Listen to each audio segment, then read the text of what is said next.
That's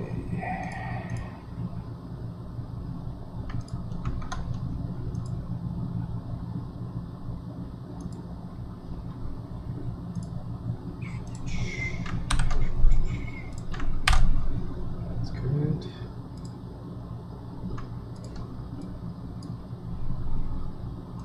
And we are live. Quite early tonight. I think it was either this or I was going to start at around midnight at Eastern time, so I figured Bryan was going to be around, and I just turned blurry. Alright, there we go. Okay, so we'll wait, and if no one shows up, I will stop, I guess, and then start it up at midnight.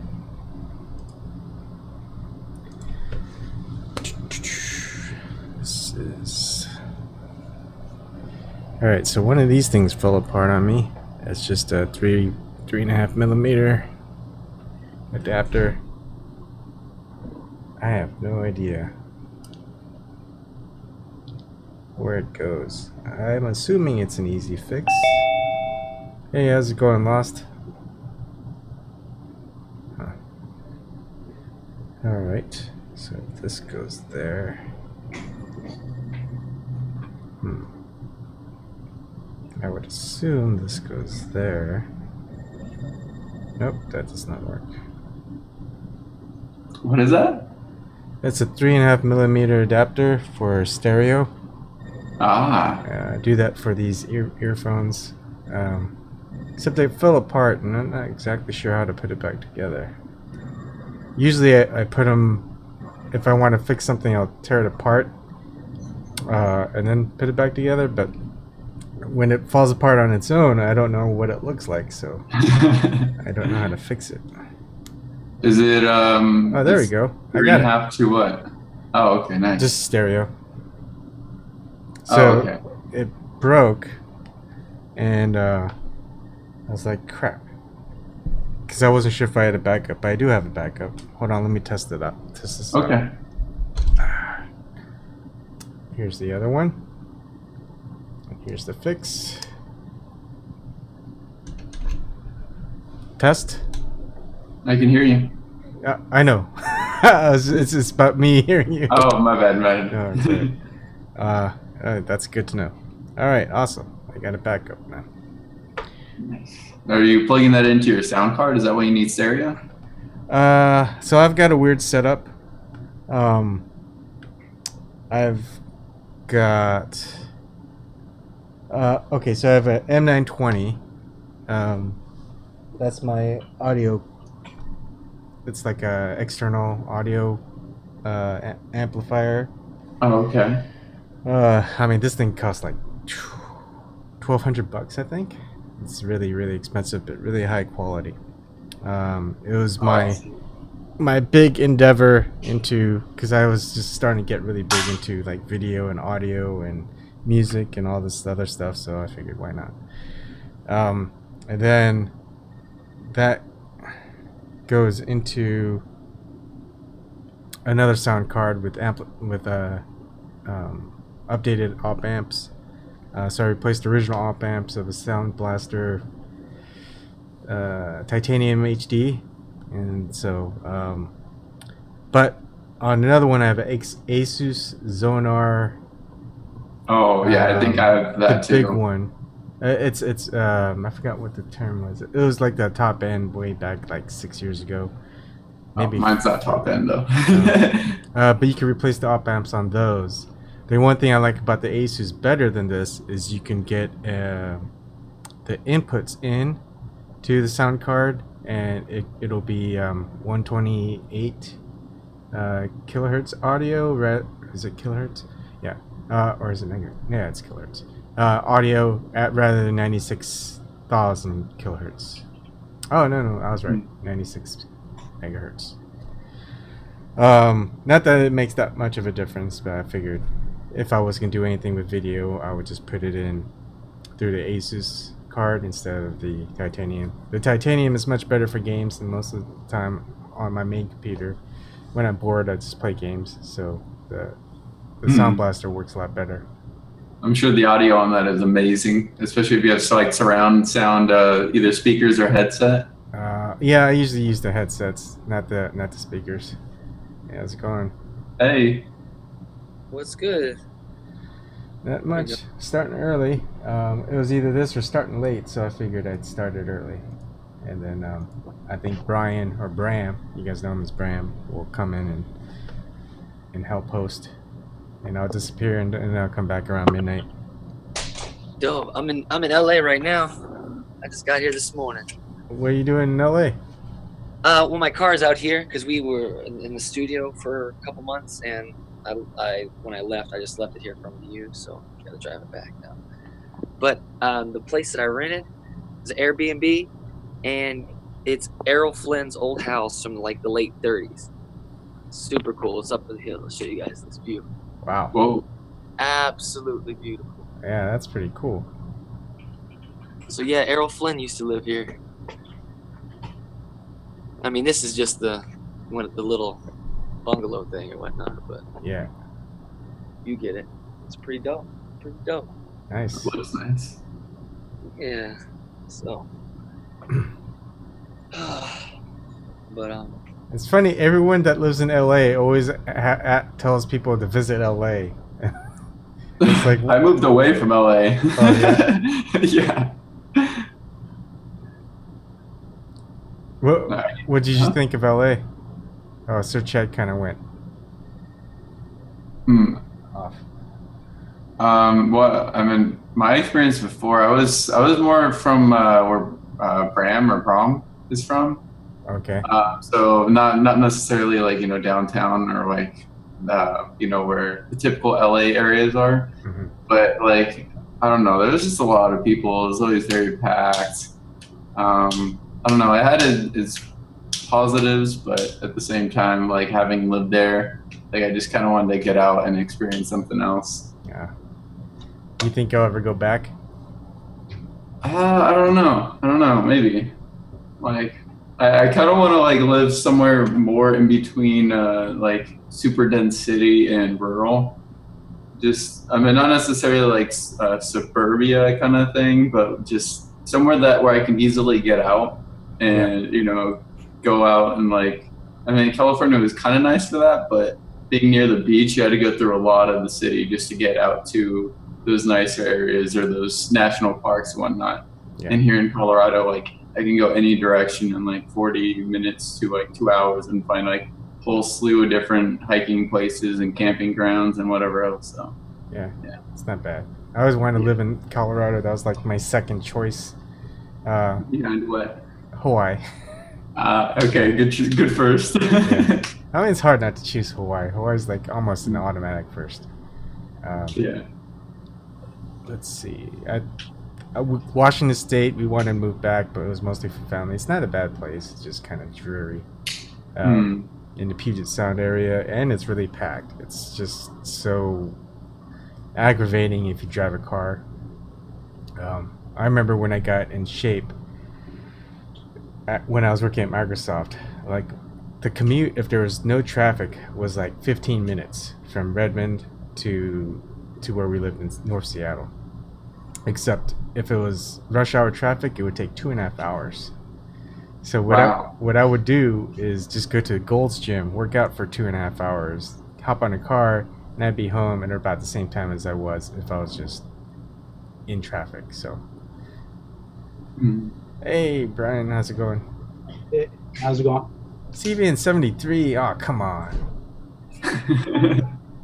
All right, giving you a host. There you go. You've got the con. I think Ebon wants to drop out soon. Yeah, I should probably get going. All right, you guys can keep it going. All right. It's odd. Really? No one's chatting. There's like people. He'll show up. Oh, yeah, I think it's earlier than most people expect. Yeah. I think that's exactly it. There you go.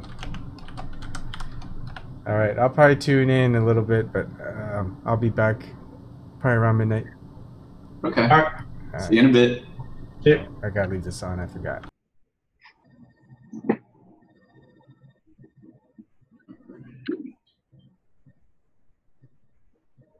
Ooh, so anything new with you? Not much. Just been working on some weird computer issues. I think I finally solved them. Oh, what's Ebon's lead? Any help?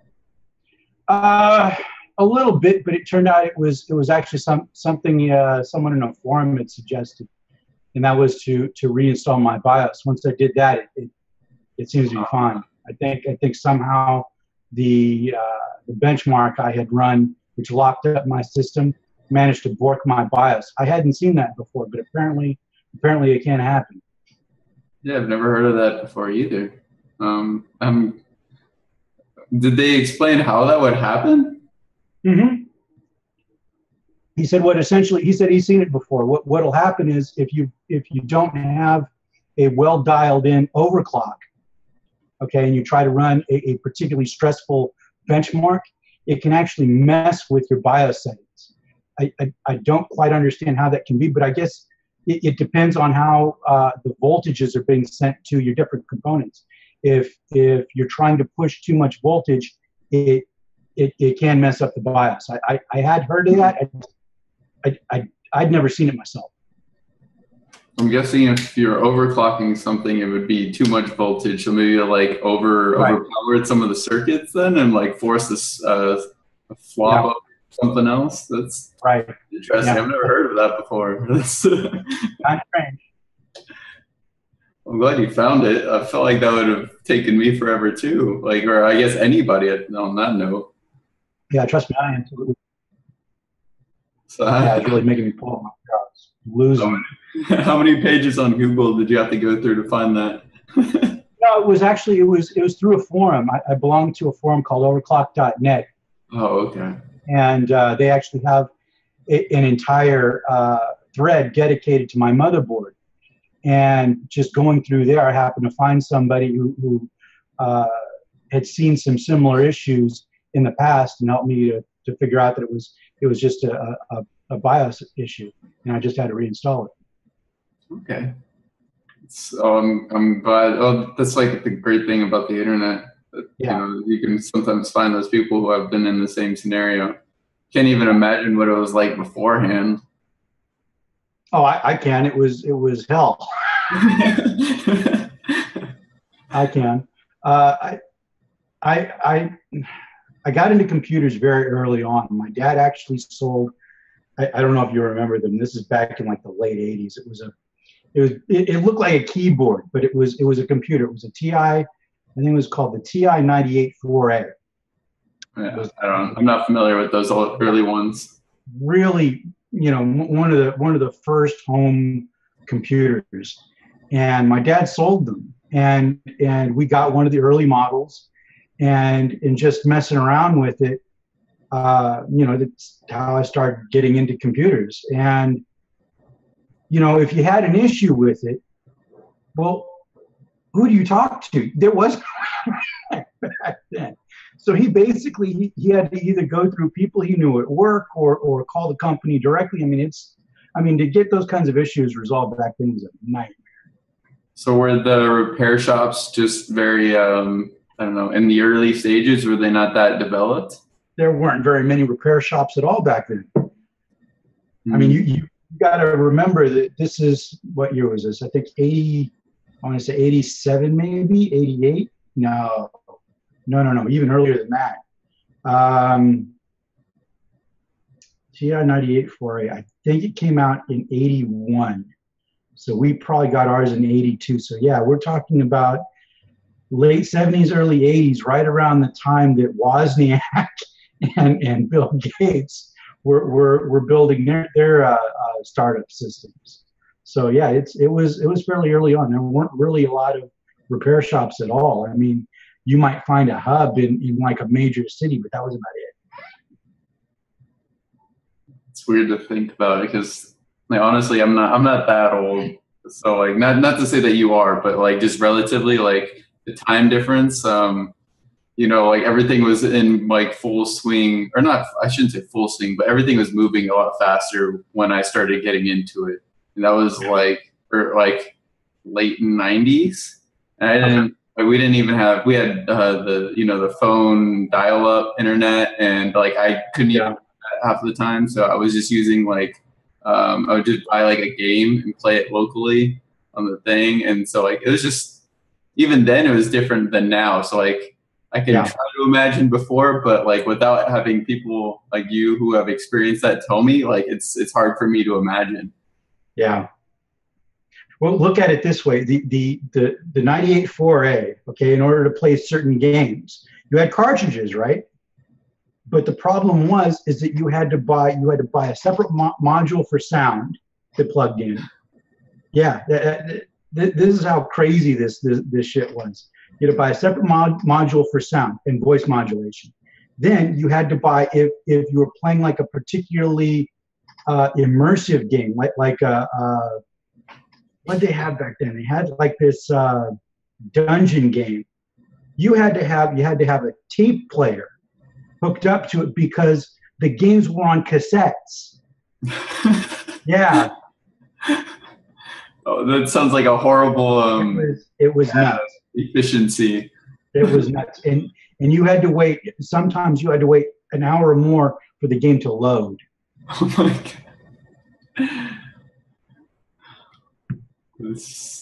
Yeah, it was nuts.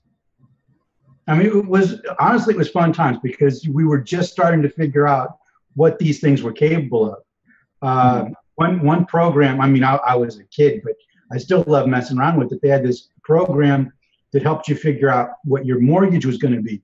And just, you could play around with different numbers and settings and stuff. It was just neat to see how that stuff worked.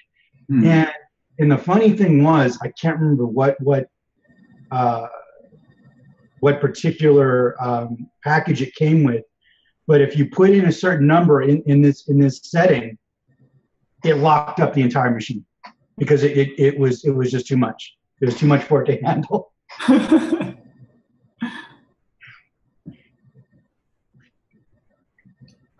What's up, Chad?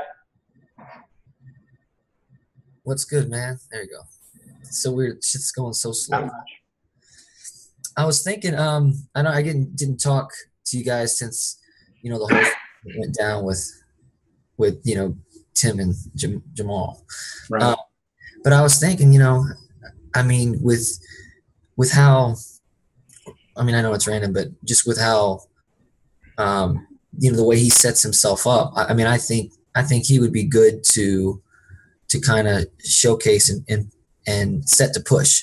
Does that make sense?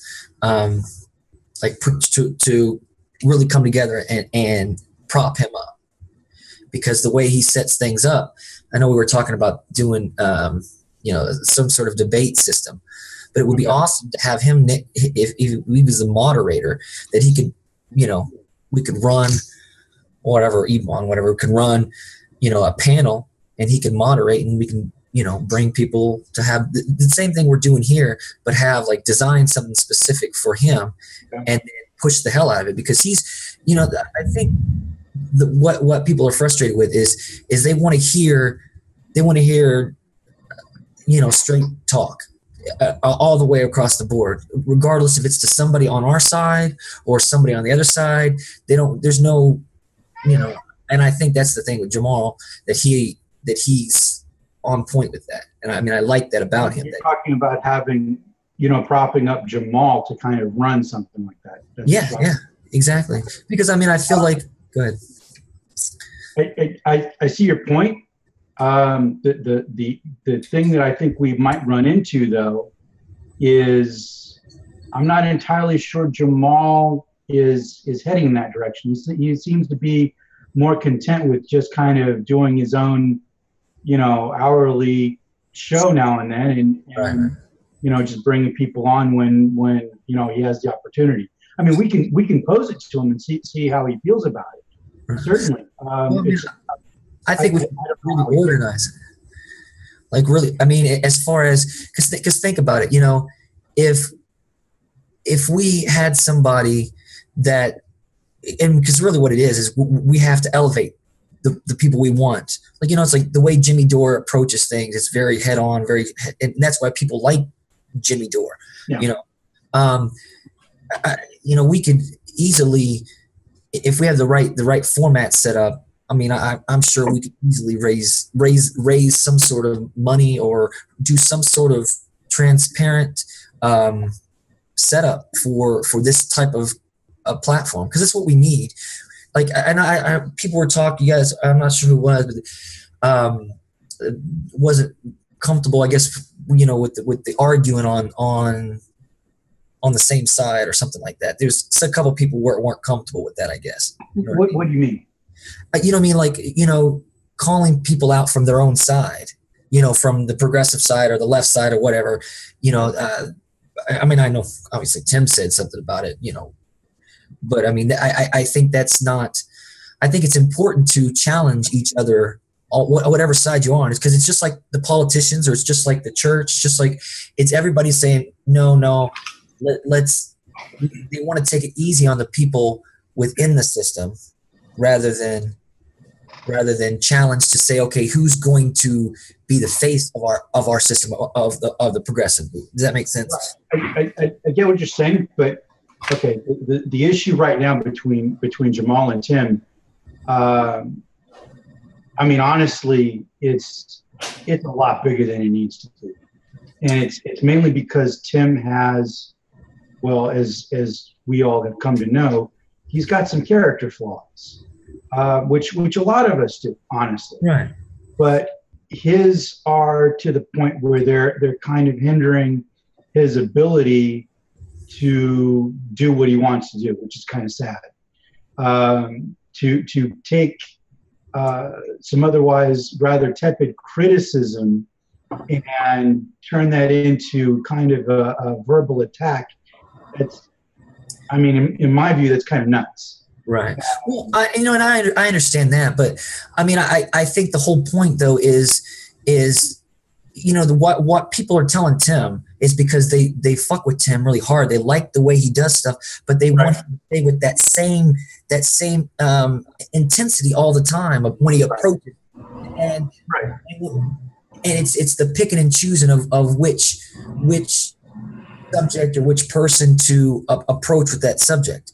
And I think, you know, I don't, it's all about framing. And that's why I was trying to say it before. It's like, you know, people are looking up to him. That's why they're telling him, hey, this is what we want to hear. This is what we need to hear. And I feel like that's what, and I feel like that's what really people want, you know? Yeah. That's why they're telling him, hey, this is what we want to hear. This is what we need to hear. And I feel like that's what, Kevin, turn off I feel like that's what YouTube, man. It's like, it sounds like me. I was listening in while I was starting the Ring Central thing up, and I just didn't do it in time. Gotcha. Don't be like James. Don't be like James. I don't know. The point was, what I'm saying is, you know, we can elevate whoever the fuck we want, you know, but it's all about saying, okay, well, here's the guidelines of what what we need. And that's why I say with him is like, I like his approach, you know, and obviously he's got he doesn't got a crazy huge platform, but I feel like people with Jamal, I feel like that approach is an important approach. And I think that can be, if we took that and bottled it up and, you know, and really pushed it. I think that, you know, I mean, it would do a lot for him, but what I think Jamal needs to do, this is my personal opinion, what I think he needs to do to really build himself up and build a real following is take on the rift that's going on right now. I don't know if anybody else here is aware of it, but there's unfortunately a real rift starting to take place, and it's falling along racial lines right now. And it's a lot of it started around this whole Claudia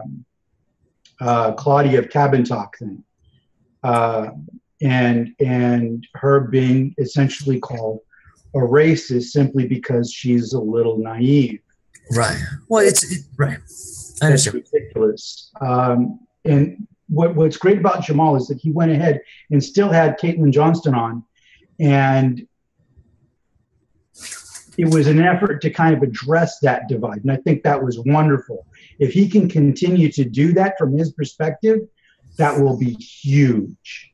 Well, but that's what I'm saying. Like, in this format right here, I think is awesome.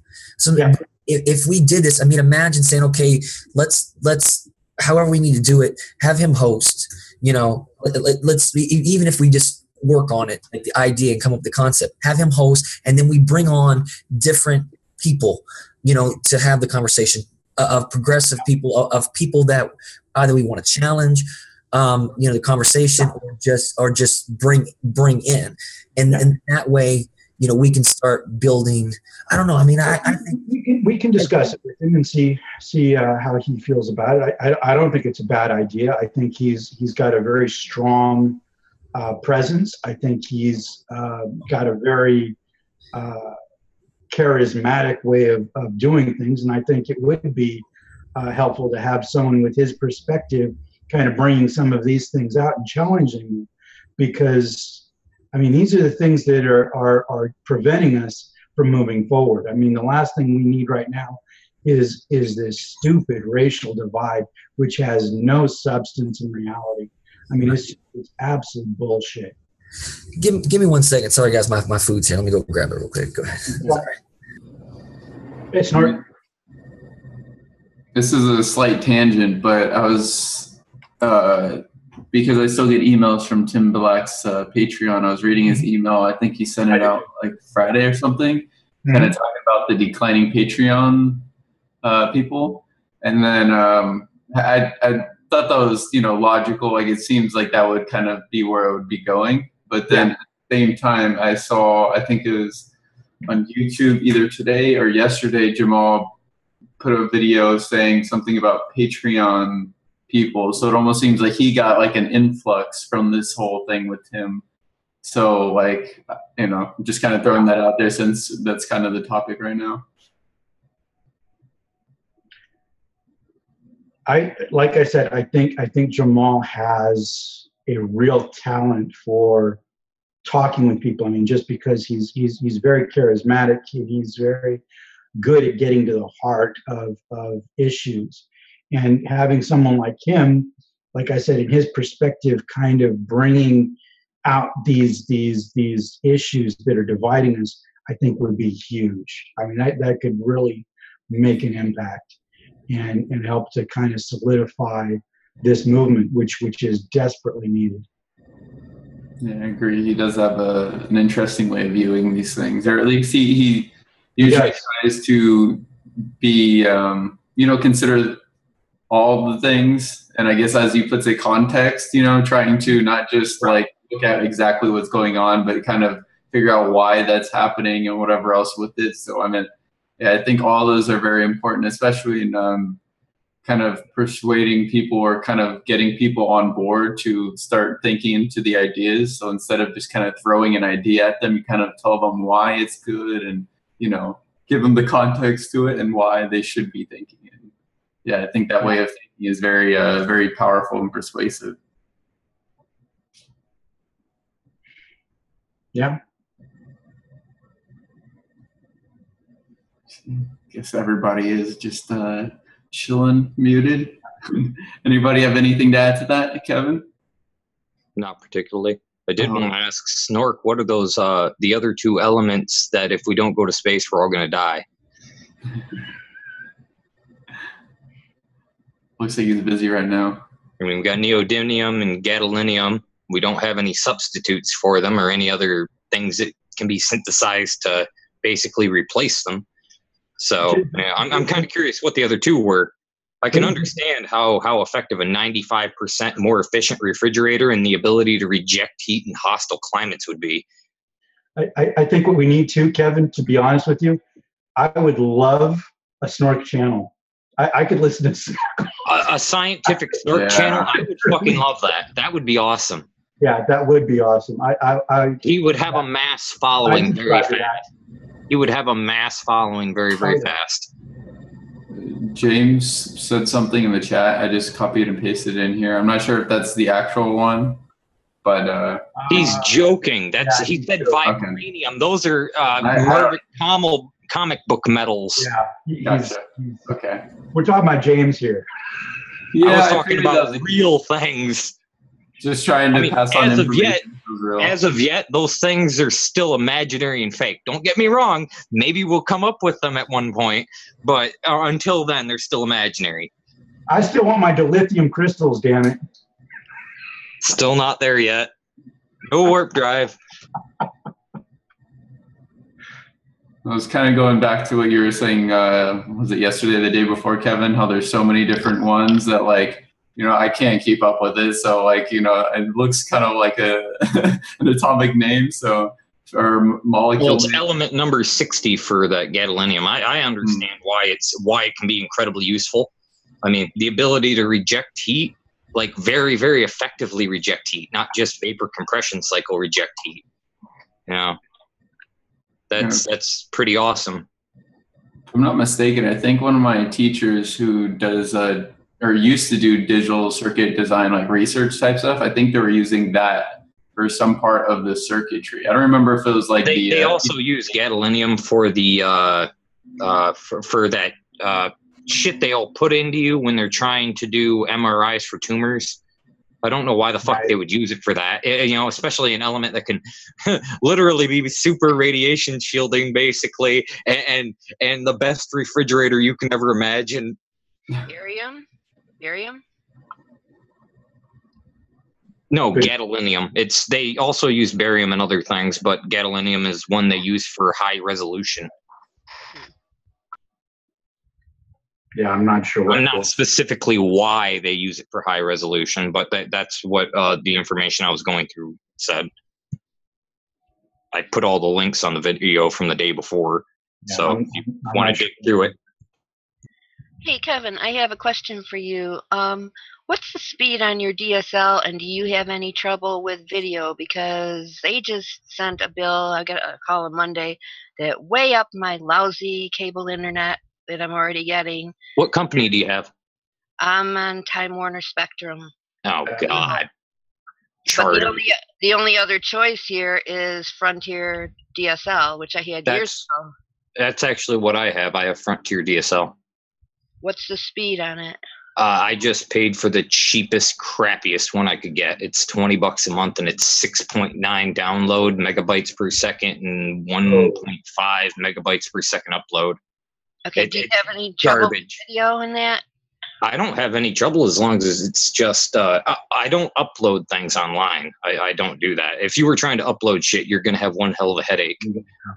But I mean, as long as you're downloading, you know, relatively, you know, like a gig or two file, no big deal. Just take a couple minutes. I mean, you know, the video thing I'm doing with it right now. I mean, I could turn on my video camera and work just fine.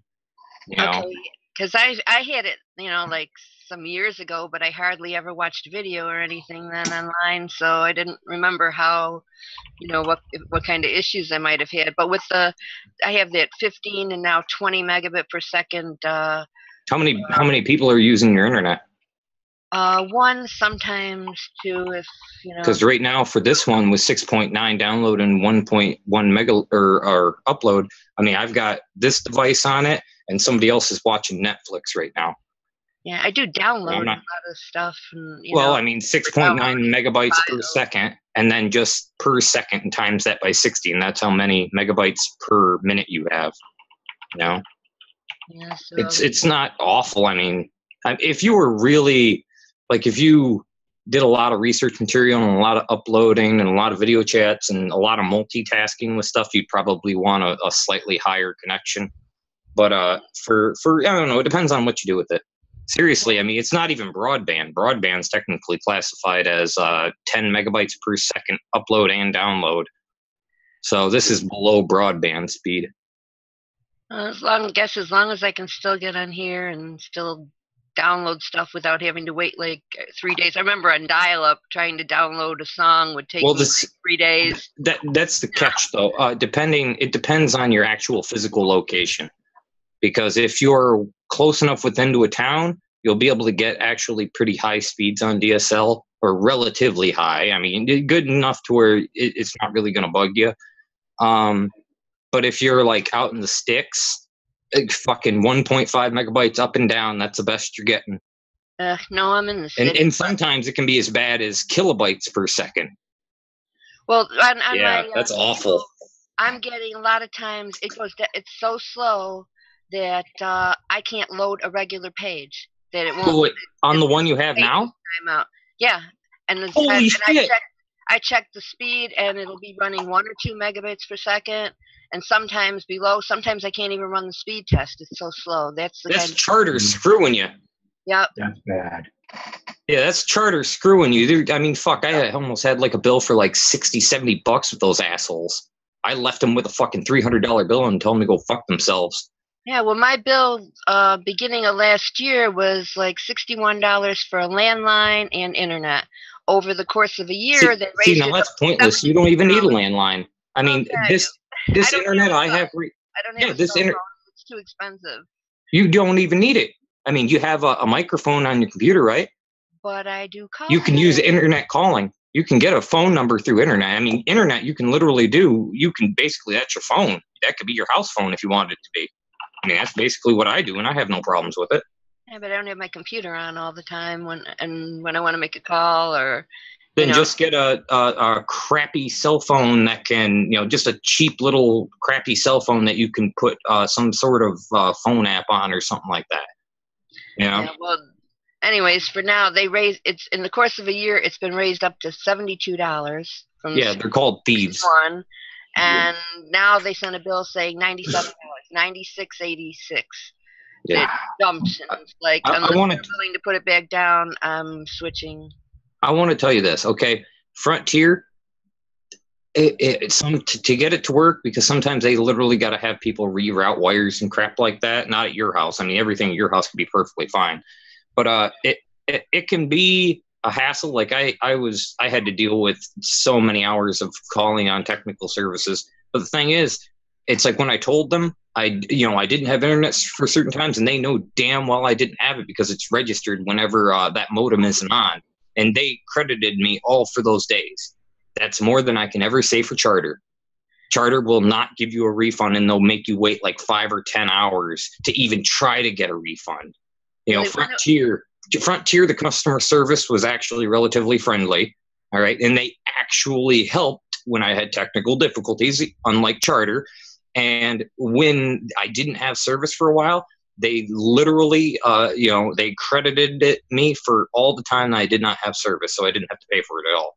Yeah, years ago I had really good service from Frontier. Now, looking at reviews, I'm seeing an awful lot of complaints about people. It's their new management complaining about outages and them not. Yeah, I had that here. I had that up here too. They've stabled it out a little more. I haven't had an internet outage in like 2 months, 3 months now. Yeah, I know. Up here it was first somebody cut a line, and they're not awful. I mean, unless you got Frontier, what the hell is it? The FiOS. Apparently, they don't know what they're fucking doing with fiber optics, because I've heard a lot of shit where they've been fucking it up a lot. And fiber optics, like, that's the best possible way you could do it. I mean, they don't even have fiber lines run through this part of the city yet. Anything connected that you can't get. I don't think you can get fiber on anything. So you'd be DSL then? Yeah, it would be DSL. There's a new service that started here a couple years ago, but they're putting in, fiber optic lines, but they're only doing it neighborhood by neighborhood, and they have just a very, very few areas. Well, DSL can be, do your research in your area for what infrastructure you have, because that makes a difference. Like I said, I know years ago I had very few outages and very good service. Whether that's changed, I don't know. Whether the lines have deteriorated, I don't know. I changed because the price went up. I switched to Time Warner, and I got much faster speeds compared to the 6, but until the last 2 years when it suddenly started climbing down to where I was getting that 1 and 2 like 90% of the time, I cannot load a page. I can't load images. That's called Charter fucking. Yeah. So, it looks like I'm going to have to make the switch, and I'm nervous. Oh, that's terrible. Yeah, that's Charter screwing you. And have you tried to say, hey, my stuff hasn't been working, I want to get credited so I don't have to pay? I bet they won't let you. No, with Time Warner, sometimes they would give, when it was still Time Warner, sometimes they give a credit and stuff. But with Spectrum, they just say tough cookies about everything.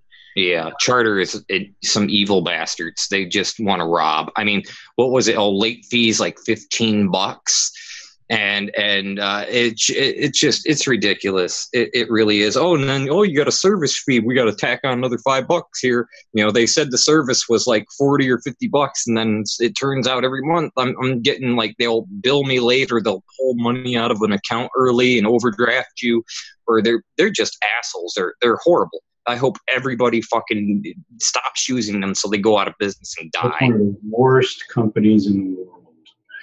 I know. The funny thing, I read an article about Charter and Spectrum, and that they actually said they don't care that a lot of people are just dropping the service. They don't even care. So I'm not sure what their business model is. They've monopolized the infrastructure. Right. Yeah, it's like we're the only store you can buy from in town. Not everybody's in the frontier lines. Literally can't handle all those people on those dial-up because they're limited by frequency. It's all it is a twisted pair. It's just two copper lines. Yeah, well, we have no competition here, so that's it. They can do whatever they want because that's actually in law to where like an ISP or whatever can come in and basically take over the infrastructure, so it basically kills out any competition whatsoever. Like some other company couldn't even come in and install different lines and do it that way. It's so fucked. And they don't care if they lose customers because from their business model is set up in such a way that they can lose customers and it's not really going to affect them because they're gouging the rest anyway. Yeah, they've got it. Yeah. They've got it all monopolized. Yeah, exactly. Yeah, it doesn't matter to them if they drop customers because they're making it up on the other end anyway. It doesn't make any difference. They don't care. Yeah, best thing to do is get as many possible people to leave as many as possible. Crash them. If they had 10 or 20 million people disconnect from their service, I guarantee they're going to freak the fuck out and they'll probably drop their price $30 or $40. Well, I guess they've lost a lot of people, and they're still. And I don't remember his name. The head of Charter, Spectrum, and that is just saying we don't care. Doesn't matter. They can't keep it up for forever. They can only take a loss to drive out competition so long before it just comes back to bite them in the ass. I just hope I don't get pushed back to dial-up. Well, dial-up, I mean, depending on the infrastructure in the area and the deals you can get, like the Frontier promotional things and all that, you can actually get reasonably decent dial-up, It doesn't have the same ping speed as like fiber optic or the coaxial cable does, but it is usable. I mean, I'm using it right now, and I do phone calls with it, and I go online with it and all that. Well, DSL, but not dial-up. It is DSL. DSL dial-up. It's just a digital subscriber lane. It's the same thing. DSL dial-up, same thing. Yeah, but I mean regular dial-up where it was like I said, a 300 megabyte file would take like 3 or 4 days to download. And well, that's because that's probably somebody who was in the sticks or something like that. No, I had before I switched to DSL. I had dial-up. I was paying $10 a month for dial-up, and it was a nice little company. I mean, the people there were really great and everything. It was just so slow, but it was where you were getting like 1 megabyte per second.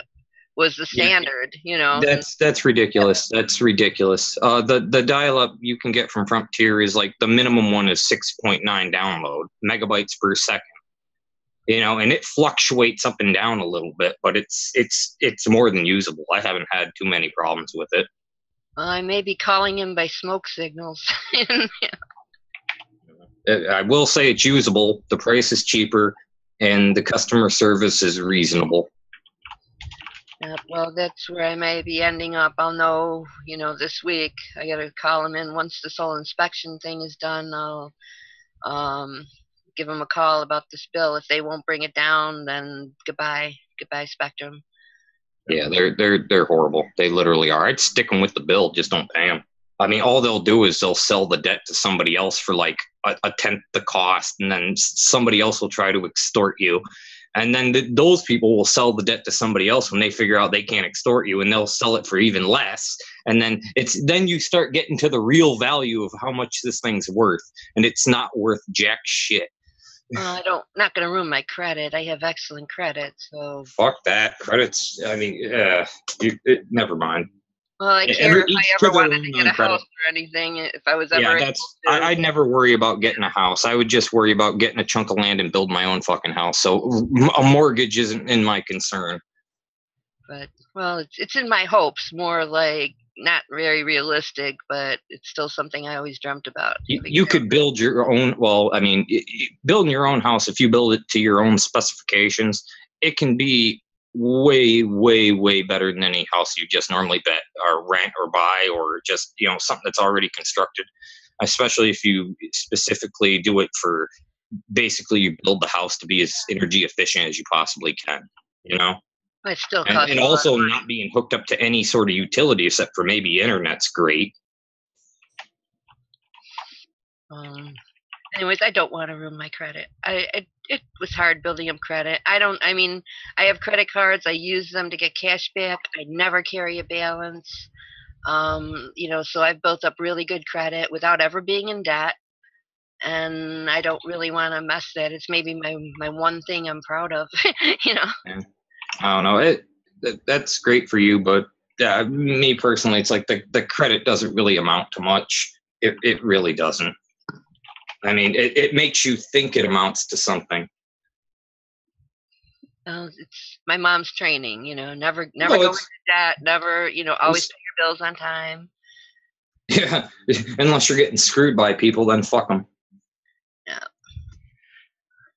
Well, it took me several years to get my credit fixed. I went through a nasty divorce, and my ex really did a number on my credit. And it's just over the last maybe year and a half, it's finally to the point where I was finally able to buy my own car, and now I actually have decent credit. So having good credit does help in some ways. I wouldn't have been able to buy my car without it. And where I'm at, I kind of need a car. See, that's why it's, at least in Michigan, I mean, since we've had all the manufacturing here, you can find cars for fucking cheap. And a lot of people have like their own little out in the woods workshops, car lifts, torches, everything you possibly need to do your own work.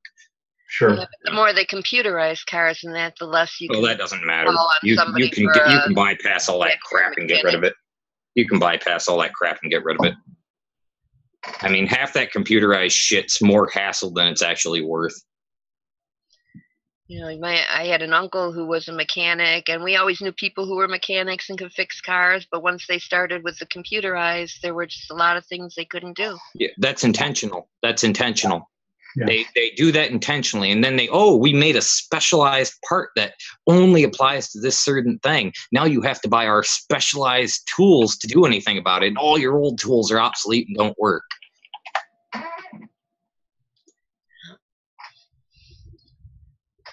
I really hate that about that. I mean, everything should be, if you can't repair it yourself, you shouldn't buy it. That's just my personal opinion. I do agree with that to a point. Except for maybe fine computer electronics or something. Yeah. How do you know that the person who just worked on it didn't just set it up so it's going to fail again in the next 6 months? If just dump a little sawdust in the transmission, she'll run sweet as a nut for the first couple miles. Yeah, that's what I'm saying. It does do you a lot of good to be able to work on the stuff that you have, because not being able to really kind of puts you at a disadvantage. I'll agree. It also teaches you how to modify it. Yeah. I know, look what people charge to repair computers and that. I mean, I had to learn the hard way by, I had old computers I picked up. I started with old computers I picked up for like $50 and just had to learn how to replace parts little by little myself. That's excellent. I wish more people would do that, because as things progress, they're just going to become more and more computerized, and if you have a basic understanding of how the things work, you're going to be in a better position to deal with it. Oh, just I don't know if anybody really cares, but probably everybody here already has a decent knowledge for computer wise.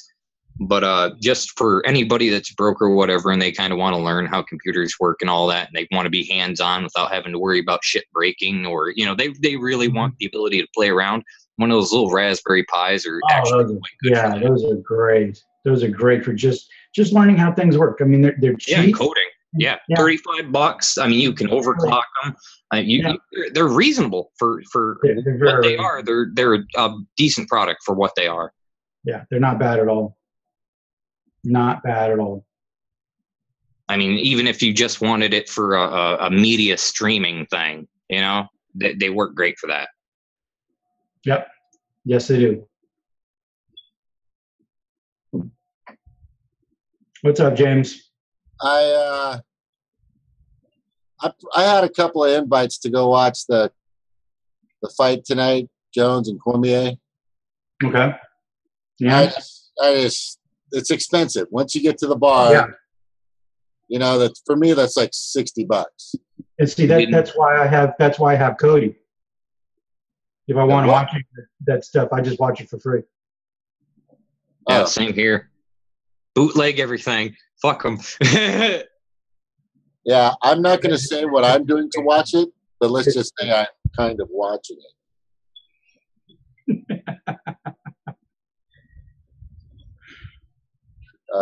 There's some good stuff on the prelim fights are pretty cool. You guys think that Cormier is going to be able to handle the crafty and sly and outreaching John Jones? Not sure. Not a big MMA fan. Yeah, not really either. I haven't watched it since. I haven't really watched it since Vanderlei Silva was in it. He was a guy I really paid attention to. I really liked his style. I like that stuff. It's what the misconception of MMA is. It started from backyard brawls and street brawls and then it got on YouTube, and then the next thing you know, there was a demand for it. Right. People started going into I think it was called Tough Enough or something like that, where just any schmo would get in there and fight. And then all of a sudden, people that actually knew how to use or knew how to use a martial art, started to go in and really cause some serious damage to the guys that didn't know what the hell they were doing. And then it turned into an actual sport because you had jiu-jitsu, usually Brazilian jiu-jitsu. You had taekwondo or Korean kickboxing or any kickboxing. And then you had, just regular wrestling. And all those together, makes for a pretty crazy, pretty nutty fight. It's more technical than you think. Some of these guys are, college graduates, and they're not real idiots. But it's much more technical than people think. There's actually a real chess game going on in there. Yeah. And here's the difference between boxing and mixed martial arts. Is mixed martial arts. Mixed martial arts, you can kick people in the head. Yeah, that's great. But the other cool thing about it, is you can get into a boxing match with a guy for 10 to 12 rounds and be hit and get a concussion like 8 to 10 times during the fight. That's the problem with that. I mean, these people are rattling their fucking brains around so much, they're going to be dead by the time they hit 40.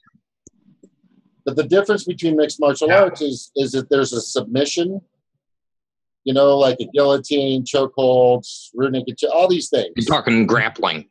Yeah, well, grappling is more like wrestling, Roman grappling.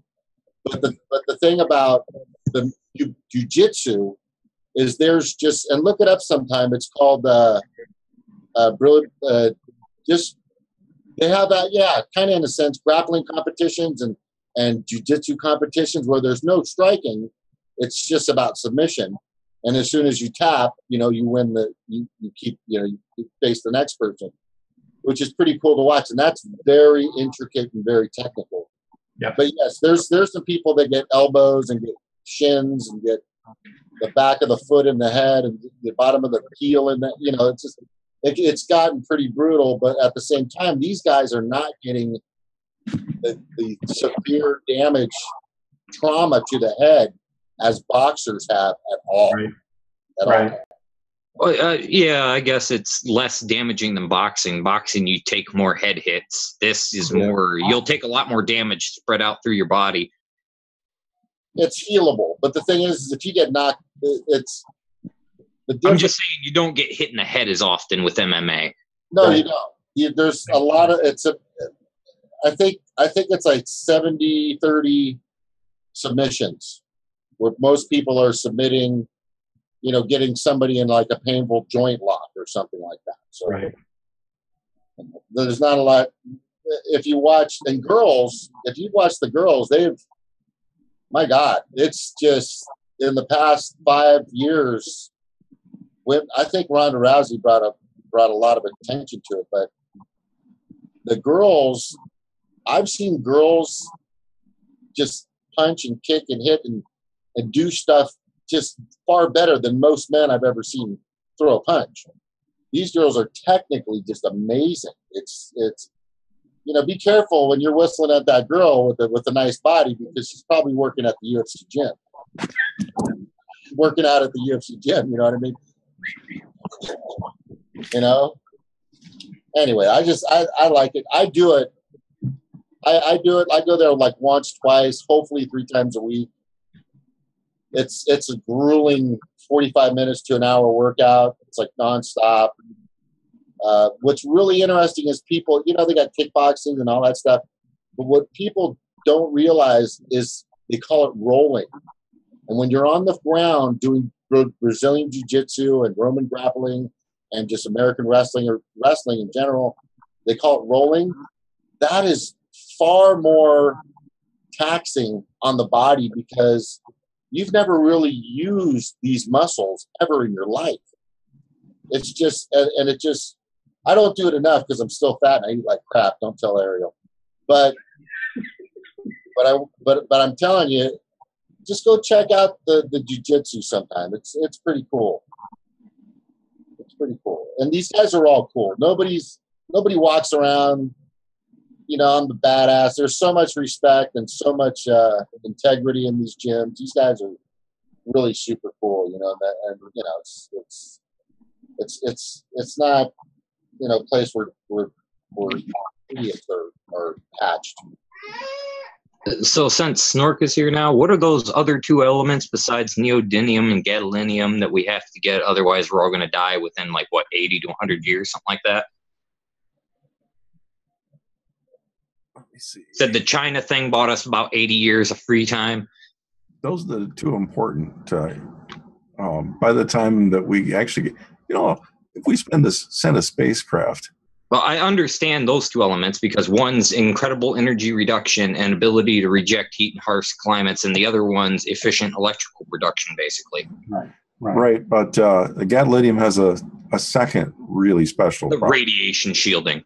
Not just shielding. It is called nuclear poison. It put it into. It inhibits the fission.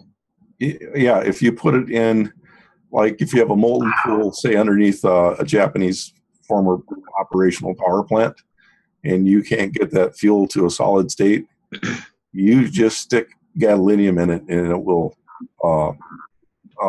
absorb into it and shut. It'll absorb the neutrons and stop the reaction. That's correct. Slow it down. Okay. Then why did you? I believe you suggested for the Fukushima thing beryllium. Not a lot. Yeah. Well, the problem with everything you do has downsides. Yeah. I got that. Beryllium has some special properties, and what I meant was the suit that people wear would have to have lead and beryllium and other materials.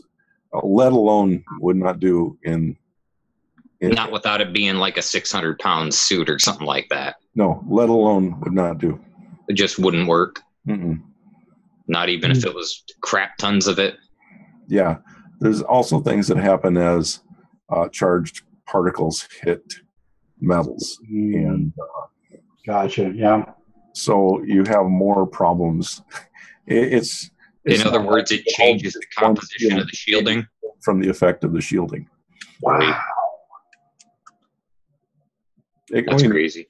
Well, things get so different when the volumes of it happen to change. For instance, once you get beyond the speed of speed of sound, the way materials behave is also different. And there's so a lot of things that people think of as being a concrete rule when it's happening in the state that they normally see it, in the speeds they normally see things happen. Yeah, that's the golden rule. There's always an exception to the rules. Yeah, car crashes get exponentially worse as the speed goes up. Yeah. Double the speed, you got 4 times the damage. Yeah. And this is true with a whole different bunch of things. You know, we're used to table salt. A few pinches on whatever you have makes it taste great. A pound of salt will kill you. And far less than a pound, actually. Yeah. But, people are not used to encountering things beyond their normal usages. And so I wish I could say it was easy. Bismuth was the chemical that... Oh, bismuth. That's what it was, not beryllium. Yeah. Okay. I mixed them up. I think it's because Forsaken said barium, and some reason I clicked into my head beryllium for some... I don't know. Beryllium... I messed up. Barium is a good, cheap neutron blocker. No, X-ray blocker. Yeah, because I know they use that in the MRIs. So what are the other 2 elements, though? Just a minute. Gadolinium, neodymium, and... I got to go for a second. Okay. It's vibranium and antiantium, damn it. No, it's not. If you can come up with something that simulates those particular properties, we will call it that. But until then, no. And my car's, I got a reserve pack of dilithium crystals. Yeah, we're going to need that warp drive to get out to the some of that. Bring the stuff back. I need some, particularly for my flux capacitor. It's on empty. You don't use diatronic relays? If only your vehicle could get up to 80, you'd be fine. My Prius isn't going that.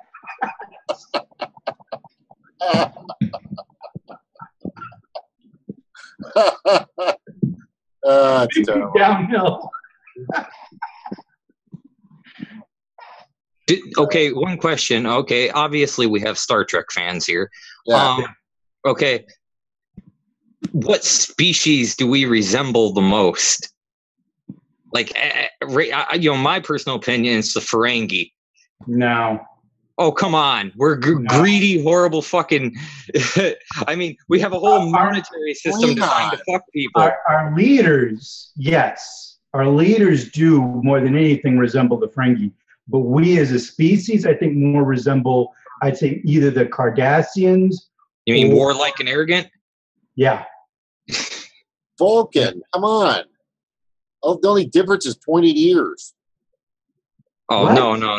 No. We're not Vulcans. If anything, we're the Romulans. We're still warlike. Yeah. Okay, yeah, Romulans, yeah. So that makes sense because the new Star Trek that came out, those guys are pretty close to it. Yeah. Yeah. I'd say, yeah, close to maybe Romulans or Cardassians. Yeah, I'd say that's what we're probably closest to. Definitely Ferengi.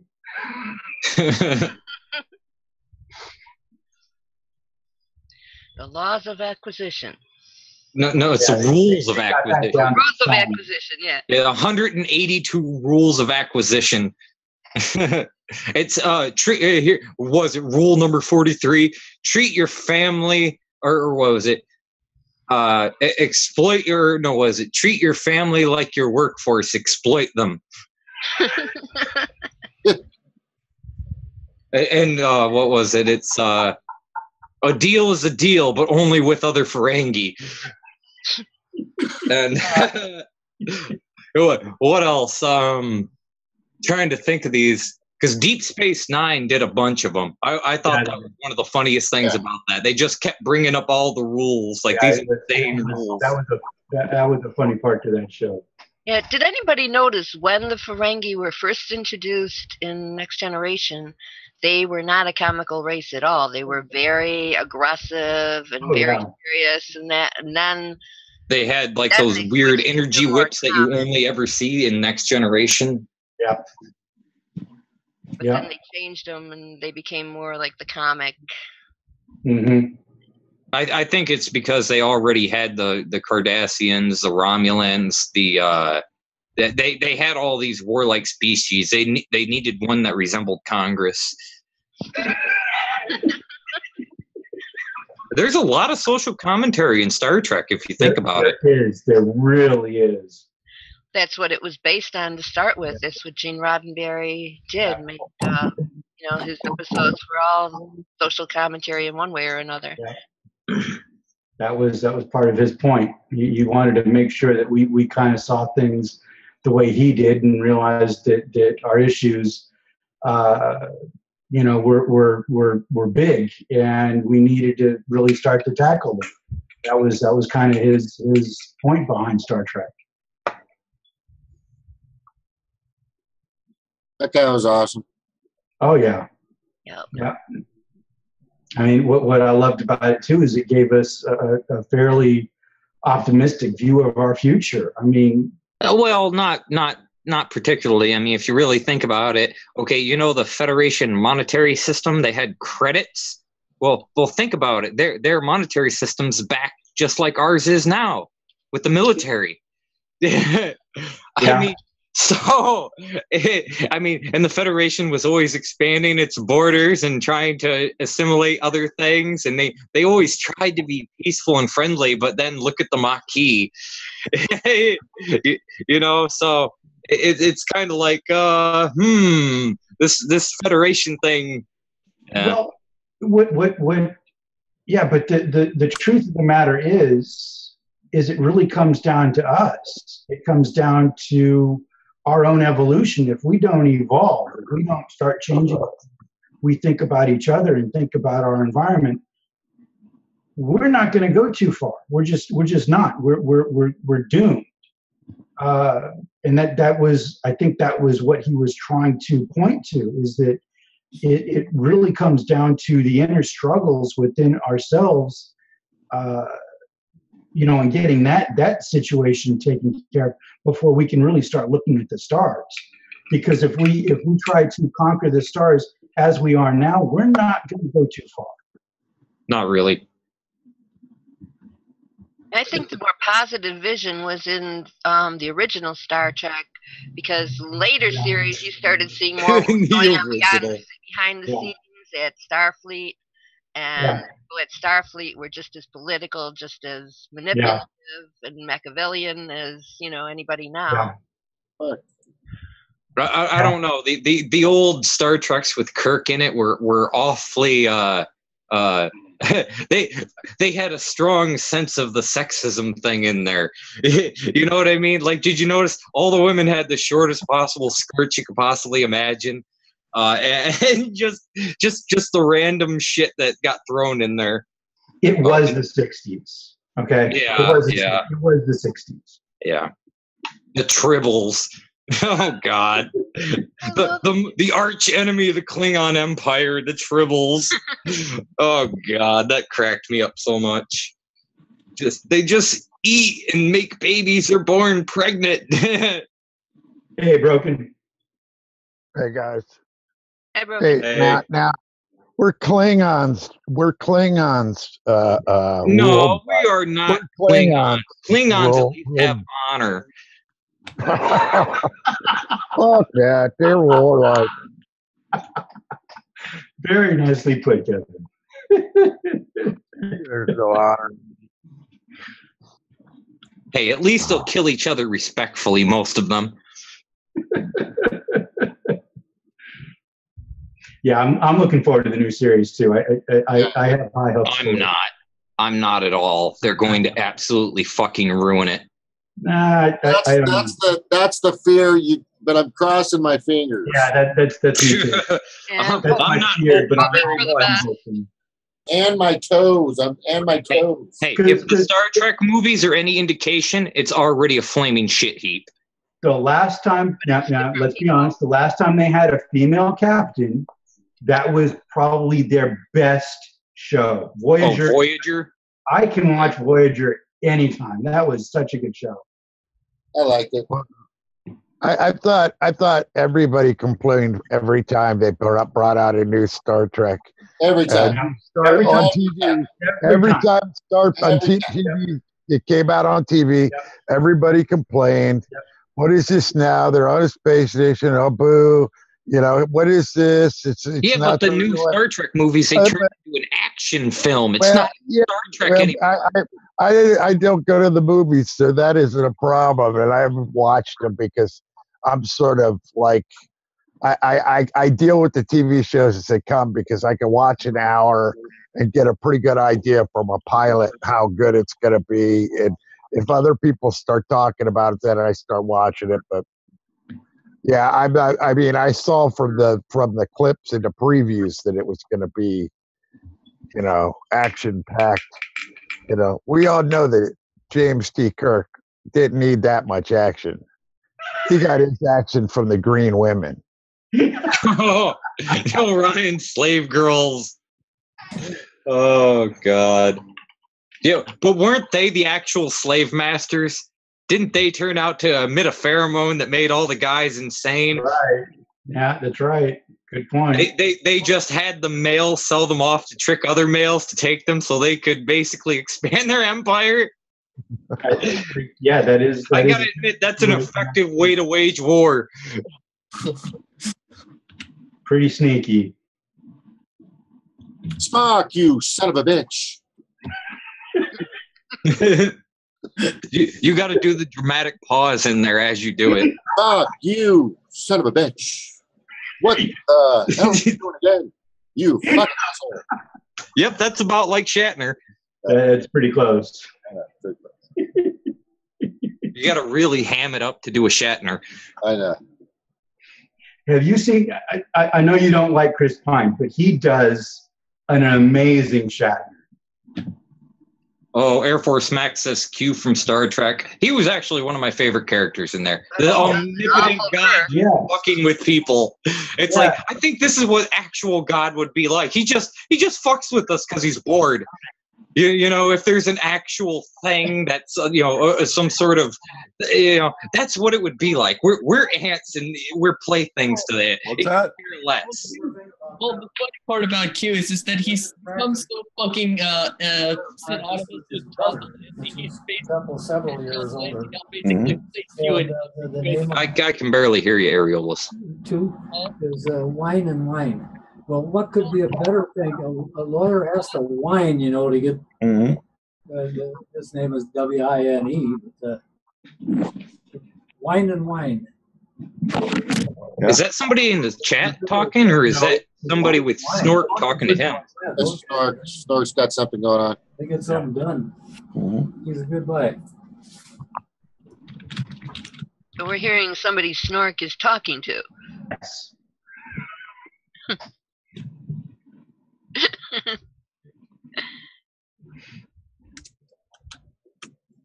Okay, he's back on. And I don't know if Chris Pine does a good Shatner, but he does an awful Kirk.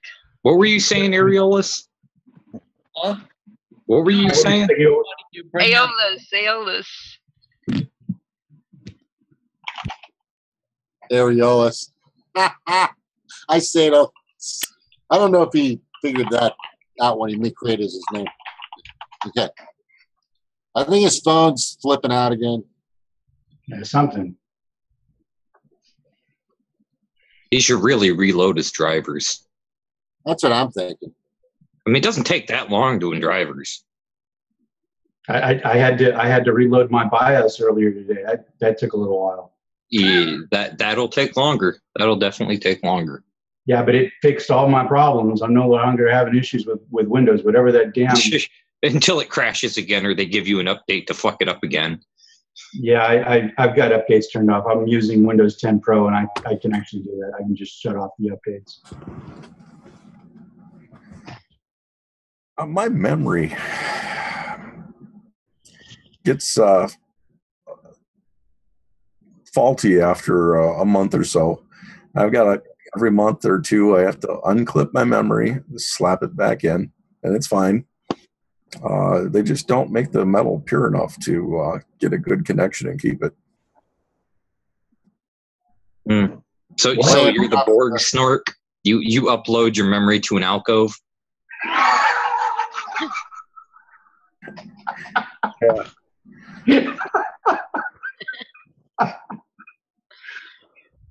Yeah, this CBS thing. They should have just sold it to Netflix and let them do it. I don't want to buy this subscription CBS just for one show. Yeah, and I'm an equal opportunity Star Trek person. It should be just on free TV.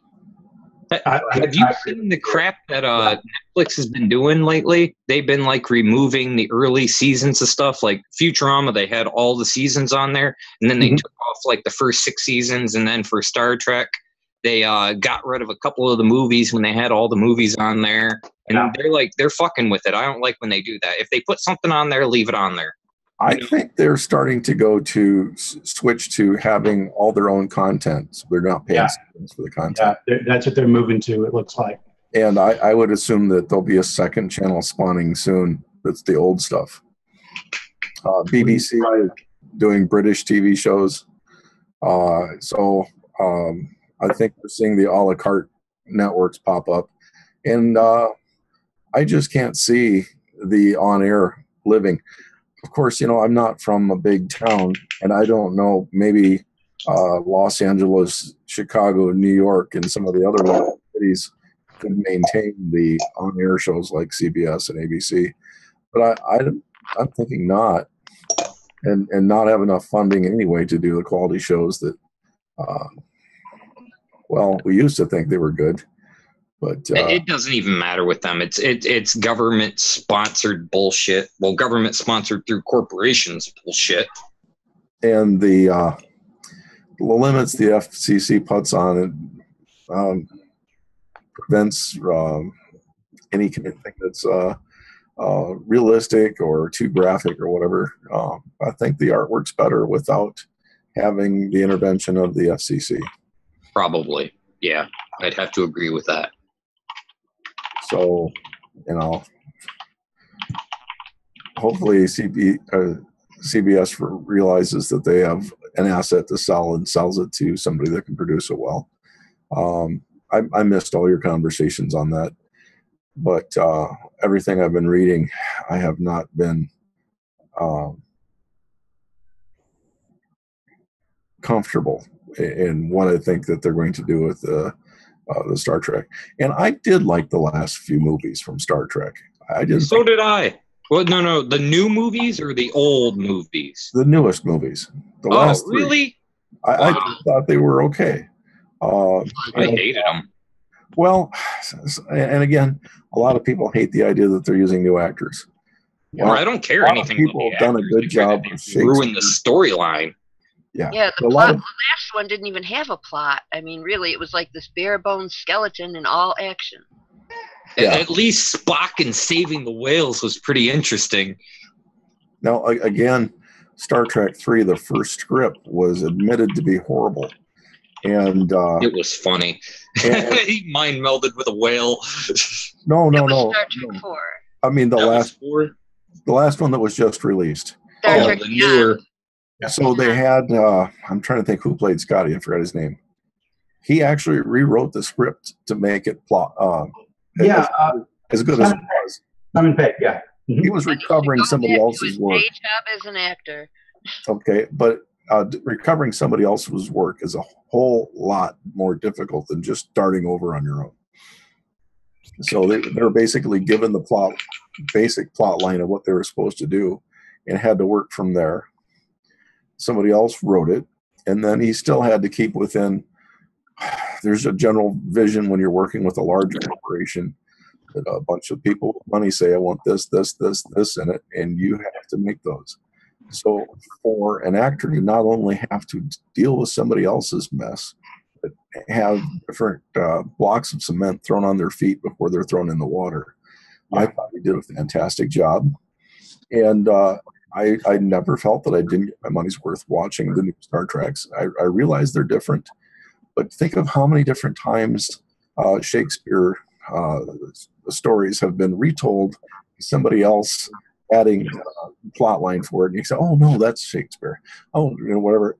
And personally, I think the new Spock does a very good job. Yeah, I agree. I got nothing wrong with the characters. I mean, that person also played Sylar in Heroes, and he did a good performance. Yeah, but I think he does an exceptional job as Spock. I don't really think they could have, at this generation, found many players that would have done a better job than him. You're probably right. Yeah, out of all of them, I do think Zachary Quinto does a very good spot. He does do a good spot. And the doctor, Bones, I really think did a good job. Yeah. Now, considering that he has, is it a New Zealand accent or Australian? No idea. He plays somebody from Georgia pretty well, and he's got the attitude and whatever done. So I'm amazed that they were able to pick an actor that would portray him that well that was not even from the United States. I think the flaw they do with McCoy is they concentrate too much on the cranky, grumpy side, and not enough on the part where he had, like that sort of gentle humor and the compassion. They kind of focused too much on the side where he was cranky. Hopefully, if there's a fourth, they improve that. Hopefully. Oh, well, Kevin has a good point. I think what he's talking about is the actors are good. Of course, they're going to have the CGI, but it just seems like they kind of lose the story in the last two. And they lose the social commentary. Yeah, the first one was good. The second one was pretty good. The third one is just, I don't know. It seemed like. I think they're trying to turn it into Transformers. Well, yeah. And I think that they have the same problem with those regards. That was what I'm hearing about the new TV series, where they had to go back and rethink what they were going to do. And that caused a lot of delays. And then, actors were walking off thinking, oh, this isn't going to work. And that's disturbing. Let them have their fights. Don't sneak it to the outside world. We don't want to hear it. We want to see it all nice when we get it and not have to be thinking about the horrible backstories. Yeah. So what are those two other elements, or we're all going to die? Trying to remember. You really want to know? Yes, I do. I want to know what the properties are, too, that makes them incredibly valuable. Oh, I'm trying to think. I said neodymium. Gadolinium. Better have you. No, we have, some down here on Earth, it is very hard to find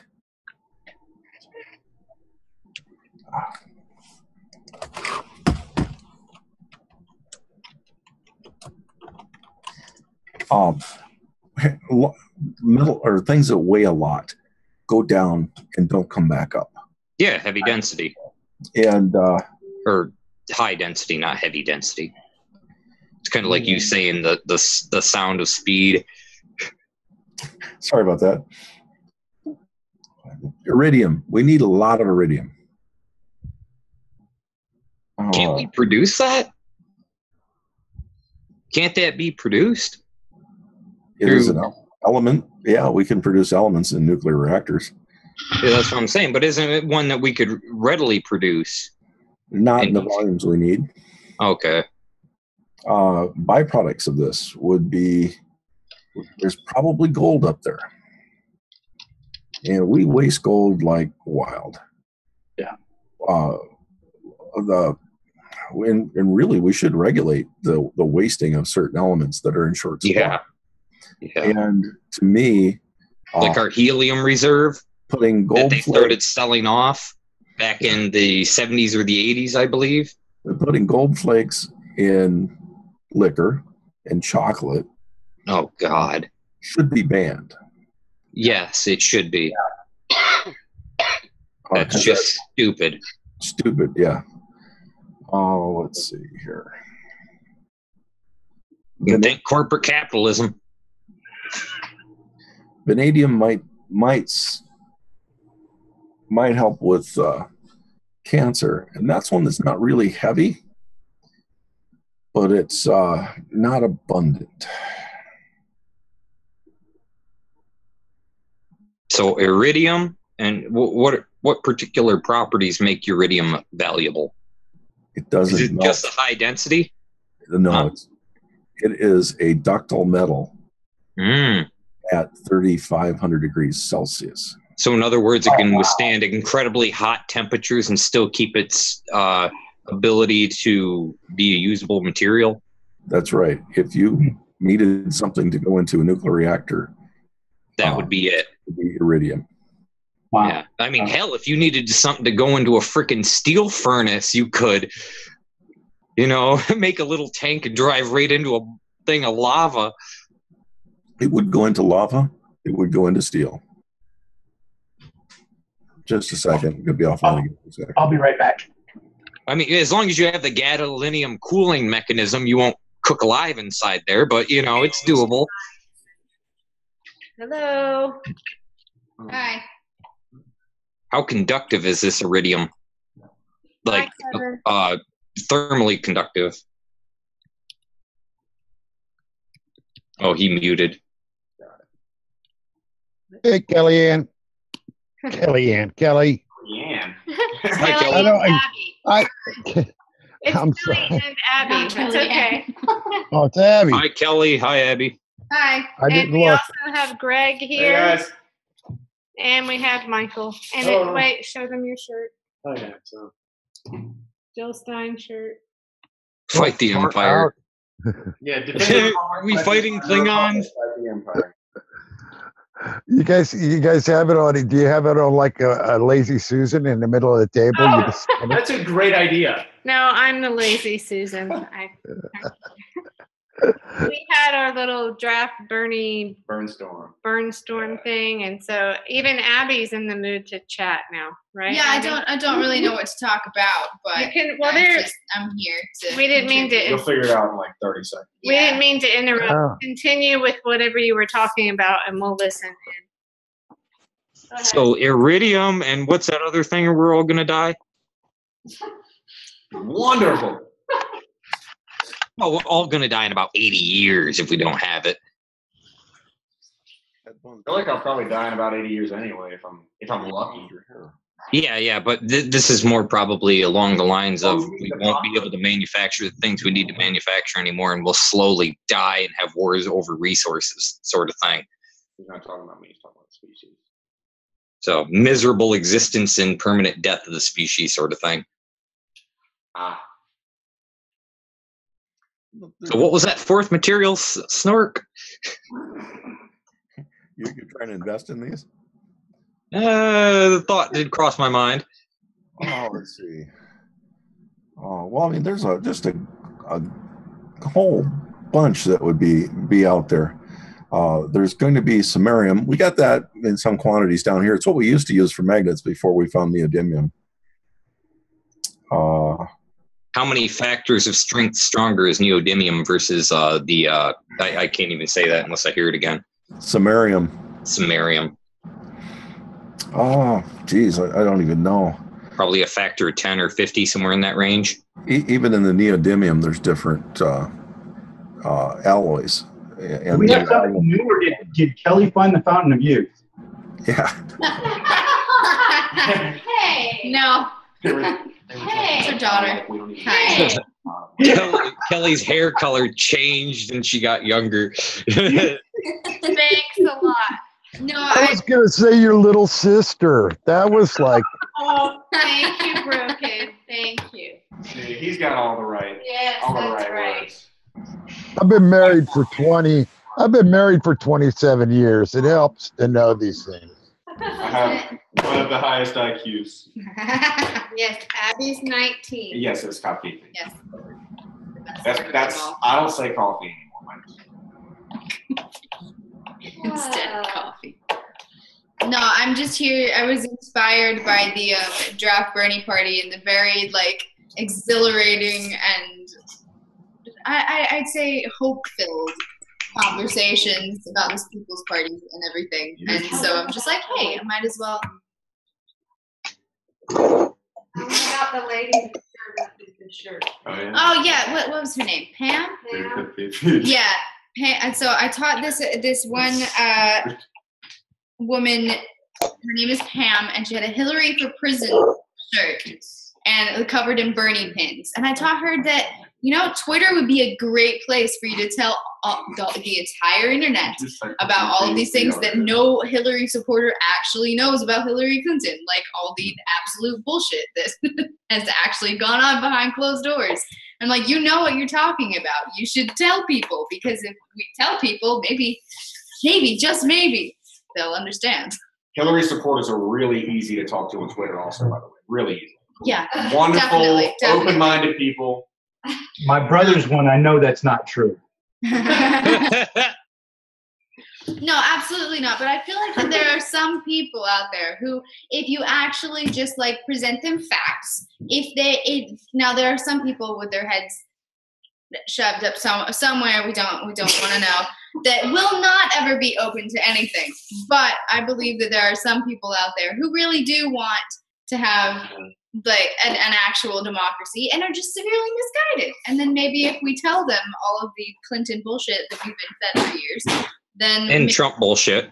Yes, that too. But I feel like the only And reason government bullshit. And Congress bullshit. And government agency bullshit. And pretty much everything they've done for the most part for the past 30 years. Yes. Yes. But I kind of categorize that under Clinton bullshit. It's just because Clinton is the new face of it. I promise my 12-year-old does not say bullshit so much. Not so much. No, but in a conversation such as this, I feel like there's no other correct words. It's like to quoting describe. rap lyrics. It's not wrong. Exactly. well, I think that the better way to go about it, just because everybody's looking for what it's in it for them, is just tell people what you're for. And tell people you're for Medicare for all, tell people you're for free college, tell people, go through the list of things that we're for. Tell people you're for abolishing the NSA and the CIA. Because at this point, it's only sort of the hateful 8% that we have to worry about, the Hillary people.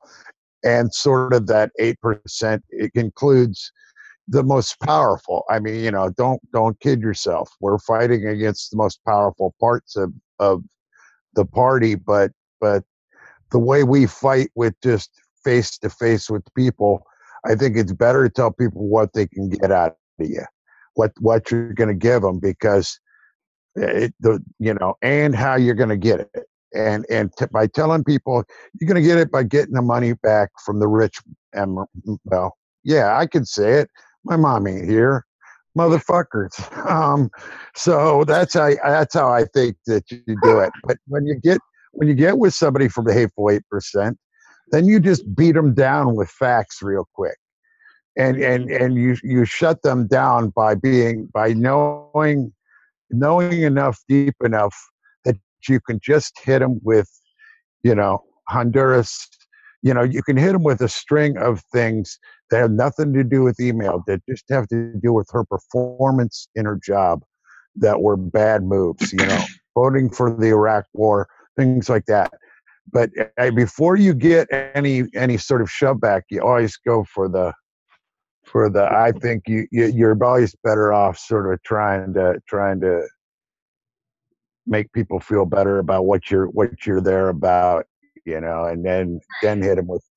One thing I want to say about the whole taking it from the rich people is technically speaking, more or less, we just need our government to function properly, and the rich people aren't really much of a problem because all we have to do, we don't even need to take their money from them. I mean, we can just freeze their accounts. If we stop them from using their money, then it doesn't fucking matter.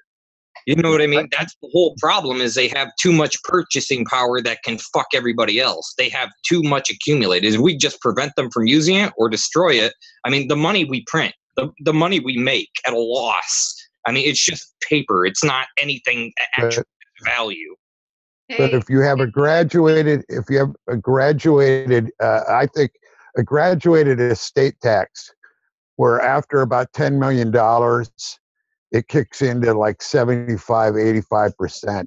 That sounds about right. Because after $10 million, what are you passing on? Even if you got 10 kids, it's $1 million tax free. I mean, if I had if I just had $1 million, I could live for the rest of my life easily, create a utopian little community for myself and whoever wanted to come, and be completely self-sustaining and fuck the outside world. But it's how you keep this economic royalty from going on. I think that your graduated tax isn't quite right though, Broken, because once you reach, look at it this way, once you reach that 50 million or whatever mark, it doesn't matter at that point. You might as well just take everything, honestly. Hey, I just wanted to say it was really nice. Too, so it works out great. Hang on. Sorry, we have too many people talking. I just wanted to say it was really cool to have this lady show up at my house with a Hillary for Prison t-shirt on. It's not something I see around here very often, or like never. So it was kind of cool. Pretty cool. Anyway,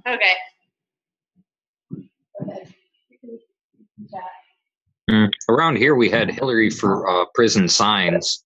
Oh, okay.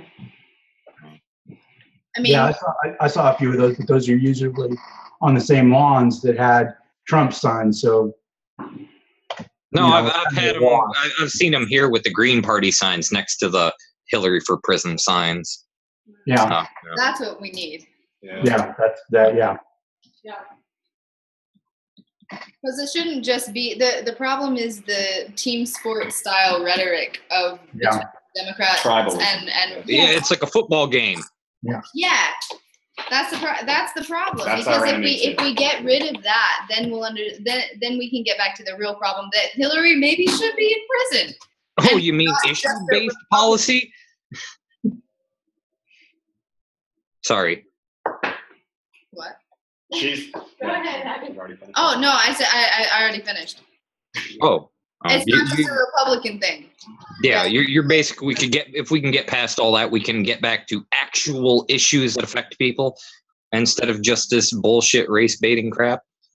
Right. And just bull. I mean, oh my God, it's not sexism or misogyny or racism or oh you're discriminating against the rich or some crap like that. I mean, oh my God, these people are horrible.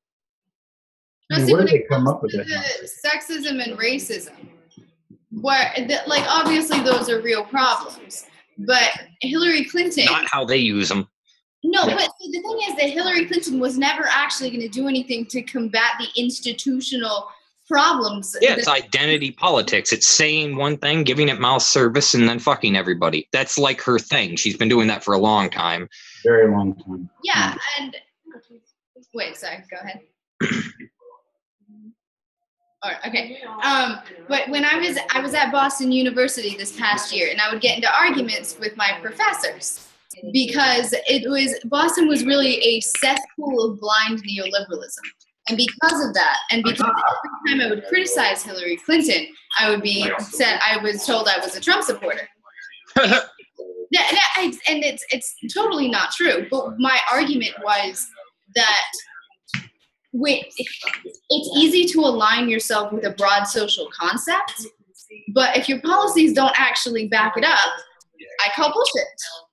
Like, I'll say it again, and because of all that, I'm leaving the country to finish my degree. But I just think that unless your policies back up your support, if your policies do not support your support for equality, then you're not actually for equality at all. You're for utilizing the progressive ideals for your own ends.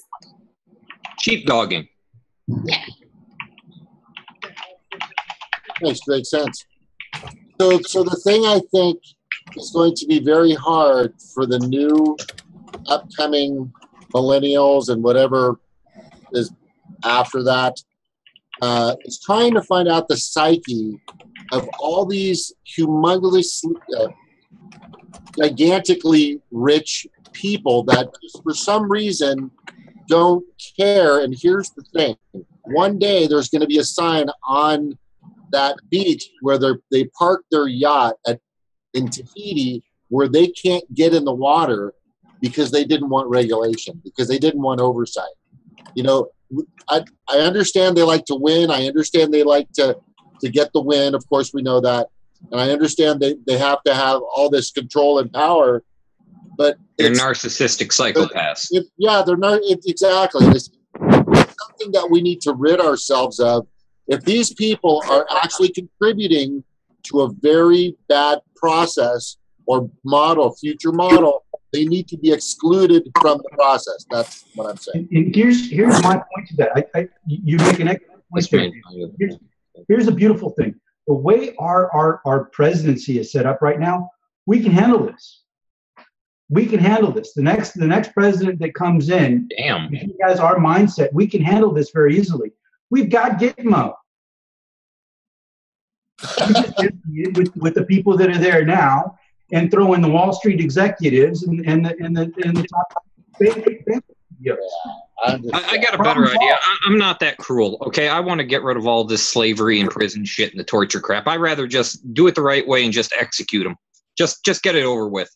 At least I won't make other people suffer like they do. I'd rather just get rid of them and be done with it. I think that's the way this needs to go. We need to set an example. Bryan wants to go black bag the entire Davos where Switzerland. It's going to be a bunch of CIA and SEALs and stuff come skiing down the hill and snatch up rich people and ski off with them. If you had, we do literally have this, but let's say, you literally have a small group of people that are detrimental to survival of the rest of the planet. I think that's deserving of an execution. I don't think. I think maybe you try to take some drugs or immunize against them. Maybe if we can reform them before we go to straight disappearing them. Let's try some other methods that might beat them. Well, let's keep disappearifying them on the back burner. I'm willing to stick a pin in that one. Trust me, that's on my list. Hang on to that thought. Yeah, Yeah. Well, I think we should disappear all the rich people and then Braveheart-style execution for all the war criminals like Henry Kissinger. No, we should actually, for all the war criminals, we should do gladiator pits. Hey, Abby, on your thing, you can raise on your like computer thing. You can raise your hand if you want to speak to jump in here because sometimes it's hard to get in twigs. That's okay. I'm mostly just listening, and I don't tend to talk unless I have something like really big to say. So usually I'm just listening. But don't worry, if I have something to say, I'll interrupt. Okay. Except for with these gladiator pits, the survivor at the end does not get to go home free. He just gets to live longer than the rest of them.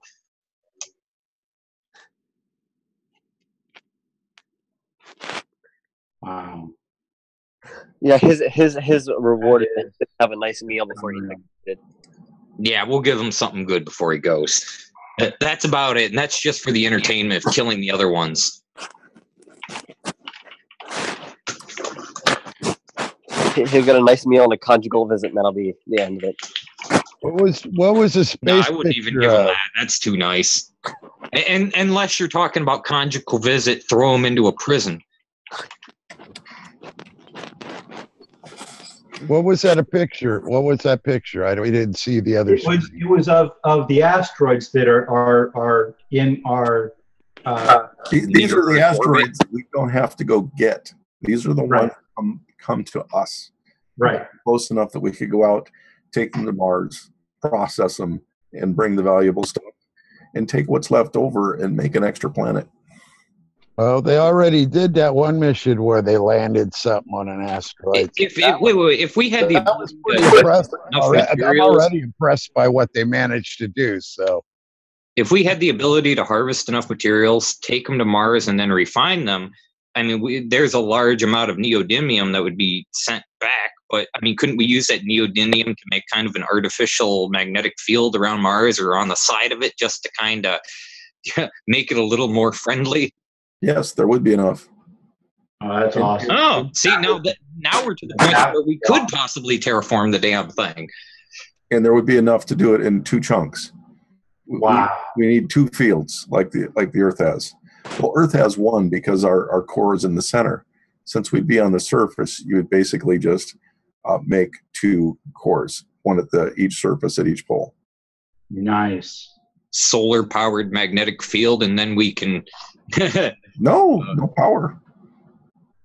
Oh, we just have to get a big enough material to where it would act as a magnetic field for a planet? Oh, God, how big would that have to be? Look at the dots. Look how many there are. All you have to do is aim them and tell them where to crash. Yeah. So they're magnetic enough just on their own to where if we just crashed them there? Just on their own. Oh, shit. So we wouldn't even need to... That would actually... That's not that bad. The process of making... That's something we can achieve. Yeah, that's just crashing something into shit. We're good at that. Making neodymium magnetic is called coercion, and basically it's just pumping it.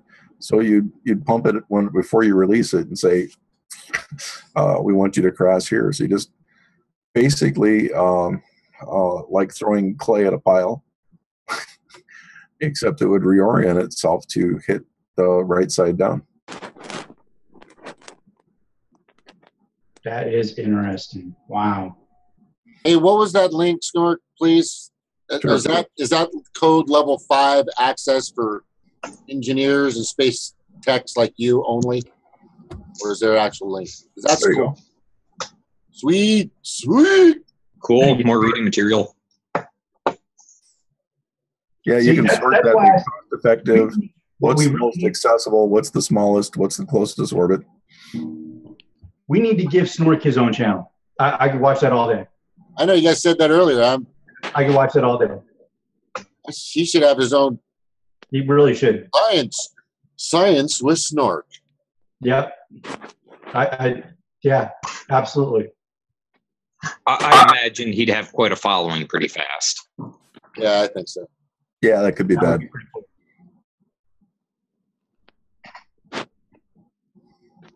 Is that a violation of some contract you're in? I don't think so. With your previous work partners and previous employers come and have to put you down so that what you know. Most of the things I did were called commodities. Okay. Not like highly secured. I worked at a few places where like you could have somebody guarding us with guns and thing. Mostly we were outside the shell of security systems. Yeah, You're saying you wouldn't have to worry about anyone keeping you from spilling the company trade secrets? Oh yeah, I had trade secrets, but most of those are legal. And most of those that I've worked with are past their patents are like 17 years. Trade secrets are until somebody leaks them. Our patent laws are insane. Yeah, if you're not the leaker, you're okay. Once the cat's out of the bag, you don't have a problem. I mean, seriously, the point of these patent laws, I mean, they literally stifle innovation and stifle development and stifle the ability for adoption quickly.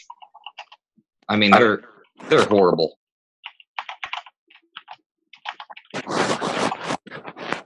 No, wasn't the point of having the patents being registered with the government so that the ideas would eventually get out? Wouldn't otherwise people just hold them to themselves? Well, I doubt it because they want to make money off of it. It is to protect the inventor, so they get 17 years to market it. Right. But like beyond that initial time period, then it's like out there. Can't we just give them the credit and a giant check and say thanks? When you invent something for yourself, it typically takes 10 to 15 years to get it to market. You really only make money for a couple of years. Mm. The larger companies, you try to sell it, you're going to hold out to 17 and they can just steal your patent anyway. Right. So like I said, for really innovative things, really incredibly useful and incredibly effective things that we could implement immediately, like let's say somebody just came up with that magnetic cooling thing and we had the ability to we had all the resource and everything to do it, and we'd get dragged through the bullshit for 17 years before we could do anything about it. In some situation kind of similar to that, wouldn't it be much more rational just to give them a gigantic check, say thank you for saving our asses, and we're just going to start using this now? Be nice. It'd be nice if that would happen, but yeah, rarely ever. I think our patent laws are insane. That would help in the short term, but I guess in the long term, I think that was the initial idea with the patents, so that people would register and the ideas would eventually get out there. But yeah, I mean, like if it was something that needed to be addressed immediately, say like climate change or some kind of technology that would help with that, like that would be nice if there was something that could get around. It's having the exact opposite effect lost on a map. Sorry. Well, I mean, but the right politician, the right person as the president could supersede everything with national security.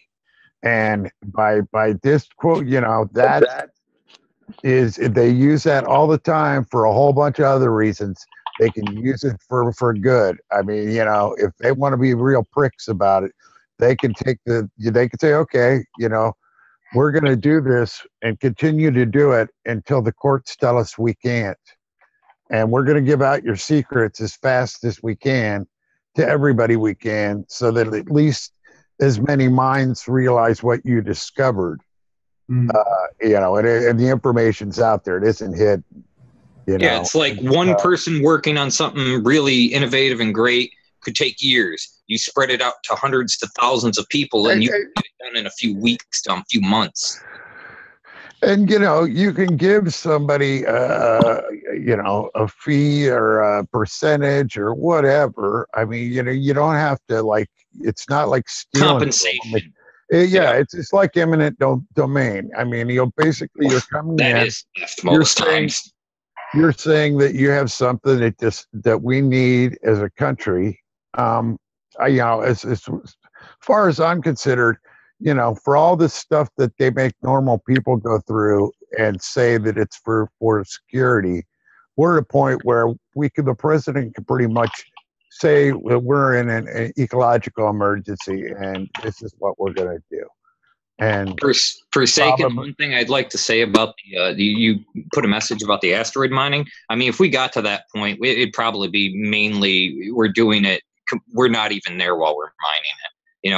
We have machines that end up doing all the work, or most of it. Yeah, I was gonna say the same thing. I've only seen the first episode, but I'm surprised they didn't have more robots in there already. Yeah, I was kind of surprised by that too. I would have imagined that by that point, a lot of that work would be done by, automation. Maybe, but they might figure human labor is more expendable and cheaper. Humans are very expensive in space because of our needs for water and food.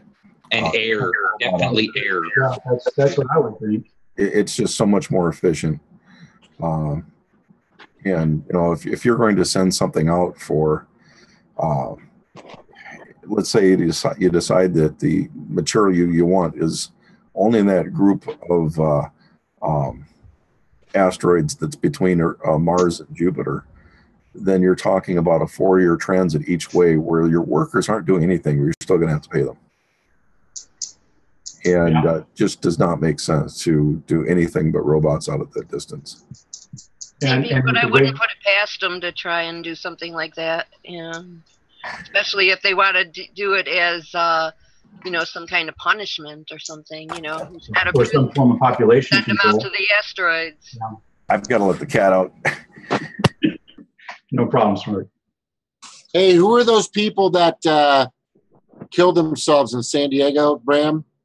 Because they were going to ride on the Hellbot Comet or something like that. Yeah. They were going to transform themselves and Heaven's Gate. Heaven's Gate. That's it. Heaven's Gate. Thank you, Broken. That's it. Yeah. Nuts. That was fucking crazy. That was mentioned that comet was so epic to watch. Yeah. Epic. Yeah. I mean, you could see the tail just gigantic behind it, and I was just like, that was just magnificent. It was like one of the most magnificent things I've ever seen in the sky. Does anybody here watch the meteor shower? When? Was there one? No, I mean just anybody in general. Have you seen one before? Yeah. Definitely. Yeah, I've seen a few of them.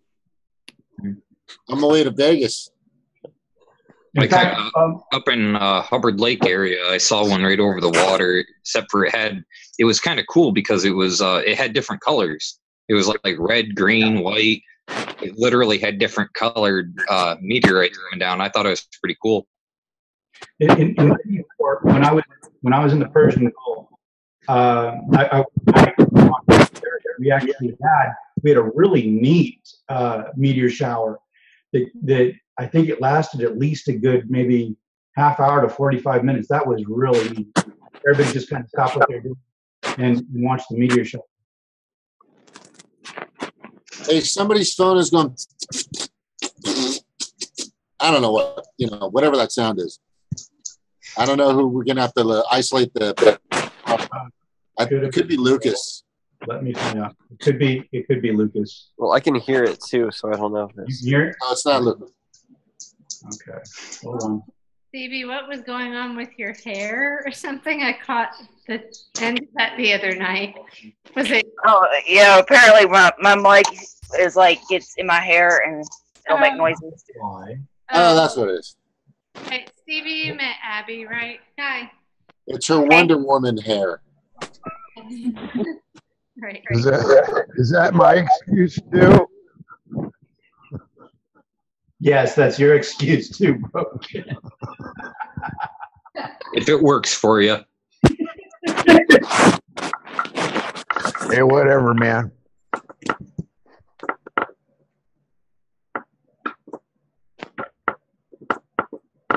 I invited Claudia. Oh, did you? Yeah, oh, that would be awesome. Which I've never done yet, but I think the reason why a hard bastard won't come on because he's really serious about protecting his identity. Yeah. For all we know, it could be the Fly. Well, unless the Fly uses a voice, something to alter his voice, I don't think so. I'm reasonably well extinguished. You know what, Kevin? I thought Kevin sounded very much like the Fly. I mean, like hard bastard. Hard bastard. Well, the expletives. He's great at expletives. That's because when he first came out, I'm like, is that hard bastard? Hey, swearing isn't the only thing I do. I do come up with rational arguments. Yeah, you do. But yeah, she multitask. She was talking tonight about the government is, and some companies are able to alter. And this is where I kind of get a little weird with her. A lot of her stuff makes sense, but her chemtrail stuff gets a little out there. And then she was saying people can, there's these companies that can change the weather. Oh, right. Yeah. Like that movie coming up called Geostorm coming up. Yeah. That's, yeah. I don't know. I mean, that's HARP. HARP. It's HAARP or something like that.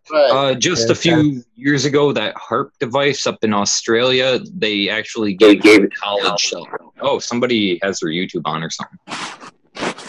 But they gave it to the college up there. I mean, there's enough power dumped into that thing to where you could probably heat a chunk of atmosphere to the point you could probably form a storm. Yeah, I could see. Yeah, I could see It probably that. wouldn't be super big. I mean, when you compare the amount of energy that the sun dumps on the earth compared to how much that thing can do, I mean, it's like an ant. You know who we need to speak on that would probably be Snort. I was about to say, and, you know, the other thing about that much energy is if you put that much energy into some sort of hydroponic system or some sort of green system up there, you could probably grow everything for the, you know, for that side of Alaska and or for Alaska and that side of Canada. You know, Probably. knowing the way Snork's growing things, it sounds like we could do it. Yeah. High density hydroponic farming, that's the highest yield for the lowest amount of energy. Plus, it has waste streams that can be converted back into fuel and more biomatter and things like that. I mean, that's the most efficient way I can think of doing it. Is waste attempting to do it. The other ones, you know, the one I know of is in Alaska, so that's like not necessarily the greatest place in the world for using passive solar. So, actually, Alaska gets more sunshine than a lot of places. You'd be surprised how much sunshine they get. Well, for half the year they have more sun than darkness, and then for the other half of the year, their big problem is darkness. storing it. You know, our biggest problem with solar is just storage. I mean, Alaska, the practicability of like a 6-month storage bank is not the greatest unless it's like some gigantic thermal thing or something, or using the heat to make some form of chemical fuel or something like that. Kind of like what Snork said, he could use the heat to reverse the reaction with the what the hell was that stuff? Calcium something, I think it was, or no, whatever the stuff was in the rebreathers. I mean, because that requires a kiln furnace of like 1,300 or 1,700 degrees or something like that to revert it back. You can't just throw it out in the sunshine and get it to revert. I'll be back in about 20 minutes. I used to live in Alaska, guys. I used to live in Alaska when I was a kid. And I just remember my dad and my mom like mowing the lawn at 11 o'clock at night. Because of the sun was still I up. actually probably like it there. I mean, the month's worth of daylight. I mean, you know, I could do that. That wouldn't bug me that much. Here's what's really interesting, Kevin, is that there's a lot of freaking Polynesians that live in Alaska, in Anchorage. It's very odd, but my cousin who still lives up there, he's on my mom's side. He's like 6'6". He looks like a big biker, like a white biker guy, because he has a Harley and everything. Why would it matter if there's Polynesians up there? No, I'm just saying there's a bunch. It's kind of weird. Well, because they're Polynesians. They're totally out of their element. But why would it matter? I'm just kind of like, I don't, I mean, are they like a roving gang of Vikings or something? Or are they just trying to live their life? You know, because otherwise, you know, it doesn't really, I mean, I don't see the problem. I'm not saying it's a problem.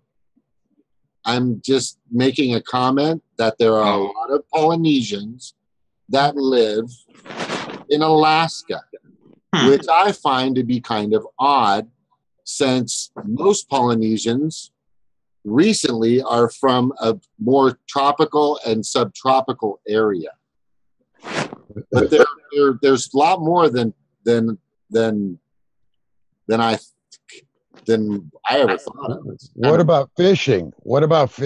I always think of it as, you know, it's like the same kind of guys that come out of Seattle, you know, and out of other places. They go on the fishing boat. So I just wonder if that is a part of it. I think that is. I think that is. The ocean better than most. There's actually there's a few of them that work on the crab and the fishing vessels in the Deadliest Catch. I'm not sure what vessel it is, but there is a Polynesian guy. He's been doing it for like for probably 15 years now. That's crazy work. Yeah, but that's always sort of been the way fishing has gone. Is fishing has always been sort of a mixture of all kinds. I mean, like you read about fishing, old fishing boats when it was sails, and they still had crews of mixture of different kinds of people because they, that was who they could hire on to go out and sail for whales or whatever the hell they were. There were lots of Polynesians on these whaling ships. Yeah, I'm trying to get my lasso to go. But anyway, it was cool. I had something to say about our collecting information on candidates. Do you guys know about ballot? Is that noise? Yeah, I couldn't hear you over that. What'd you say? I couldn't hear you over the. On Lucas's. Yeah, it lights up when it starts making that noise. The like green boxes around Lucas's. Lucas, he's calling you out. Is that Amy? Yeah, hi James. Am I clear? Was that from my phone? It could be. I'm not sure. Don't think so. No, I don't think so either. I just But just called in 'cause case it. I had a harp story. A what? The harp, the weather control thing. Well, it's not. I didn't. But I don't know, Kelly. What were you saying? Oh, the nice lady with the Hillary for Prison T-shirt that came today. She was telling me. I was telling people about our little whatever this is show chat, and I told her. She's like, "Well, what do you do? Is there a point? Like, do you just talk?" Or I was like, "Well, there's a lot of random conversation for those of us that can't talk to our friends and family and neighbors or don't have friends." but we're also trying to put some stuff together because we're spread out all across the country. We've decided to start collecting information on candidates and kind of report it here, especially new people that might be coming in to run in 2018. And she just kind of said, well, there's Ballotpedia. Why don't you just look at that? So, I mean, I know that there are other things out there to look. Where did it go? I think it's Ballotpedia. But anyway, so I took a look at it, but it doesn't have like, where's their money coming from, that kind of stuff. It has like their background information, where they went to school and all this kind of stuff, and what party they're affiliated with. And I said, no, we really want to know like things they've voted on, if they have already been in office anywhere, or who's supporting them, all that kind of information that you might not find somewhere else. An extensive investigative expose of every candidate running for every office ever. There we go. So, I mean, you can get the endorsements usually from, like, in Washington State, it comes with the voters pamphlet, but I think you can get it earlier online. You could get like who's endorsing them when, but that just gives you sort of an idea of why somebody might be endorsing them. You got to look deeper sometimes, but sometimes it's a good gauge to give you at least some idea. Right. Yeah, we don't give nearly the attention to local running candidates. And, if you don't watch your local news or whatever, read your local paper, which I don't, then you may not know. So that's kind of our idea, I think, wasn't it, everybody? And then maybe an interview if possible. Can we get extra points? Can we get extra points? My local news said vote Clinton and cops are great. So I don't trust them. When it comes to like what issues might be which issues are in? No, their issues were give money to rich people.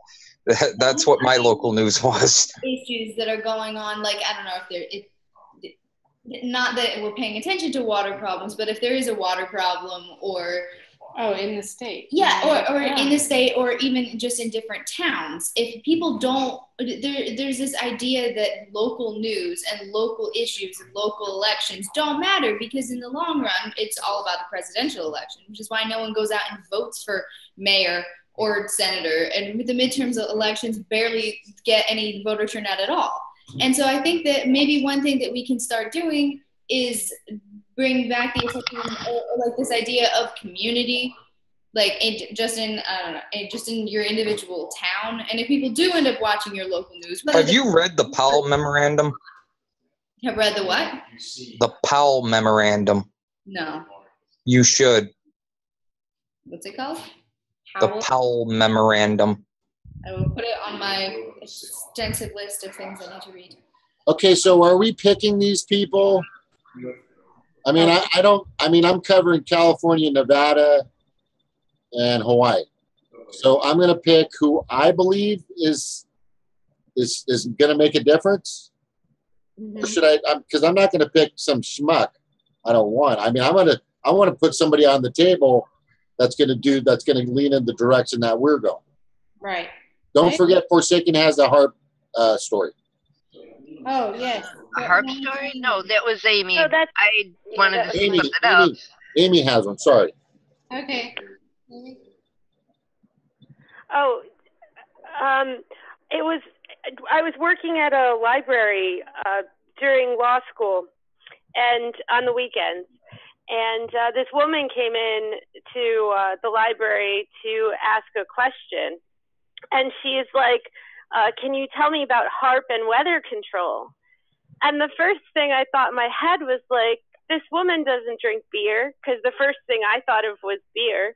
And then the second thing I thought of was a musical instrument. And I'm like, and I was like, well, maybe it has to be kept in a temperature. But no, it turned out she was talking about HARP in Alaska, and I don't remember what it stands for. Exactly. But so I was doing all this research for her to try to find out, you know, if the government she's like Tesla's HARP, and she keeps going on, and I was trying to figure out what she was talking about. And I finally did, because she had, I guess, saw something. I don't know if it was Jesse Ventura had a new book at that time, and there was something on PBS about Tesla and all his papers getting stolen, and how the government may have them or may not have them.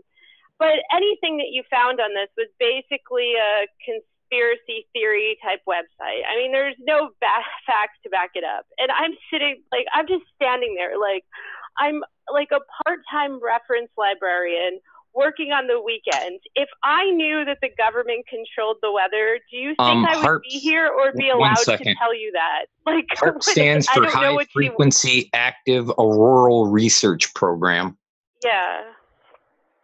And I was just like, if I had that information, I really wouldn't be working here, making very little money while I was in law school. And if I did know that, I really wouldn't be able to tell you. Anyway, she wouldn't leave me alone for an hour. And I was just like, I mean, there wasn't any research that looked at all, you know, fact-based or anything. So she just wanted me to tell her that. And all of my colleagues were like, just tell her it's true. Just tell her it's true. And I was like, I can't do that, like, because I'm just not going to tell her what she wants to hear, so she was going to go away. So I don't know why that issue, because, you know, back then I hadn't heard about it, but I saw Graham Elwood, I guess, has a clip about it, which I haven't been able to watch yet, because I really just don't think this woman wanted to say, like, you know, we're creating like hurricanes and tsunamis on purpose or something. And I don't want to believe that. And I really don't, there's nothing out there, I don't think, that's going to say that that's true. So I don't know what people think about that. But that whole experience took about 5 years off of my life. I mean, it was only about an hour, but the woman was too much. So that was my HARP story. That's a good one. Okay, and I have some things to pop in unrelated. I'm trying to work around here and just popping in every so often.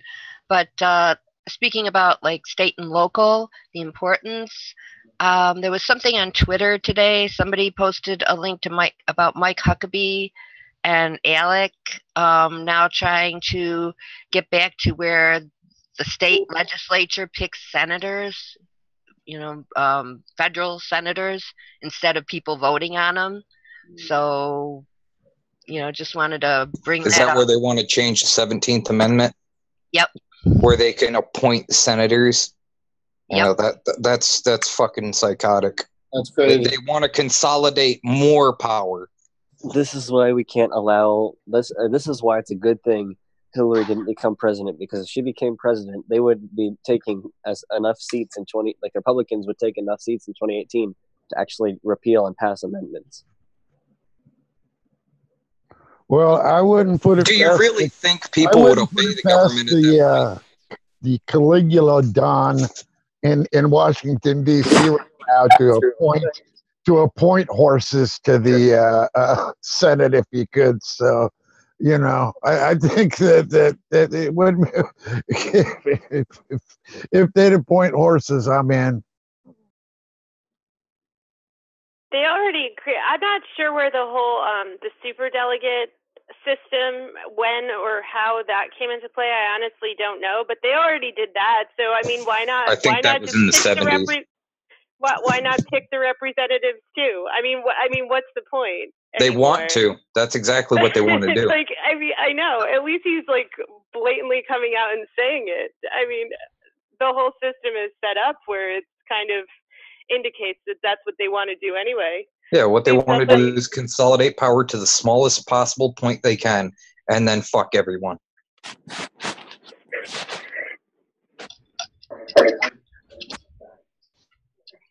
I'm gonna head out. It's been really nice talking to all of you guys, though. Hopefully, I can be Oh, on. correction. Zach said delegates came in 1984. Hi, Abby. Thank you for coming Hi, in. Abby. Yeah, Good job. Bye, Abby. Bye, Kelly. See Abby. See Kelly. Bye. It was nice having someone else my age on for once. Right. I told you. Hey, I'll be back. Wait, what is so Luke is like around. You missed it. What? So someone else? What James just said. What? No, forget what I just said. Lucas was like, ooh. Just rewind the video. You'll know. Yes, that's the beauty of recording, right? Yeah, you're busted, James. Yeah, what were you saying? Somebody said in the chat. What? What did I miss? Oh, superdelegates came in 1984, according to. I didn't verify that, but that sounds about right. That sounds about right. I think that's right. It was after Teddy Kennedy ran and almost split off the party from. That was Carter and Teddy, I think. I mean, you can make the argument constitutionally that political parties are illegal. They're literally unconstitutional. You can make that argument. It's a completely legit argument. Well, we'll see what happens to the DNC lawsuit. They can get a little bit in. That's a little bit of a wedge. Why in the hell do we have a private organization in between us and the control of our government? That makes no fucking sense whatsoever. Yeah. I completely agree. They set it up. That's the way they set it up. They're every single year, it's almost like every week, they create and orchestrate and clump these bills together and these laws to where it's harder and harder for us to regulate our public servants. It's it just gets worse and worse and worse. They're making themselves more untouchable. Well, at some point, people will just stop seeing all these laws as valid at all, and you'll have mass revolt. What happens when you keep tightening the vice on people more and more and more until they can't take it anymore? They fucking explode. We're gonna pop. I'm telling you, people are just gonna pop. I can't believe we didn't pop when the NDAA started coming through and Patriot Act, and then Obama freaking just started supporting that. I can't believe. Well, Joe Biden wrote the damn thing. I know. Yeah. Fuck. I mean, the Patriot Act was, I believe it was.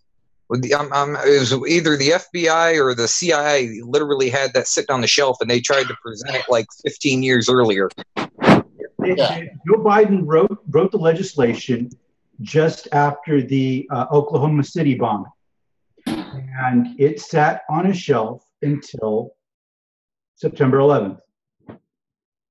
Yeah, and you can also find information saying, oh, to be able to pass this, we need some event like the bombing of Pearl Harbor or something. And you also have the what was it, that one document that came out before the towers that everybody stopped talking about, where, oh, we have to attack these 7 countries, and go figure, we've attacked them 16 years later, or not even 16. That you're talking about the PNAC letter. It's the I've read it. I don't remember the name of it though.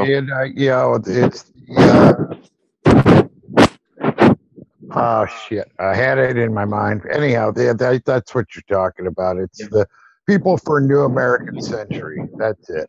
I mean, then you also have the information that Russia was trying to tell us about the 9/11 thing before it ever happened. That included Cheney and a whole bunch of the gang. Were on. And what about when Kissinger was appointed to right at first? Bush tried to appoint Kissinger the head of the investigation on it. Like, are you fucking kidding me? Yeah, he thought real hard about that one. That's why I wish the crowd got Bush. Yeah.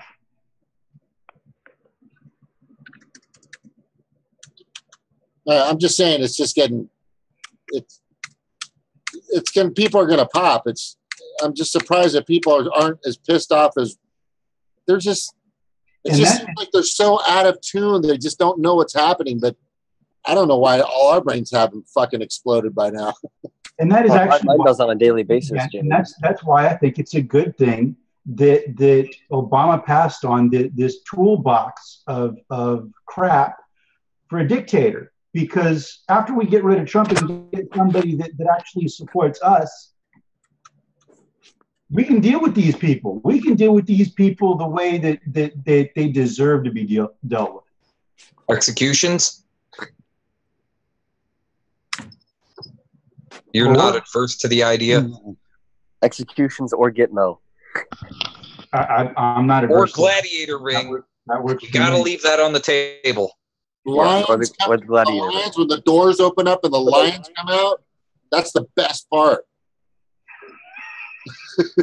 Yeah, and we'll be saving the lions. We'll be keeping their population up. Yeah, feeding the lions. Hey, it's a win-win. Yeah, we're environmentally conscious. Hey, Dick Cheney, do you like wildlife? You're going to see them up close and personal. I don't know. When I was a kid, I used to think if 2 countries wanted to go to war, then the leaders who wanted to do it should all be thrown into an arena and have to fight it out. Yes. I would love that. If they want to go to war, they how we decide these wars from now on, we just take all their leaders, throw them into a gladiator pit, and whoever's the last one standing, we shoot them, and then we say, fuck this war shit. Yes, that or like I think that we should pass a constitutional amendment saying anytime the country wants to go to war, there should be a nationwide referendum, and everyone who votes yes has to serve. I'm fine with that. And the rich people, the richer you are that vote yes, have to be on the front lines. Yes, the richer you are, the closer to the front lines you have to be, and Yes. the only way to get out of it is to donate all your money and give it all away. And not even that, because all the shit they've done throughout their lifetime to fuck people, I say still stick them in the front lines. Maybe give them a gun this time. Well, no, because think about how the good that would happen if they gave away their stuff. It's like, sure, they'd be pathetic, but they'd have nothing. They'd be pathetic with nothing instead of pathetic with $1 billion. Yeah. Pathetic with nothing, with the knowledge of all these crooked fuckers and how to extort the system. They're still dangerous. Yeah, but okay, think about this. Like, think about in a war zone, what happens to the asshole rich guy who's pathetic and doesn't want to work hard whenever he's surrounded by soldiers? His Normally soldiers he put a joins pillow over his face in the middle of the night, and then no more of that guy. Yeah. He's going to piss his pants for one. And give him a pistol. I have no problem with that, but with only one round. Make it a rubber bullet just to fuck with him. Well, that's what I was talking to my uncle before about like how different Or would one of the those world be. gag guns with a flag on it. I was talking with my uncle before about how different would the world be if Donald Trump's dad wasn't rich and he didn't get to skip the Vietnam War. And he was saying that Donald Trump probably still would have been an asshole, and his fellow soldiers probably would have killed him in his sleep. Probably. Well, I think a Nerf launcher. They can have those. Send him into war with a Nerf gun.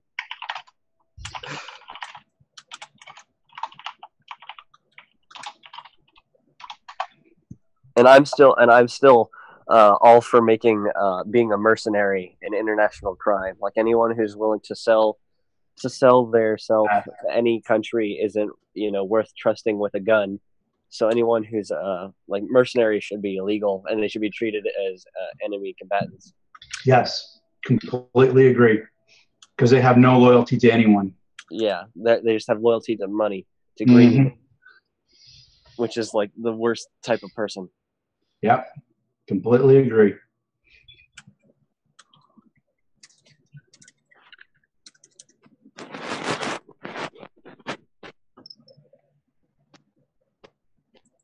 Anyone got anything else to add? I do. Okay, so H.A. Goodman was talking today in regards to he keeps now I'm concerned about this guy because he can constantly keep saying that Hillary's going to be indicted and things are going to get really bad. And every time I see people that leave comments. Well, if we actually had laws that were enforced, she would have been in prison a long time ago. Yeah, so that's my point. He keeps saying this is going to happen, and I mean, or he's hinting it, or he's insinuating it. He doesn't say it's for sure going to happen, but I feel for the guy because I really think he's getting his hopes up. But like I said, these people are so very well taken. Any law-abiding person that has decency would come to the conclusion this person, there is no possible way she can get around this. But apparently laws don't apply to rich people. That's been the case for a long time. They only apply to peasants. People that could hire a bank of just like super lawyers from hell. That's the other thing. She could arrange it so that's one thing I want to ask. They could live the rest of their lives millionaires and still pay for the lawyers to just, run out the clock on their lives. They could keep things in court forever if they wanted to. Yeah, for like 15 years. I want to say for war criminals, incredibly rich people that have committed multiple crimes, and just psychotic motherfuckers that just abuse the world and try to burn it to the ground to make themselves richer. Any lawyers that defend them have to be subject to execution along with the people. So I want the lawyers, because any lawyer that's willing to defend that, I mean, holy shit. Holy shit. Like you can defend somebody as much as you possibly can, but the shit they've been doing is indefensible. There's nothing. You're literally detrimental to the rest of humanity. That's what you literally are. And you're going to defend that? No, it's a good thing to want to kill off humanity, or just to make everybody's fucking lives miserable just to make yours better. That's just some of these. We have way too many fucking crooked lawyers. Our court system is a big shit pile. It's horrible. It just protects criminals and targets innocent people and says they're criminals. Well, you're not wrong, but I do disagree. I think that everyone's entitled to an attorney. I just think that people who only represent the high financial, crime people, like the bankers and all them, like that, they should be jailed just with the bankers too. I'd agree with that. But that we got. See, we need an actual court with an actual That's jury. absolutely ridiculous. You might as well just write out the Fourth and Fifth Amendments then of the Constitution. You can't have it both ways. You know, you can't be asking for protections from Well, why government not? or people, Why not? and then 14th just be Amendment's like, equal protection under the law, and they you're not have it both entitled ways. to a If you're poor, defense you don't get anymore. protection. All right, Kevin. Okay, that's cool.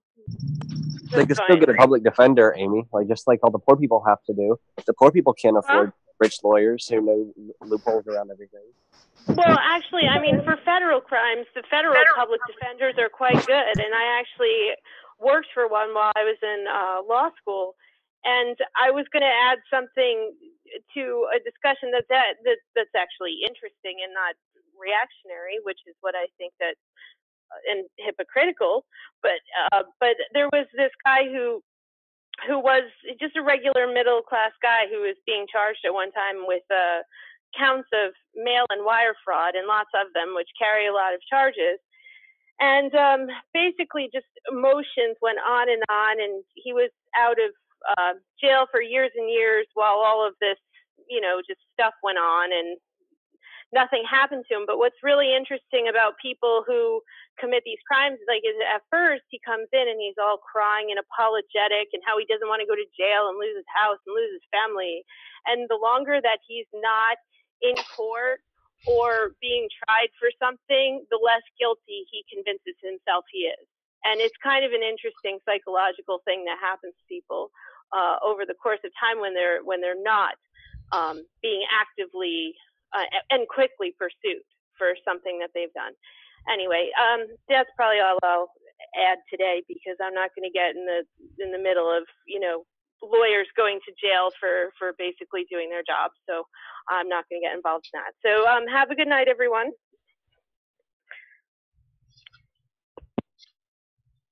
Good night, Amy. Night, Amy. Night, Amy. Good night, Amy.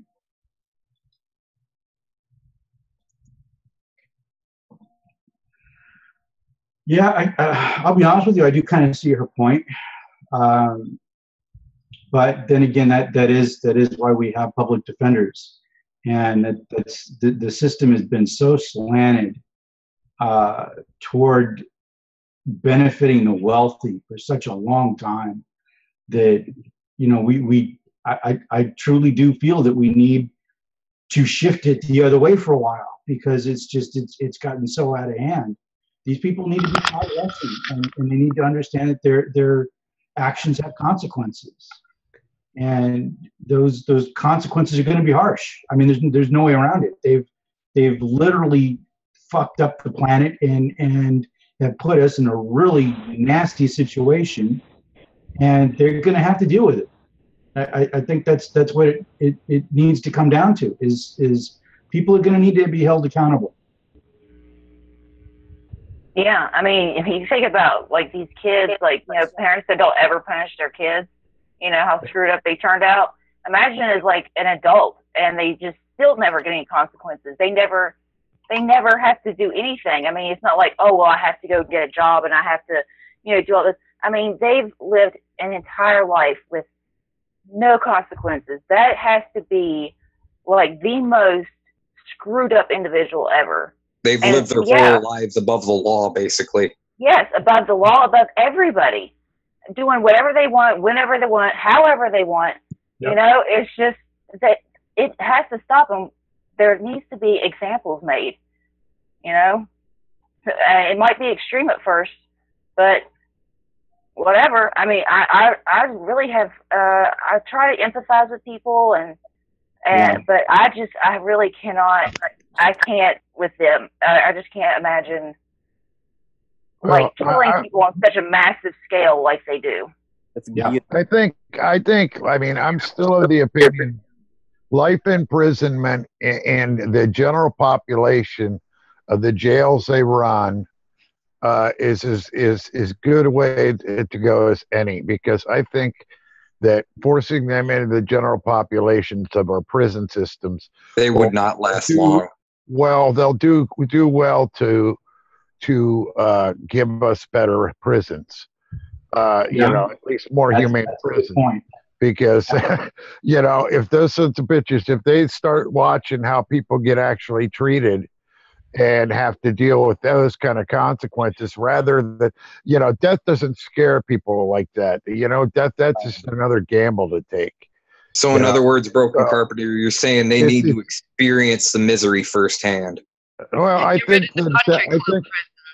yeah, I mean, I think that you have country club prisons for old people, and people have been good all their lives. There's no reason to have them in supermax facilities if they're no threat to anybody. If they're going to sit around playing cards all day, why fuck with them? Putting those people into those situations is much better because it allows for the democratization of what punishment is in America, I think, better, Yeah. I kind of think that they should be forced to live the life that they forced others. Maybe, because the big problem with them is empathy, right? They have no empathy for anybody. And it's just make them work at McDonald's. Take away their money. Take away their health care. Make them do the kind of shit we have to do every day, Make them do that. And if you're in the privatized, prison for profit, throw those people in solitary confinement for a week. See how they like it. Have them, be assaulted by police and stuff. Let them get a taste of it. See how oh shit, this is what we've been doing to people. Like, damn, we're screwed up. Maybe we should do something different. Maybe we should be nicer to people. I don't know. I mean, I know that's probably not the best way to go, but the angry, vengeful part of me says, F them, let them live like we do. Yeah, I think they're too much of a. I think most of them are too big sociopaths. I don't think the death penalty is any way to go. I mean, yeah, I wouldn't do death penalty. I will. I want them to feel it, man. I don't want them to take the easy way out. They need to feel this. Yeah, I mean, I'm just against the death penalty, period, because I don't think, in any case there's always a doubt. There can always be a doubt. And so I don't like the idea of vengeful. I don't like the idea of a vengeful justice system. I believe that freedom and liberty means something, and my freedom to move around the country and stuff, and my freedoms that have already sort of been taken away by the NDAA and by other things that have gone on. I don't agree. Or a driver privilege card. I just think converting rights into privileges. But I think that the idea of I think that the idea of taking your liberty away is all that the idea is. It isn't supposed to be inhumane. I mean, it isn't supposed to be craziness the way it is. I mean, Hell's Bells Canada does it. They got like little houses basically where they've got their own kitchen and they cook their own meals and everything. They don't. You don't need to have like these supermax prisons for people that aren't violent. I just don't see there any reason to do that. I think where I disagree with you is that I agree with you for normal people. We don't need prisons for those kind of people, or any kind of people. Like murderers. Even like if you go to Finland, where they have the lowest recidivism rates in the world, even murderers are allowed to have knives in prison because they make themselves their own meals. But what I think is we have economic terrorists who have done more harm to more people than anyone else in history through their policies and through their banks. And they are the ones that need to feel it, and they need to be made an example of so it never happens again. Yeah. I mean, all I'm saying is I think that, I mean, for the time being, they go in with the general population, but we got to change the whole system because it's screwed up. Yeah. Well, you got to. I was just going to kind of go along with what Broken was saying and kind of, I guess, pose the question of how far is too far. So, I mean, we were talking about, say, like Israel the other day and kind of the wishy-washy, how going from the weekend, with the World War II Holocaust type stuff into this position of power. And I feel like that it's almost a parallel dimension here where, like, it would be like right now we're in the weaker end and we would want to kind of enforce more on these people who have been doing us wrong, but like how much is too much? And I just think there's got to be some kind of balance there to where it's more about setting a fair position or platform for everyone and establishing that and enforcing that, which I don't think is being done now. I don't think necessarily we have to go above and beyond. What do you want to add, Stevie? I mean, it's just the problem with it is I want a solution, and I have like the angry, vengeful side of me, and it's kind of hard to separate the two. But it seems to me like these people, they can't empathize with somebody unless they are in that same experience, you know? So until they go through that and they're just like, oh, you know, I get it now. This is, you know, it's totally, you know, I had it wrong. I mean, how many people do you know that are like that? Like, I mean, it's just maybe they need to get a. I'm not for death penalty. I'm not for like torture. But then again, I feel like, you know, poverty and the things that they do to us is a form of torture. But I think that they need to get a taste of that, you know, to kind of get it. Maybe. I mean, something. I want it to end, and I want them. I don't. You know what I'm saying? I just want it to stop. I just want them to learn, like, this is not how you treat people. whatever it is that it takes. Yeah. I know. Going back to my 12-year-old self, my other thing was that if you were elected to office, you had to live in a little log cabin and, you know, live on the same thing that, you know, the lowest paid worker would have to get, and include taking out rent for the cabin. Oh yeah, I guarantee you, if they worked at McDonald's for 4 hours, they would change their tune real quick. Work with the public for 4 hours, you know, like be a cashier at Walmart and see how you get treated. And yeah, no, 4 hours isn't enough. 4 hours isn't enough. They need years of suffering. Yeah. At a DMV of all places, let them work at a really. I said no torture. Make them wait in line at there. Fuck making them work there. And with a borked computer to boot. Yeah, and I think along with that, enforcing like mental health type things, because as we've talked about before, and as you guys mentioned just a few minutes ago, it really is like that psychopath type of mentality. And I mean, I'm not defending them. I think a lot of what they do is wrong, but at some degree, you know, they do have a mental health issue going on there too.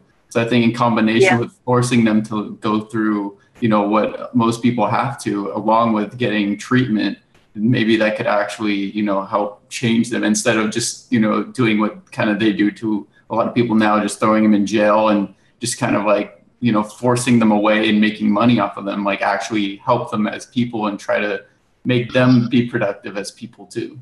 Yeah, I mean, it is when you think about the whole prison system. I mean, if you were to just, I mean, first of all, most of those people that are in there, I mean, we have the largest prison population on the earth. All right. And just from that fact alone, you can pretty much guarantee most of those people shouldn't even be in there. Yeah. You know? If you haven't done anything violent, why are you in prison? I mean, prison's supposed to be to keep the population safe from you. So if you're not violent, there's no reason for you to be there. Well, and also you got to think it's like the money wasted on these people, putting them in there, and then they try to profit off. I mean, that's sucking basically that resources that are getting fed into there. They're just basically, if you know, you could use the term welfare queens for them, basically. You know what I mean? They feed off the state being locked up in prison. I'd prefer to give them fucking education and make them smart enough to get a goddamn job and actually work and be productive, because they would cost less, they would produce something, and they wouldn't have a criminal problem anymore. Well, Kevin, it's interesting you bring up spending that money on education instead, because you want to know how much money gets given to the private prisons per person imprisoned each year? I think it's like $35,000. Nope, you're wrong. It's $50,000 per person per year. We would pay so much more by just giving them a good education. Holy! I mean, half of that we could use and just give them a skill thing, you know, for less than half of that. Well, and then think about it, because the average like in-state tuition is what, $7,000 a year, and then if you wanted to go to the good, like the quote unquote good colleges that actually aren't that great, it's like, you know, $20,000 or $30,000 a year. So that's still less than prison. Still cheaper. Holy hell. Yeah, and you think about people that I mean, that's really a good point because we think about people that rob, convenience store or something. Okay, how much does it cost for them to be locked up for 10 years, and then they would never have robbed that if you would have given them a damn education and let them get a job where they could be productive. That is such a good point. It's way cheaper, cheaper. Well, that's why the United States is stupid for looking at education as a cost instead of an investment like everyone else. Well, I don't understand what the cutoff point is. They consider kindergarten through 12th grade. We don't question that, right? But as soon as you extend it by another year or two, all of a sudden it's not out of my damn pocket. That doesn't make sense to me. It's another 2 years. Just throw that on there. It makes no sense.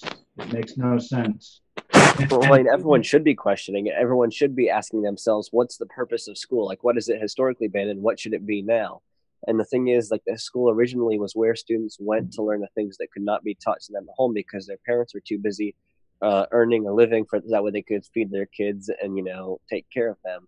And so that's where you went to learn how to read, to learn how to write, to learn how, social skills, maybe to learn career skills if your parents couldn't teach you or if you want to do something different than what your parents did, and now schools are nothing but giant money-making machines for corporations that teach kids completely useless knowledge and stuff they're never going to need to know. And it doesn't even teach them social skills anymore because all the kids go and they sit on their phone. And I don't know if you guys, remember your experiences at school, but as someone who just graduated this year, I can tell you that there are a lot of kids at school who have no social skills at all whatsoever. They go home, they play video games all night and never communicate with anybody outside of school. And in school, they only communicate when they have to for class. Yeah. All I remember is daiquiri parties and toga parties in college. Daiquiri parties, toga parties. Well, I was talking about high school and below, but that sounds. Oh, okay. Still. I was going to say Well, I was thinking toga parties, high school and below too, but that was just me. So, all right, kindergarten class, put on your togas.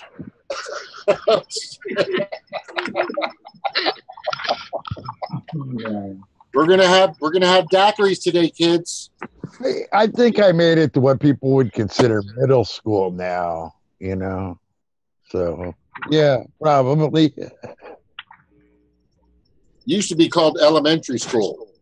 Yeah, exactly. I went to elementary school, then junior high, then high school. Yeah.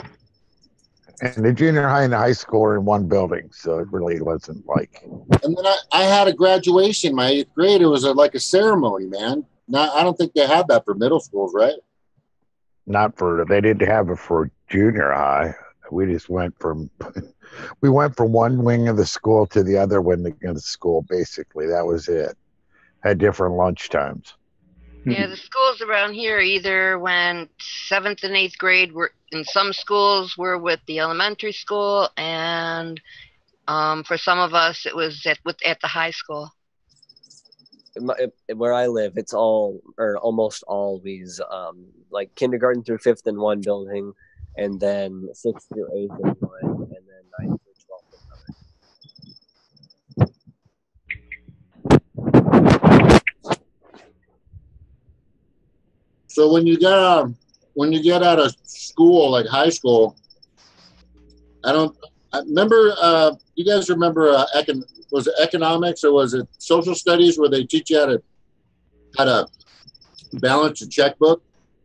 That's financial fitness. They don't teach you never that. Taught us that either. They didn't start teaching that at my school until the last few years. And it's called financial fitness. And for some god awful reason, it's not mandatory, but it should be. And my only problem with our financial fitness class is that our teacher, he has his own outlook on life and his philosophy, is he was educated with the whole economics idea of infinite growth and everything we'll have infinite growth on a finite planet, which isn't possible.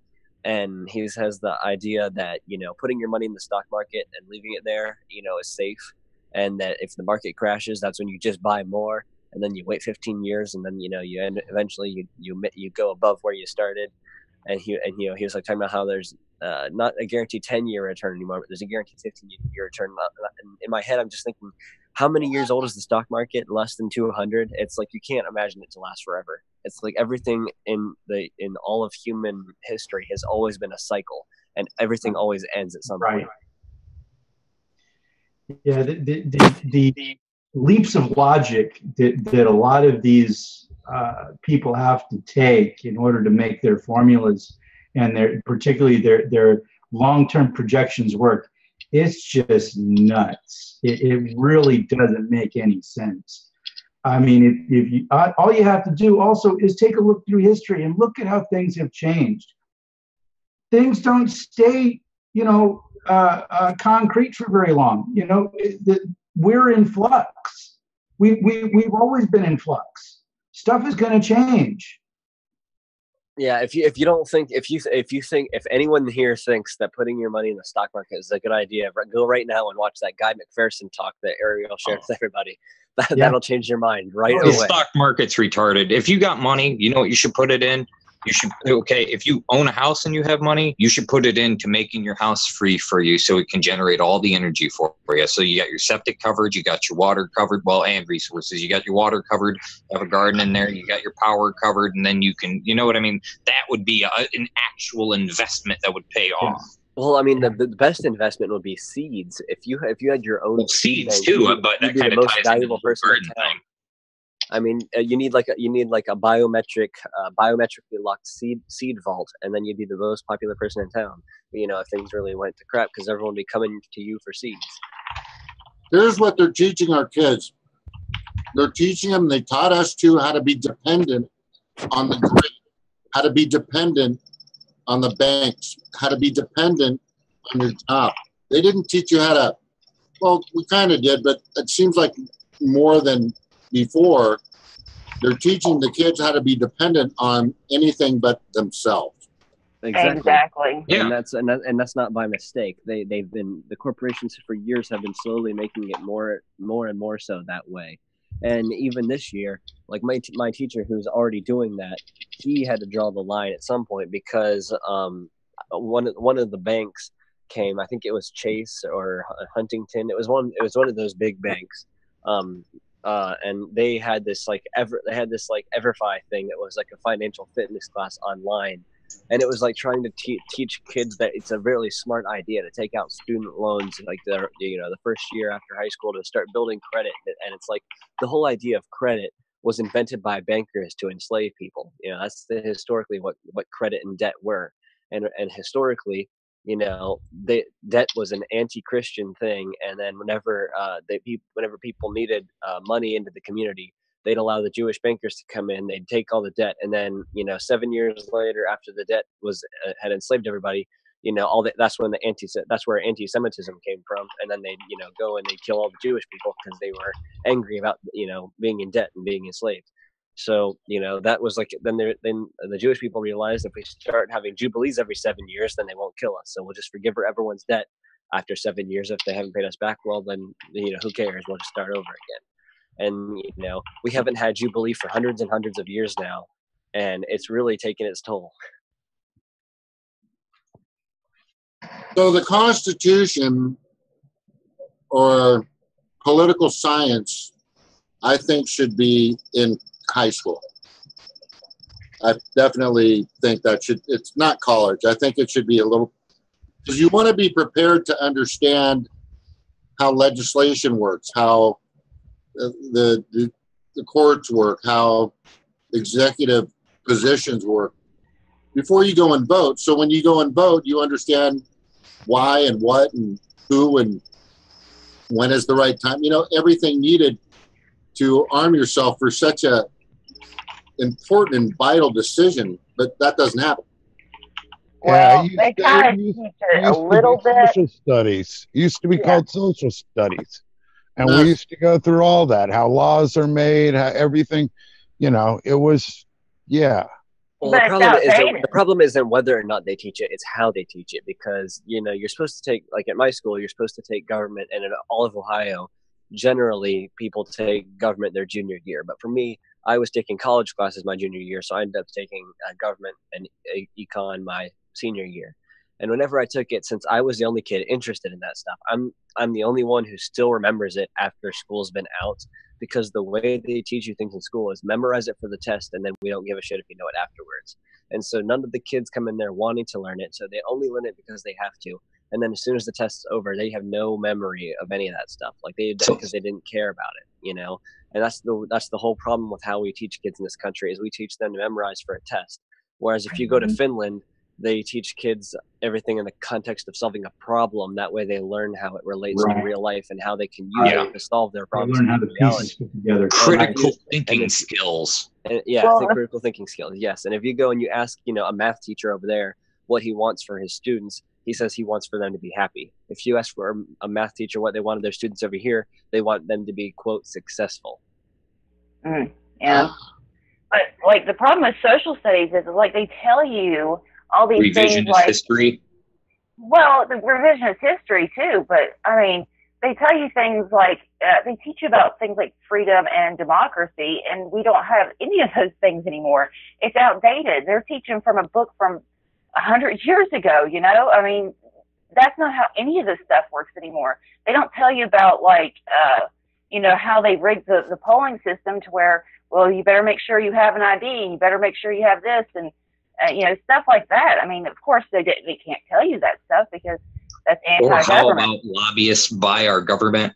Yeah, they're not going to tell you about how Obama repealed habeas corpus, because I know, because I tried. Like, I disagreed or how with my they've government teacher on the first day. Amendment. Because, like, on the first day of my government class, he was trying to teach us about the different forms of government. So he's like talking about how there's theocracy and oligarchy and democracy and all that, and republic and all that. And he was like, which one are we? And I was the first one to raise my hand, and I said oligarchy. And he's like, nope, you're wrong. And I was like, I have a Princeton study that'll disagree with you. Yeah, that's 100% right. We are. I can't even say the word. That's a damn good point too, because they're still teaching kids we live in a democracy, and we live in inverted totalitarianism.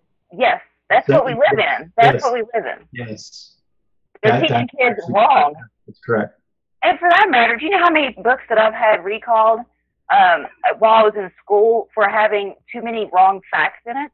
Like, all my science books were recalled in middle school for having, like, just absolutely wrong information in it.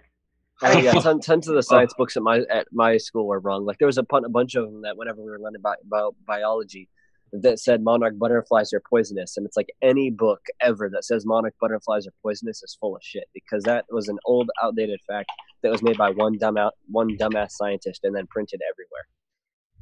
Yeah, probably like social studies. I think that had to probably do with like the milkweed they eat, didn't it? No, because milkweed's not poisonous. Humans can eat it. It's actually very, very healthy. And if you steam the flower buds, it's just like broccoli. Right. The only reason that birds don't eat monarchs is because they're too fast. Like, if you clip their wings and make it so they fly slower, the birds will eat them up. I didn't know that. That's interesting. What were you saying, Stevie? I don't know. Totalitarianism? About social studies and history. Yeah, I mean, those are probably like the most wrong that they get the most wrong, just because there's like a little bit of propaganda, a little bit of like, revisionist history, let's forget about like what we've done to black people, like let's forget what we've done here and this minority and that minority, like, they're always, that has been a problem for a long time. But yeah, like math and science and stuff, those are under attack too. Here's a good one. Ask the student that's 16, 17, or 18 years old in a junior or senior class, hey, does anybody of you know about gerrymandering? Well, if you would have asked my class that, I would have been the only person to raise my hand. I already knew that, Lucas. I know, back I mean, isn't it literally in the laws that they have to make it compact? I mean, isn't that specifically in the laws? That they have to make what compact? When they're doing redistricting, they have to make them compact. I think that's literally specifically in the law. And how the fuck do they completely get around that? I mean, I've seen some of these lines they draw. It's literally insane. Well, that's what I think, that the ACLU should be in charge of redistricting, because they're the one organization that's been shown to be completely nonpartisan, and they'll willingly go after members of both parties, and their one purpose is to defend the Constitution. So I think that they should be in charge of that. Right. Hold up a second. Forsaken, do you have something to add? Yeah, we've moved on from it a bit, but I just wanted to say, when I went to school, we had history and social studies, and we never discussed current affairs or anything. It was always history, and it wasn't, current. It wasn't how does the system work. They never talked about it at all, really. Right. How things worked at the time. Plus, as far as anything practical, they had home economics and they had shop, and that's it. Yeah. They taught us gerrymandering. At least home economics and shop. Yeah, I mean, shop-wise, you learn how to make stuff and do a couple things, kind of like basic real-world sort of stuff, basic sort of knowledge. And then the home thing, teach you how to cook and how to do stuff. I mean, those are somewhat useful, Well, but the idea here is you could be teaching at least the basics of how the government is supposed to work. Yes. Teaching how the government is supposed to work, teaching them how the government is configured into 3 co-equal branches and all of that, and trying to explain to everybody how they work together. And I mean, that was all through, maybe even a couple years of social studies, certainly. Well, yeah, it definitely needs more than 1 year, because we had 1 year of it, and if I didn't do all this research, on my own, I wouldn't know crap about how the government really works. I wish they would explain it. There's no mention of whenever you're learning about government in school, there's no mention of lobbyists and corporations and all of that, all the people that actually write the laws. I mean, it's not even mentioned anywhere. There's no mention of why the lobbyists exist, and it's just ridiculous. They leave out all the corruption part. Yeah. Yeah, I mean, lobbyists should at least be in there, because that is a legal, they try, I mean, that's something you could even mention without, going into anything like corruption or whatever. I mean, even though it is corrupt, but how the hell they leave out lobbyists? Well, it's because lobbyists and the history of lobbyists. How do they leave out was a completely corrupt history. I mean, the reason we have lobbyists was a way to get around the Constitution, because the Constitution said that for every 10,000 citizens should have a representative in the House.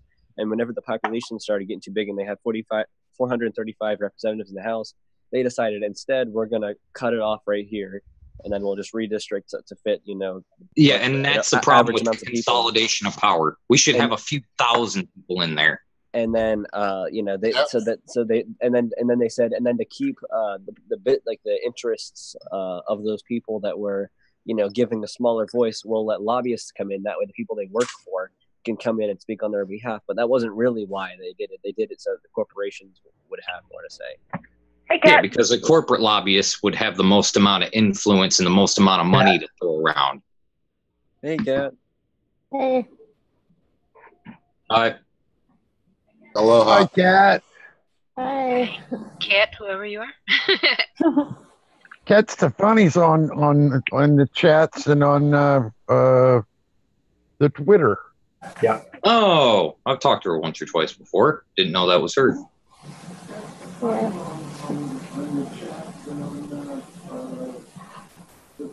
Kat, I think your YouTube is still on. Yeah. Could you mute your YouTube?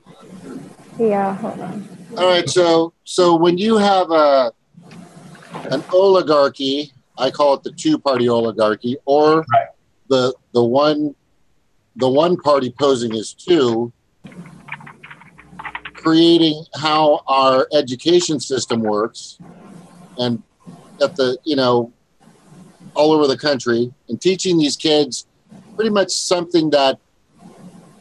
things that probably aren't going to really help them all that much.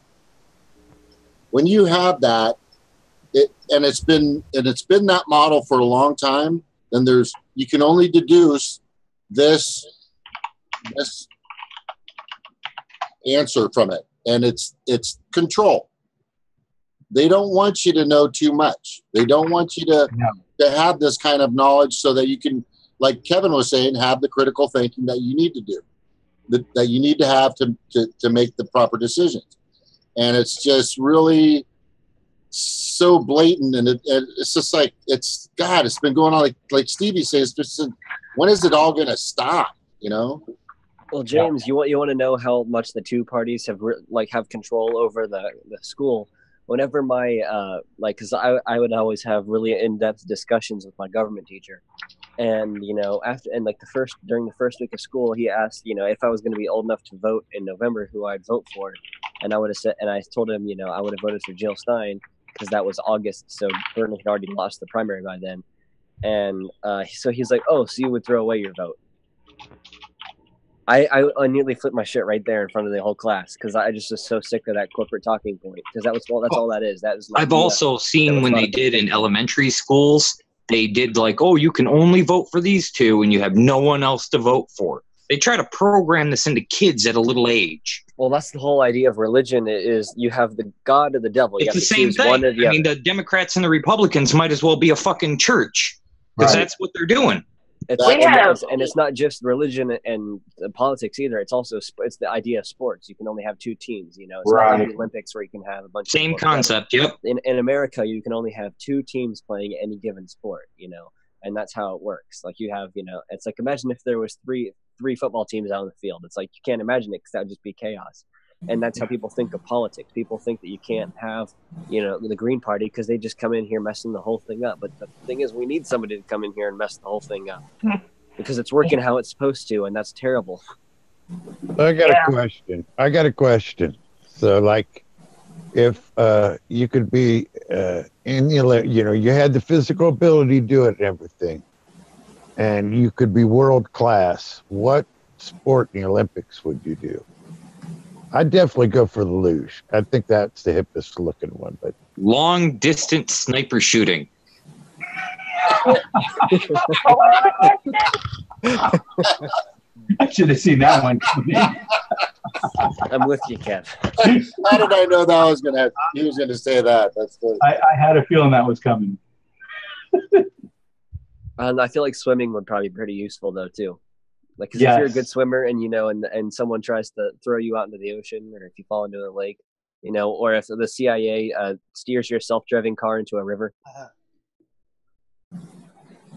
What was your question? I missed it. See, that's why I don't like AI in cars. They lock up your car. Oh no, you can't drive this way, or it stops because you didn't pay a toll, or it literally runs you off the road and kills you, or it doesn't see a car and it freaking chops your head off, or like there are so many damn problems with that. Like, I do not want my car to be able to have autonomy over me. I'm the one that gives autonomy. I'm the one with the autonomy. I don't want my car to have it. Right. well, I would think like the luge or like what if you had to pick a sport. I mean, the luge or the like skiing or something like that, where you could be going that fast in control. To me, is what would be the hippest thing, But that's. I'm sort of a winter sports kind of person at heart. What were you going to add, Stevie? Hey, hockey's surprisingly fun, Burpin. I was just asking what the question was. I missed it. Oh, okay. The question was, if you had the ability to basically learn one skill, regardless of what the strength was or anything like that was involved, what skill would that be? So like a world-class skill, like a sports skill, like an Olympic sports skill. Right. Oh. I don't know. Those people that like do the thing on the poles where they like flip around. I don't know. There's no useful skill to that whatsoever. But like, I always thought that looked cool as hell. The pole vault. No, it's like where it has like the two beams, and then they just kind of like they'll like flip around in circles and go to each one, and the uneven bars. That's what she's talking about. I'm not sure. It's gymnastics, uneven bars. Got it. I'm gonna go with Lucas and say for sure swimming, since I surf. That's just the greatest. It's fucking awesome. Yeah, I'm not really into athletics, so I'm kind of with Kevin. I'll be on the shooting range. Actually, archery would be good because we have specific targets we're aiming for. Yeah. I'm sure. Because if you're an Olympic archer, you know, because that's a silent killer. So I mean, archery. Oh, I like that. Oh, that's a good one. I changed. Hey, I a definitely changed bullet that. traveling faster than sound is a silent killer too. Daryl Hannah was actually a skilled archer. She learned it for some movie and found out she was really good at it. Who was that? Daryl Hannah. Oh, She no was kidding. almost Olympian, yeah, or was like an alternate or something. Didn't know that. That's interesting.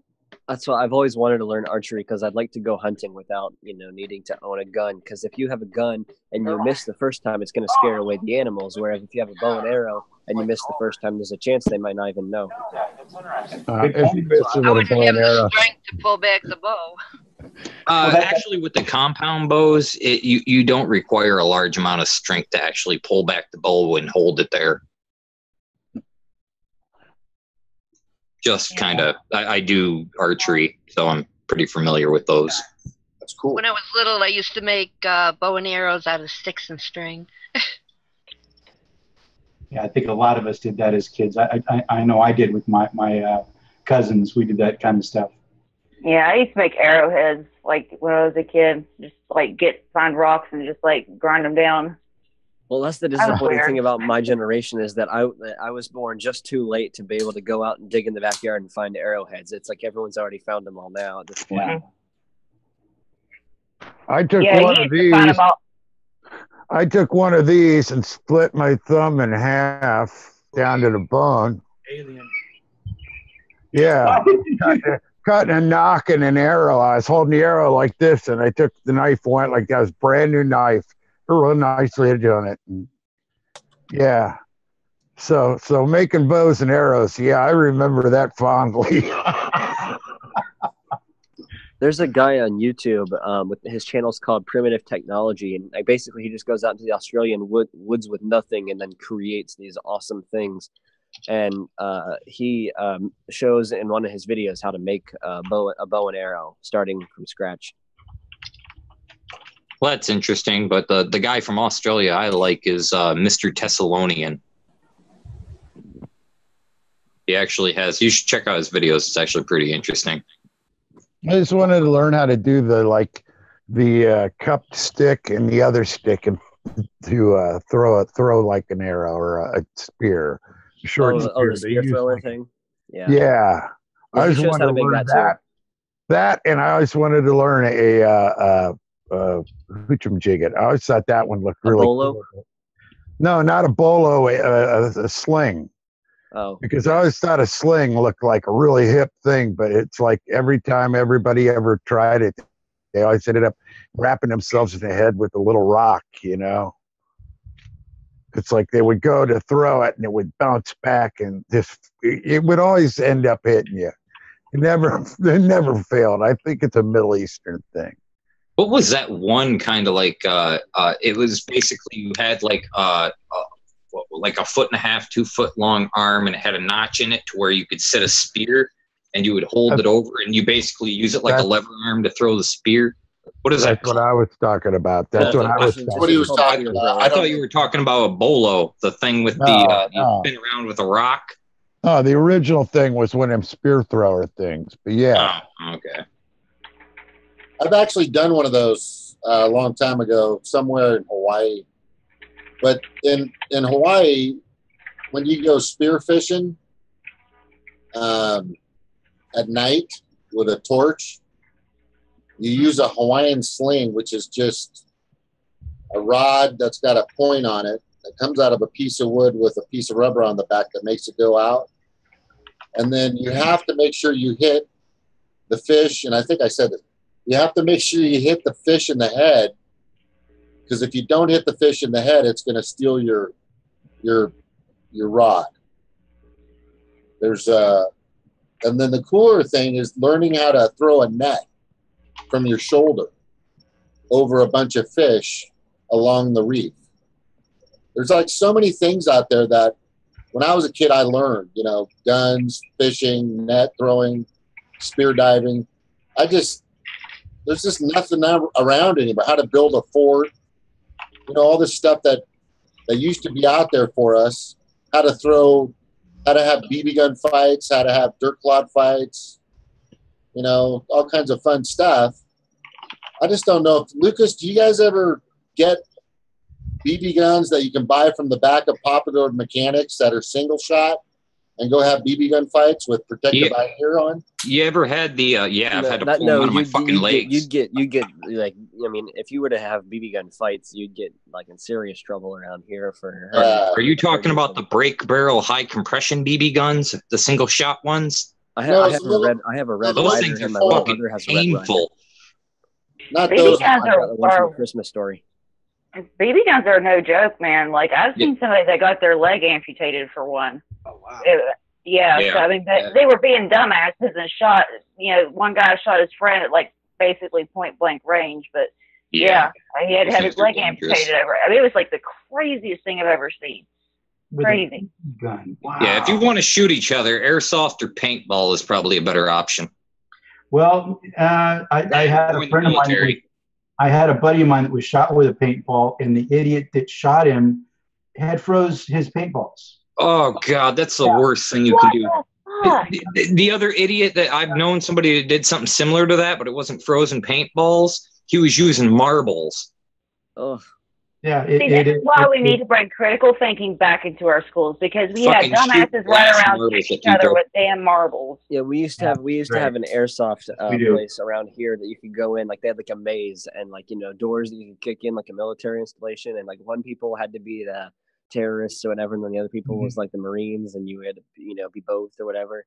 And I always ended up getting shot in the places without that I didn't have protective gear, like the inside of my elbow. Or like in the neck or something like that. Like every single time I got shot, it was always where I didn't have anything covering me up, and I had a lot covering me up. Yeah, I did that kind of stuff when I worked for the auxiliary security force in China Lake. I got voluntold for that position, but it actually turned out to be a lot of fun. Yeah, all the kids in my area always love whenever they do the Atlas training for the teachers, because like they have local kids go in with airsoft guns and shoot all the teachers to train them for like if there was a school shooter. And so like there's like several kids in my school that last summer got to go into the middle school and shoot all the teachers with airsoft guns, and so they were like bragging about that all year long. Yeah, that's not bad. Hey, I've done paintball, man. That's fun. It is fun. Yeah. Here's the thing about me though. Since I'm the big Polynesian guy, it's like I'm like the biggest target out there, right? So what happens, right? So I'm just like a big billboard, and everybody's shooting at me. So I go, you know what, guys? I'm going to sacrifice myself so you can take the flag. Like what? So I just get out there, get pummeled. Next thing you know, they're coming around a different angle and taking the flag. But I just got wasted, man. Out there is bad. I've never been there, like been paintballing. That sounds like so much fun. It is but fun. Not so much like. It is. And that's what I've always wanted to go paintballing, because like I have a feeling that being hit with a big ball that actually splatters is going to be much less painful than getting hit with a tiny little one that like leaves like a huge red mark on your skin. Talking about big balls that splatter, I'm just kidding. What? Oh, God, Kat, so normally what we do is when someone shows up for the first time Ring Central, they introduce themselves. I see, Bram. But everyone knows me already. Yeah, most of us know you, but people who don't, like are in chat, that have never seen you, they're like, who the hell is that? So. I don't. No, I was like, who the hell is that? Okay. That's just the way I am. Don't worry about it. He's Joey. All right, go ahead. I don't know what to say. My name's Kat. I used to come here all the time. I've been gone for a couple weeks. I'm boring, and I mostly just listen. Okay. What state are you in? Ohio. Columbus, Ohio. Ohio represent. Woot woot. Yep. This is up your way. Yeah. So, you guys were on Uphill Media today, you and Bram? Yeah. Mm-hmm. What were you guys talking about?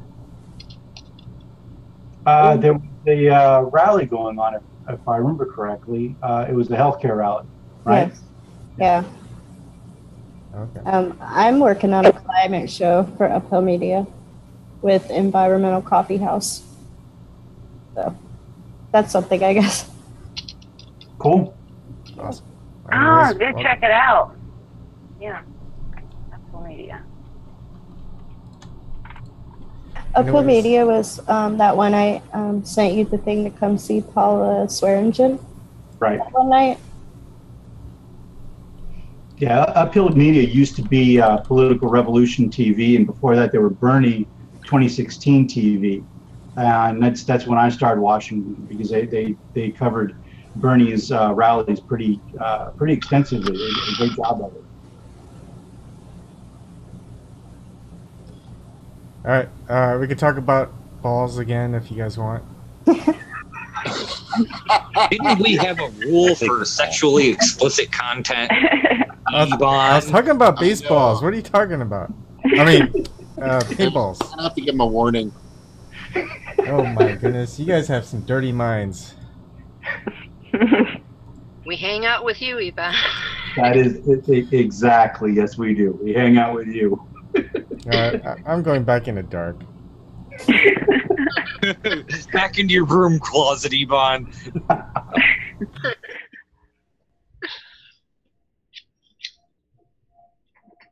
Okay, I'm going to reveal myself to be a complete idiot here, but what does Polynesia mean? Because I've heard that several times in this conversation. I've never heard that before. Polynesian? Yeah. It's like the Polynesian Islands? It's okay. Never It's heard. okay. It's okay. Polynesian, I'm not the exact definition. I'm not perfect on, but I know it means Polynesia, which is part of the South Pacific islands like Tahiti and Bora Bora and Tonga and Fiji, Polynesia. So if you say you're Polynesian, that's where you originated from, and they threw Hawaii. Oh, okay. It's a culture. It's Polynesian is like being Japanese. Polynesian is like being English. Okay. All right. Thanks. I am Polynesian. All right. Well, I learned something new today. Yeah, Fuck you, establishment. 38.5%, according to the Office of Hawaiian Affairs.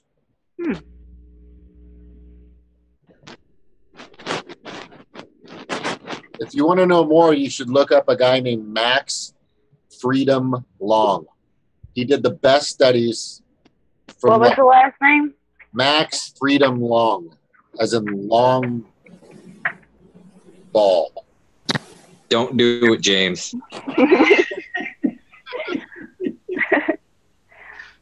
Max Power. And that Ebon just gets our minds in the gutter. That whole name kind of lines you up for that joke. It did. It does, unfortunately. Anyway, so what he did. Thank you. Max Freedom Long was great because he really did a great study of the migration of the Polynesian people. And we actually, from what he can tell, because of how we practice it wasn't religion. It was more like a process of huna, which is kind of like a religion.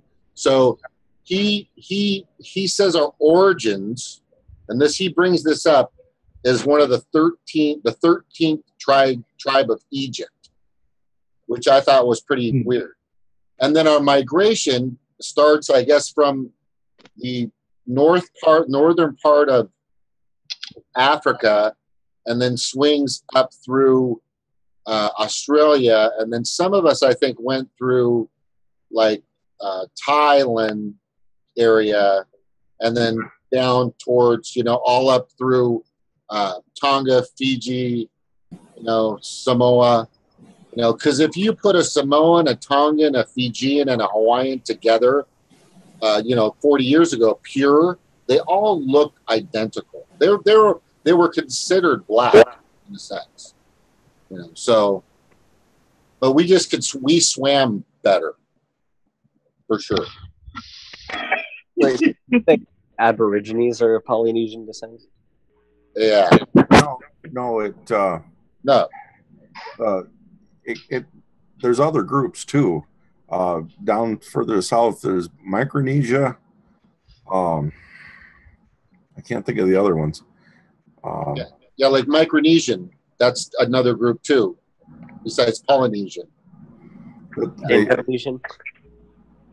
There's a few. I just know about mine pretty much. Yeah, I'm like come from a state that's like 96% white, so like I don't know this stuff. I mean, it just never comes up, you know. This is cool. There's a lot of stuff out there. Hopefully, one day, Stevie, you'll be able to travel the world and learn all the. Yeah, don't think it won't happen. You're still young. You know, once you become a senator, you might have to travel. You might have to travel to. You might have to travel to Saudi Arabia and take secret trips to other countries. Oh, they never send me to Saudi Arabia. I flip them off. It's an idea. You might have to go there to start some deal with some terrorists. You never know.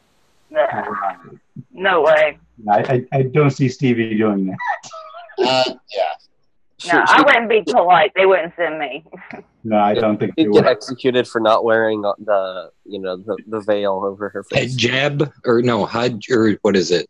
Hijab. Well, there's a hijab. In Saudi Arabia, it's worse than that because you have to wear a veil. Yeah, what's the veil called? Because I've got one of those somewhere. It's just called a veil. Oh, okay. Because like my stepdad was deployed over there in Afghanistan, and he actually sent one of those back, and I put it on, and I don't know how those women do it, especially in those temperatures. Like, holy hell, man! Because they would be stoned to death if they didn't. Well, yeah, I mean that's probably but I mean, geez, it's rough, man. It's rough.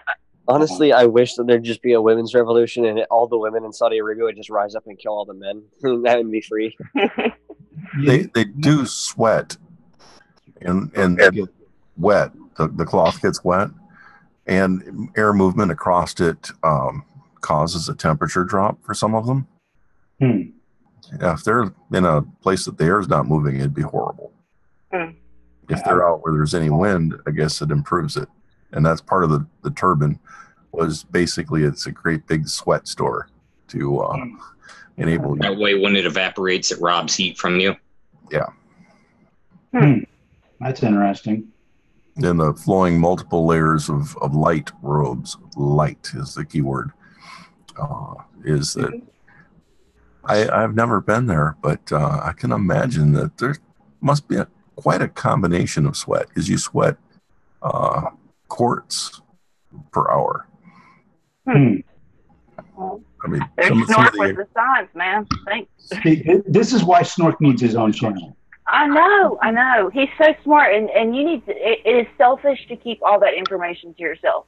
You gotta have like your own show where you just like break down all the science stuff. Yeah. Look, I'm sure you already know this, but I'm going to say it anyway for all the people in here who don't know it. Just to give you an idea of how effed up our farming situation and like our trade and economic and environmental situation is right now, we're taking all of the perfectly good drinking water in Arizona and New Mexico that's in the aquifers, and we're bringing it up and pumping it out onto completely infertile fields to grow hay, which we are shipping to Saudi Arabia to feed their horses. And by plane, we are shipping it by plane, which is the most inefficient way to do it. And we're using fossil fuels to grow and cut that hay and to suck the water out of the ground and then put it on that hay. And then it's going to be polluted with all the chemicals and run off and evaporate into the desert and be lost forever. So in other words, you're saying we're in a downward spiral to death? Yeah, but just think about how messed up that is that we are growing hay in the United States, in Arizona, and then shipping it by plane to Saudi Arabia for their horses. Yeah, it's psychotic. Nuts. Oh, that is nuts.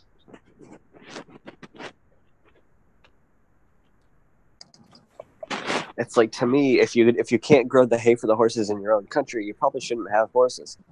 Right. Yeah, I mean, that's why camels live in the desert, right? Yeah. Right. They're specifically adapted to live in that environment. That's right. what probably used. Yeah, and I'm pretty sure they also have cars in Saudi Arabia. So, and they also have lots of oil in Saudi Arabia. Yeah, so that's not helping anything. It's crazy. On the bright side, Saudi Arabia's economy is going to collapse soon and probably take the whole world economy with it. So Saudi Arabia won't be in a great spot too many years from now. Or at least the Saudi monarchs won't be, which is good. Yeah. But to your point about a female uprising there in Saudi Arabia, you know, that's not the only place that could benefit from one. We could probably use one here as well, to be honest. Just not the Clinton style of female uprising. Yeah, not the SJW Exactly. Nazi and identity politics style female uprising. The new wave feminist sort of crap. Yeah, like the that's what blame I'm so all ticked off. men. All these people who think that it would have been so great to have Hillary as president. It's like Hillary could have become president and then taken away women's right to vote, and everyone would have said it's great because she was the first woman president. Hillary would have been our Margaret Thatcher. I mean, think of what damage that would do to the women's movement here in this country to have a Margaret Thatcher type president. I mean, wow, it would set us back so far. I mean, we probably end up going back to caves and scratching ourselves. I mean, Well, do you think that there'd be 3 million people out marching about how much they love women if Hillary Clinton became president? Exactly. Just ridiculous.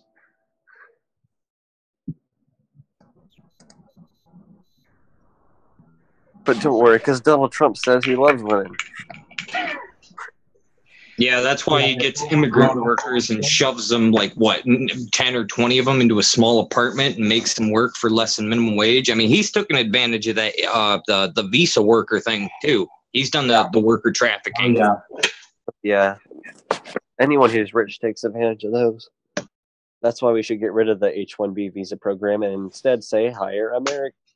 Yeah, like we shouldn't allow immigrant workers, period, unless every single American that wants a job has a job and can live off that job. That's that's the thing is, I think that we need to have an honest discussion in this country about the difference between immigrants and migrants and the whole idea of coming here to work and coming here to live. Because some people are only coming here to get work and take the money out of our country and into theirs. And, you know, I see why, and I'm not angry at the person. I'm mad at it's understandable why they're doing that. I'm mad at the institution for allowing our citizens to have the detriment of that. You know, it's like, you know, at some point you have to choose between whether you want our people to have a good life or their people to have a good life. And if we make our life better, then we can start exporting, you know, the fruits of our labor to other places and make their lives better as well. Yes, however, agreed. If we raise our living in poverty forever, nothing ever standards. Right, but here's part of the problem with that is that if you look at our history, the reason why a lot of these people, particularly from South America, come here is because of the damage we've done to their countries.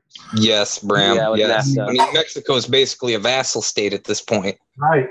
I mean, we have really destroyed their economies, propped up these pocket dictators, and just, I mean, it's ridiculous. It's absolutely ridiculous. Well, and don't forget the trade agreements like NAFTA, because NAFTA is the reason Mexico's in a shithole right now. Because Mexico, half the country used to be corn farmers, and then we passed NAFTA, and we were able to sell them our cheap Monsanto corn at half the price, and we put all their corn farmers out of business. So then they all started coming here and joining the cartels because they didn't have anything else to do. Well, I mean, all the people you got. We're basically propping up and creating a criminal industry.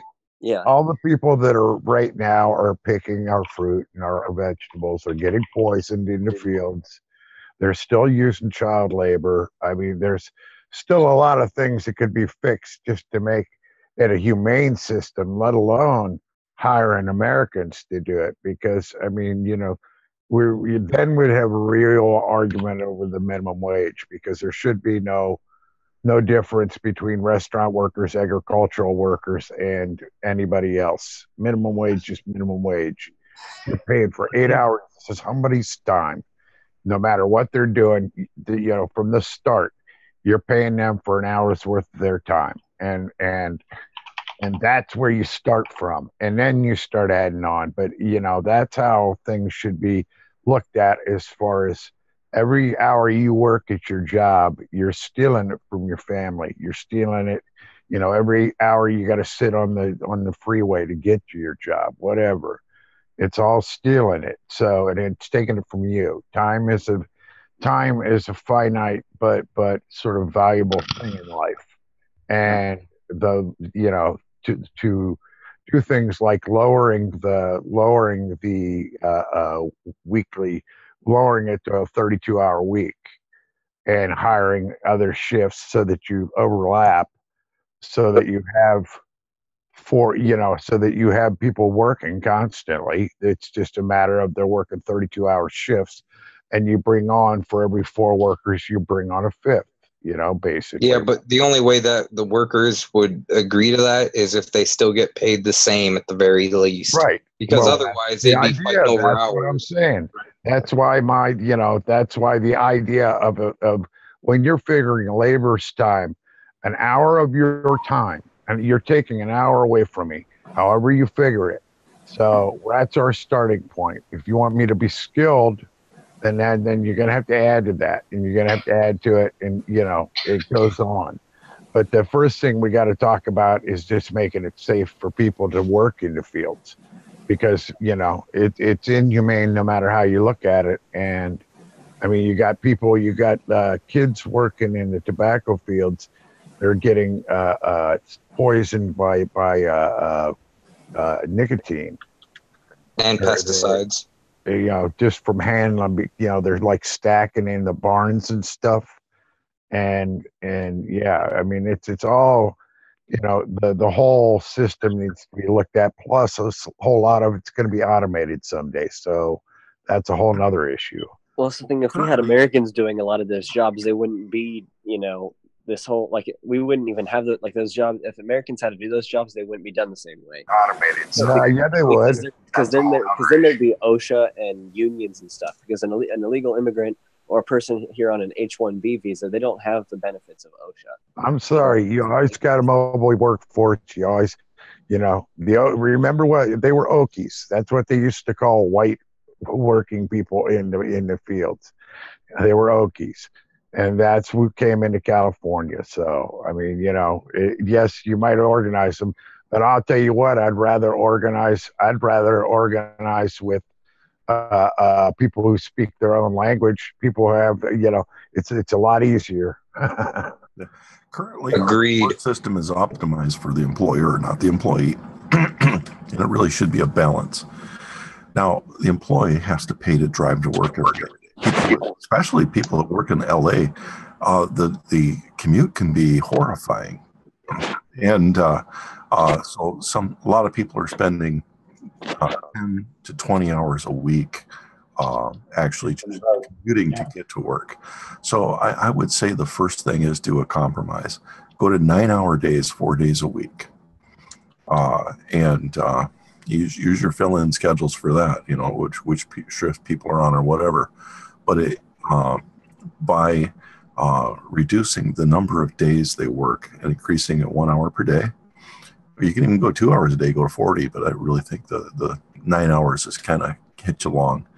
But it reduces the expenses for the person to work by 20%, which is like giving everybody a 20% raise for the time they are at work. That's a good point, Snork. Well, Snork, what do you think about the more European style of shortening the workday from 8 hours to 6 hours in order to maximize productivity? No. You don't think, in the long run, I don't think that's true. Because 6 hours, you're talking about a 3 hour with a break. And I do not think humans are optimum with that. I would say, obviously, also, if they're going 6 hour days, they're working 5 or 6 days a week. And again, I think we need to minimize the number of days, increase the number of hours, increase probably the lunch hour. I mean, if you go a 9-hour day, you're going to need longer than 30 minutes. And also a couple of 15-minute breaks. But again, we need to start thinking about the work side. And that means, especially as we switch to a more intellectual role, as if we go to more robots and less people, and we're never going to get less than 30% people. And I would doubt myself that it's going to be, just from what I know of robots, the constantly new expanding is never going to be robots, or very rarely going to be robots, because the humans are so flexible. When you make a change, they can go in, and even the most automated we did with the leading robot companies in the world, we went one robot, 2 humans. Just in case something went wrong with the robot, those 2 humans can take it. Because it usually took at least 2, if not 3 people to fill in for what a robot would do. But again, going back to intellectual, you just can't jump in, work in something in the intellectual fields for 6 hours and jump out. Once you get onto a topic and you start thinking about it, you've seen my rants. You want a long stretch and then get that person out of there. You want them to have at least a 3-day or 4-day break, and then back into it. Is just as with physical effort, with mental effort, it can burn you out. And that doesn't exclude time. One of the major things that we don't discuss is, conferencing, actually getting out there with other humans and talking in random situations helps an awful lot in developing new technologies. Yes, it does. You'd be surprised how much faster things can move along when you have a lot of people working on the same problem. Well, when I work in teams with people in really diverse fields, we start trading information about, we start learning things that in the other fields, because it's just like Einstein's unification theories, and his goal toward that is that all of it seems to have echoes between all of the different sciences. And if you're... It improves them all too. Right, but if you're in an area of research, and you're running into a blank wall, and you're talking to somebody in a completely different field, and their field's already come about it, there's sometimes ability for you to say, well, what if we had something analogous to that in this field? A different perspective. Think of a workaround for that. What was curious, what actually got me interested in helping this one Pacific island was somebody in California was asking me to do some energy project. And I was brainstorming with them, and I said, well, the first thing we're going to do is we're going to say to do that, what would be the optimum place on the entire globe to do it? And then let's see what we have to do to make it friendly for our environment. And we started talking about, if we took this island exactly in the middle of the ocean, nearly the same temperature every day, nearly the same humidity every day, that predict what was going on. And we started thinking, and like a week or 2 later, I see an article about them actually having problems in the area we were discussing. I thought, well, I should call these people. I just actually to Australia and asked for their help. Who would I contact? I see you're listed in this article about helping these people, and I said, who would I contact? And they passed me along. And just last week, from a similar thing, somebody in Nepal contacted me and said, can my technology be useful to them? And I'm like, oh, it's a good thing to think about. I've never thought of Nepal. Because it's the exact opposite. You're talking about cold, you're talking about high altitude weather systems, but it's a completely unique environment and different toys to play with. So it might be absolutely fascinating if I could find out what their interest is. Mount Everest. That's right there. Yeah. And Mount Everest is high. So are the mountains around it. 26? Is it 27, Thou? Oh. 29,000. Still, that's a lot. Say it in miles. 29,000. Say it in miles. And then it gets impressive. Yeah. It's like stepping out of it's like if you could step out of the airplane, it would be the same. It's the same. As I read Into Thin Air, like they announced, I'm sitting there, I just cracked the book and I start reading. He starts talking about the environment at 29,000 feet. And the captain gets on it, says, now we're at 30,000 feet. You can take your safety belts off, or whatever. It's like, oh, okay. Yeah, I guess it would be pretty brutal. I think another way to think of it is it's almost 6 miles. I mean, just getting a breath of air is like torture. Yeah. The World Trade Center was only a little over 1,100 feet. Is that correct? Yeah. 6 miles high. That's freaking awesome. And it's not a place to trip. Yeah. No. Well, that's what I was watching Planet ways Earth, and they were down. saying it's so high that the birds couldn't fly over the mountains in the Himalayas and Nepal and Tibet. If you fell like a straight drop off Mount Everest, how long would it take you to hit the bottom? About like 2 minutes or so? 2-3 minutes? I don't know. Terminal velocity? What? Around 130, 140, somewhere around there? Terminal velocity changes with altitude. Oh, yeah, the air is thinner. Yeah, so I wouldn't be able to do that calculation.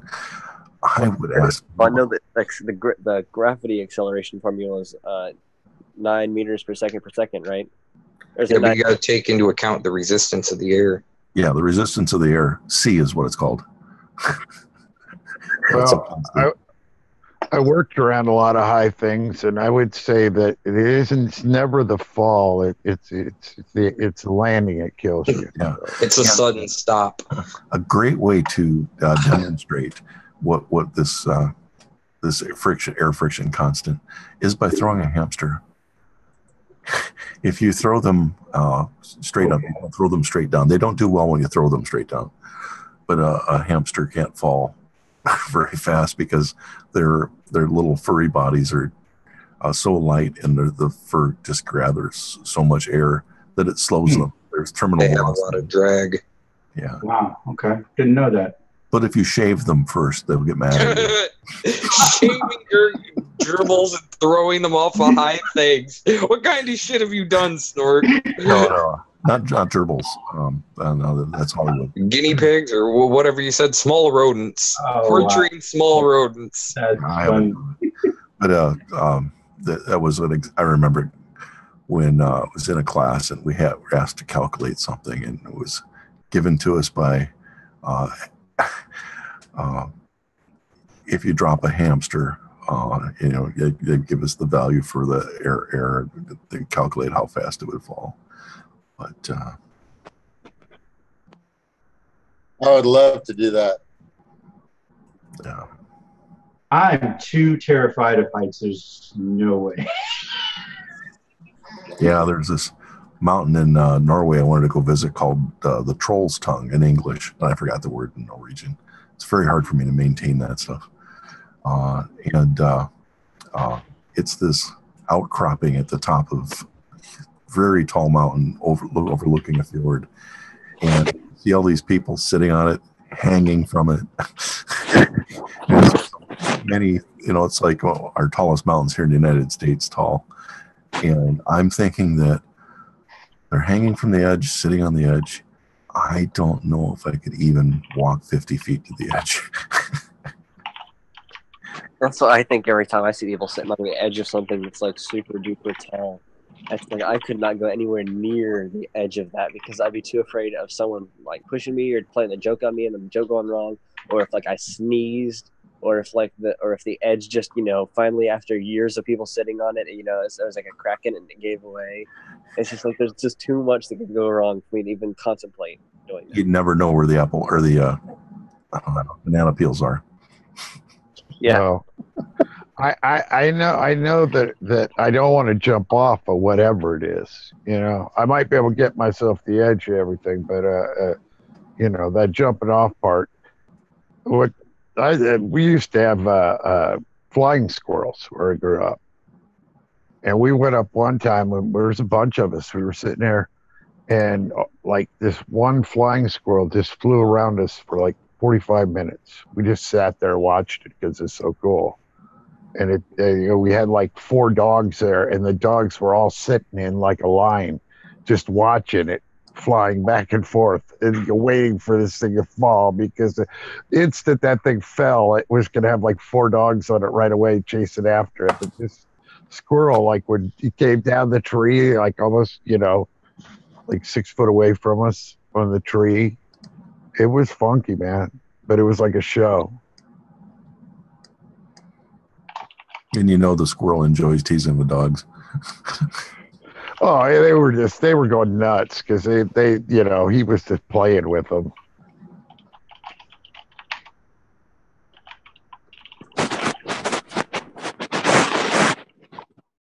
And who knows, at that time there could have been, you know, they could have been nesting, and he could have been just like getting, you know, could have been he or she just flying back and forth trying to get the threat away from the tree they were in, you know. Stevie, are you singing?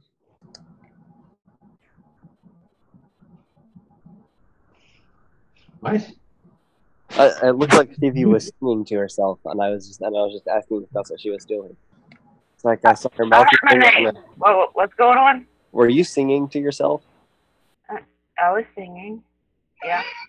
Well, I was just wondering because I looked like it, but I didn't know for sure, so I just was curious. What were you singing? Yeah. Fishing in the dark.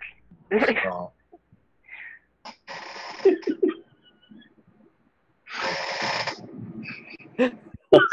No, you don't need to do that. I was just curious. Oh, jeez. Well, look what you did. You made her self-conscious. You let her keep going.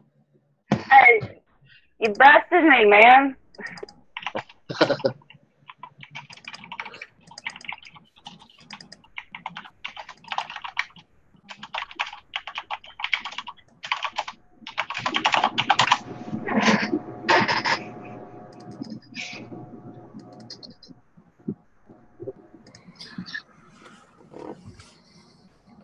Okay, anybody got anything else? There's a place on the island of Kauai. When I lived there, I went to high school there for a couple of years. Probably lived there for about a total of like 2.5 years. But there's let me put this up for a second. It's a picture of a place called the Sleeping Giant, and it's like an 1.5 to 2 hour, like probably 2 hour. Wait, about 2 hours to go up to this this little mountain right here. Can you guys see this? Okay, right here. You see that? That's a wrong freaking color. Okay, so this. How do we go back? Can we go backwards? Anyway, so this is called the Sleeping Giant. You started to crawl up, but there's a hole in the chin right here, and the air comes up so fast, onshore wind, that you can stand at the edge of the chin and lean forward and look down the face of this cliff, and the wind will keep you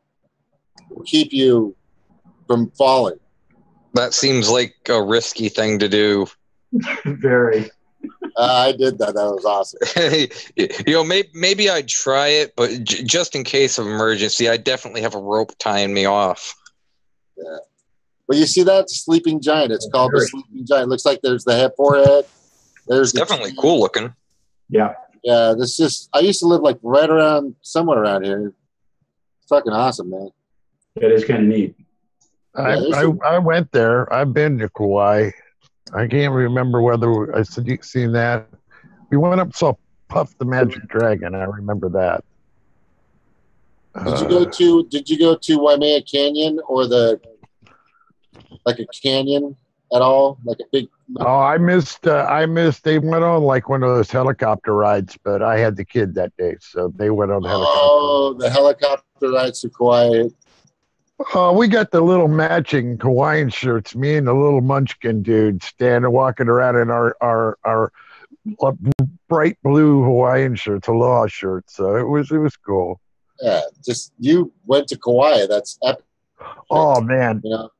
We went up through there and up into the like rainforest or into that section of it. It was gorgeous. You went to the Fern Grotto? I don't remember what it was called. All I remember. Did you go on a boat? We went on a couple boats because we went to like one place where you could do everything but walk up on shore. Like the tides were right around this private island that you could like float with the current and snorkel but we drove up the road all the way up to like the north end of the island. It was where it was. Yeah, but we were like, hi Shirley. We were like by Huey Airport. We weren't very far from there. Lehui? Yeah, whatever it was. I can remember it's like Huey. The Kauai Surf Hotel, my dad used to play music there. Pretty cool. Oh, I may have seen him. I saw, we went to the big, luau, pay your money, go to the luau thing. And yeah, I used to work at those. I used to do the emu and I used to do the lava rocks ceremony and stuff like that. It was pretty cool. Hey, did you guys see a private prison in New Mexico is threatening it's going to close down unless the state sends 300 more people to the prison? What? Yeah, and so now everyone's on Twitter saying let it close and free all the poor people in there. So does this have to do with one of the mandates for funding where you got to keep the prisons so full? Well, they're just trying to blackmail. They're basically saying we're going to release all the criminals or put them in other prisons that are already crammed unless you give us 300 more people. So like they're saying that because think about it, if they're getting $50,000 a person, 300 times $50,000, that's a lot of money. They're going to get. Yeah, and then they also get slave labor. Yeah. Yeah, the prison should be closed. I'd rather deal with the 300 criminals let out. That'd be a hell of a lot easier to deal with. Oh hell yeah! It's a business, man. It's just and Hillary was all for it. Hell, she's the one that helped start it. She lobbied for the fucking prison system. God, what a fucking crazy bitch that chick was. Yeah. And she's still floating around. She's like hovering around like a mist of like sewage mist that like you'd see in a horror movie. If you had the one opportunity to direct a lightning bolt and it would guarantee to eviscerate the person, who would it be? You only get one shot. Oh, this is good. I got to think about this. There's a lot. Ooh. One shot. That's it. Just one shot. They would literally splat. They would be atomized. I know that wouldn't happen in reality. I'm just saying, possibly if it's strong enough, but people have survived it. But this one, they wouldn't. It's a hypothetical situation. It's a pretty close tie between Henry Kissinger and Dick Cheney. I was going to say Henry Kissinger. Yeah. Jacob Rothschild. That's a tough one. Only one, Bryan. Harper's still here. Broken. Well, Paul Bremer deserves it too, though. He's here, Shirley. I'm here, Shirley. Broken, I want to ask you something. Do you watch the Michael Trim show? Do you watch the Michael Trim show? Michael Trim. Nah. I don't get that one. I was asking Broken because I was listening to it live on Thursday. and it was a guy on there that called in his show, and he sounded just like Broken. I swear for God, he sounded just like him. I forgot who else was. It was DIT that was in the room too, and we both. I said, "That sounds like Broken. Is he here?" And he, No. I don't know, who was DIT in the room. DIT. I don't know what the person's name, but he was. That person was in the room too. And then when he said, "Yeah, I know we sound just like the guy, just like Broken." Nope, it wasn't me. Oh, okay. He sounded just like you. Jeez, that's crazy. And Michael Trimmer's pretty good.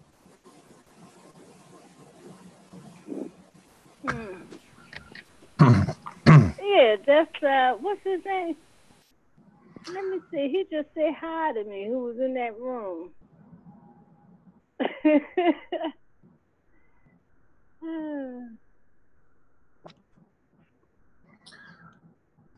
I often recognize people just as easily by their voices as by their face. And to Well, me, you can't do Kevin that now sounds, because this guy sounded just like Broken. to me, I can't tell the difference between Kevin and Curtis Armstrong. Seriously? From Revenge of the Nerds. That's interesting. Okay. Is that good? What's that? Curtis Armstrong. Who's that? I don't know who that is. The character he played was named Booger. Oh, yes. Oh. How old is this movie? 29 years, maybe? It's like the 80s, isn't it? Yeah, it's an 80s movie. Wow, Revenge of the Nerds, that takes me back.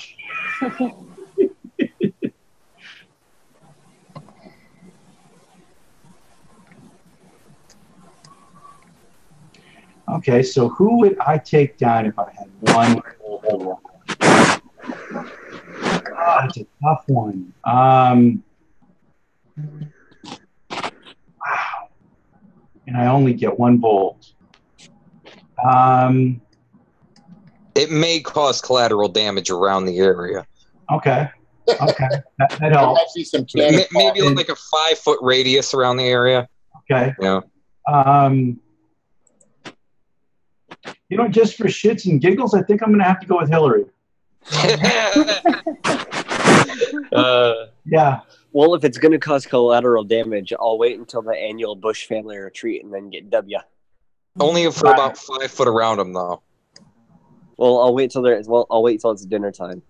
Well, I'll just wait until Hillary's meeting with her biggest donors. I want to see. I want to get it when. Actually, the Koch brothers have their. I'll wait until the Koch brothers get meet. together. Yeah, whenever the Koch brothers get together. I want to see. I want to see what the guest list was then, because I know I could choose a name from that group, but I think that if I could get a little bit of a radius, I'd give her a shot. What the hell? I want high chances. So. Yeah, let's get the Kochs together in one place. George Soros. Who's the guy? But no sending chain letters to these people to get them to organize into a small area. That's cheating. Who's the guy who ran the DNC and picked everyone based on how they felt about Israel? What was that guy's name? James Saban. Yeah. Or Saban. James Saban. Yeah, him too. He'll need to get him in there as well. All those old fucks who have billionaires that only care about like Israel and all of that kind of stuff. Yeah. Hey, did you guys hear that Joe Biden called McCain right before he went and voted against that bill? Biden's another one I'd get with a lightning strike. I used to love Joe Biden when he was a senator, riding that train, Amtrak every day. He changed. He became the oligarch after he became vice president. No, whenever he was a senator, because he was the one who introduced the bill saying you couldn't bankrupt or go declare bankruptcy on your student loans, right? Right. Yeah. He did. He did. He did the bankruptcy bill, and he also Joe was plenty connected to all the DuPont and all that. So I mean, you can't be from there and not be. So he also didn't he have his son self-fracking to Ukraine? Oh, could be. I mean, I'm pretty sure he and Hillary are both super into the whole Ukrainian conspiracy and revolution. There may have been a day early in Joe's career when he was a young senator, when he was pretty for the people. But I don't, he definitely sold out early. And didn't someone say earlier that he also helped write the Patriot Act? He did. He put together the bill that eventually became the Patriot Act. He wrote it just after the Oklahoma City bombing. That sounds deserving of a lightning bolt. Yeah, that and the no defaulting on your student loans both are pretty deserving of a lightning bolt. It's like as soon as I heard that Joe Biden was the reason that I can't take out student loans and then declare bankruptcy on them, it's like fuck him. Yeah. Because it's like he's never going to have to take out student loans. Yeah, that is pretty ridiculous. It's pretty cold. I think I'd wait for when they all group together on their personal rich island to have their little "how are we going to rule the world" thing, and then I'd try to hit them when they're grouped together. Oh, we should wait till the Republicans get together at that cult house in California out in the middle of the woods, like their KKK thing, where everyone says that all the crazy shit and creepy shit goes down, like it's like a cult. If we all choose the same targets, we might be able to get them all. I kind of hope the Walton family are there. That's a good one. Yes, the Walton family that is a good one. That's a good one. Yeah, that works. Yeah. I'm gonna go the Rothschilds. I see one person Works here too. I never saw before. Cuomo, Hi, Cheryl. the governor of New York, right? Because he's the billionaire, right? Or no, that's Bloomberg. Never mind, not Cuomo. Bloomberg. What do you think? I get Bloomberg too. Okay, let's flip the question. Hold on a second. Oh, did everybody get one? Did everybody get their? Hold on. What were you saying, Cheryl? I just have a question. I see one person in here I never saw before. It's got to be me. Oh, that's Kat or Kate. Cat. Oh, that's Kate. Okay, hi, Kate. Hi. All right, let me flip the question now. Who would you give instead of a lightning bolt? Who would you give the power of like Thor? Right? Who would you give that? If you were able to give like omniscient power in a sense. Do you get a hammer? You get what's the name of the hammer? Umberville or Yomir. Yomir? Yes, it's Mjolnir. Yeah. And you get the hammer.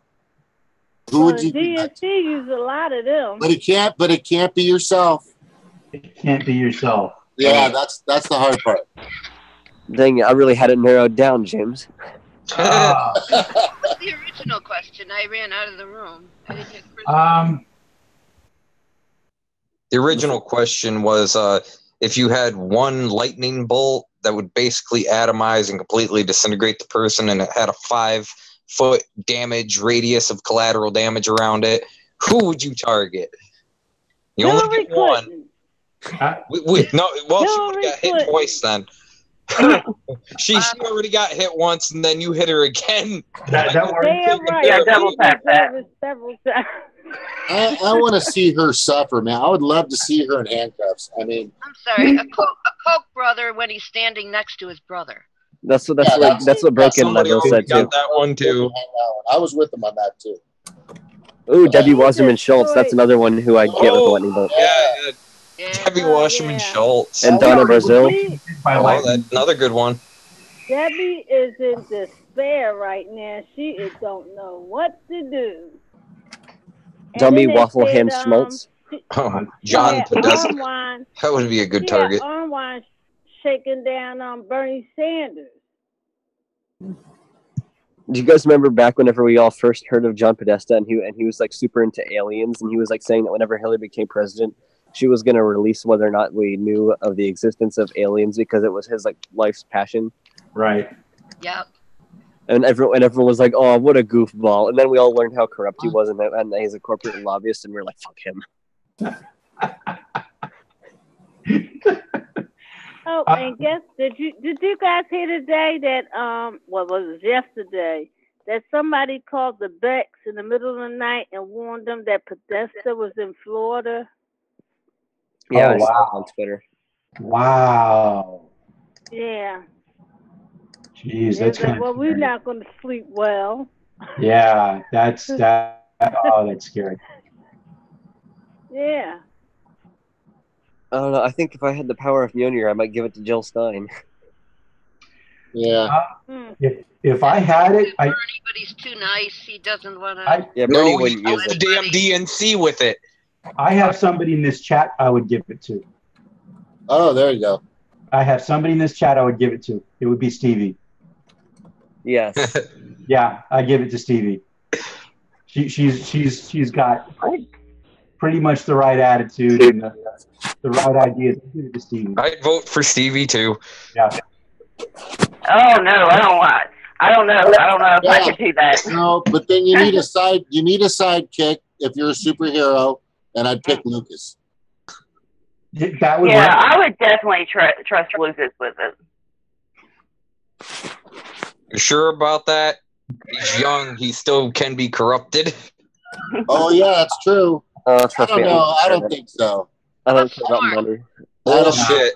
I've seen people when they're young and then they start getting older and they get around certain people and they start making money and they just completely change. Yeah. Well, Lucas has been. How long have you been like into this kind of stuff? I mean, like for like 8 years, 10 years, something like that. A while. Because I was the only 13-year-old supporting Jill Stein in 2012. So. Okay. You were 13 and supporting Jill Stein. I would definitely trust you with it. Yeah. I don't know. I do have that vengeful side, so I may not be so. That's why I give it to you. That's why we're giving You it would to you. smite Stevie. all the bankers. Oh yes. The bankers would be probably on the top list. Good talk, man. Good talk. So that y'all won, Snort. That's real. It's real. So has anybody seen the movie? What is that? Real Genius? Used to with. Yes. Remember that movie? They had the. Dumber? Lucas said yes. That's a great freaking little movie. Oh yeah. That laser. Yeah, with what's his name in it? But anyway, so they What have about that laser snort? That movie in that laser in that movie would have been pretty weak compared to this. Oh. I mean, isn't that laser strong enough to burn through 2 inches of steel? No, it's No? it's strong enough to completely obliterate a large missile in like microseconds. How big is the laser point on this thing? I haven't seen it, but the laser itself is a 747. Yeah, because the thing they had on that So ship. it's a laser on a plane.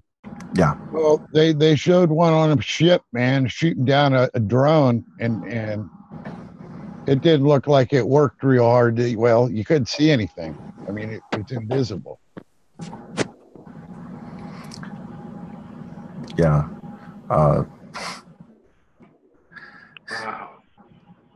Hey, Snork, did you see they had a news piece last week about they have like these lasers that they were testing out on the coast in California, and they were using them to blow up boats with precision targeting and take out the pilots of the boats and all that.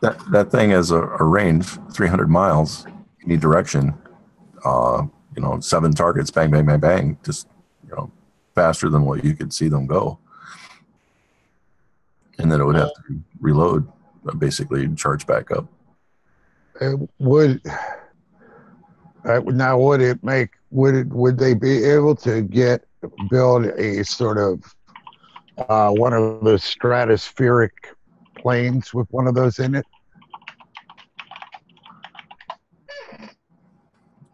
Are you talking about the planes that can go as high as 90,000 feet? Yeah, I mean, whether well, I mean, you know, whether you could get up to a high enough altitude where you could, you know, work around missiles, because anything you send up can be shot down with a missile. So I mean, the idea is basically. I wouldn't know. I mean, that'd be the Plant 42 guys. I wouldn't know anything about that. Yeah, I just was wondering whether, I mean, because from the looks of it, they got it in a 747. It looks too big right now. Yeah, well, back then, if you wanted to do something with a test bed, you needed to be huge. 747 was the way to go. Yeah, the whole idea of using laser weapons is a bit scary, because from what they were showing on the news, if you got high enough in the air and then you used the lasers as a weapon to blow up something, no one would have any idea that it was the laser that did it. Well, some of these kinetic weapons rival it.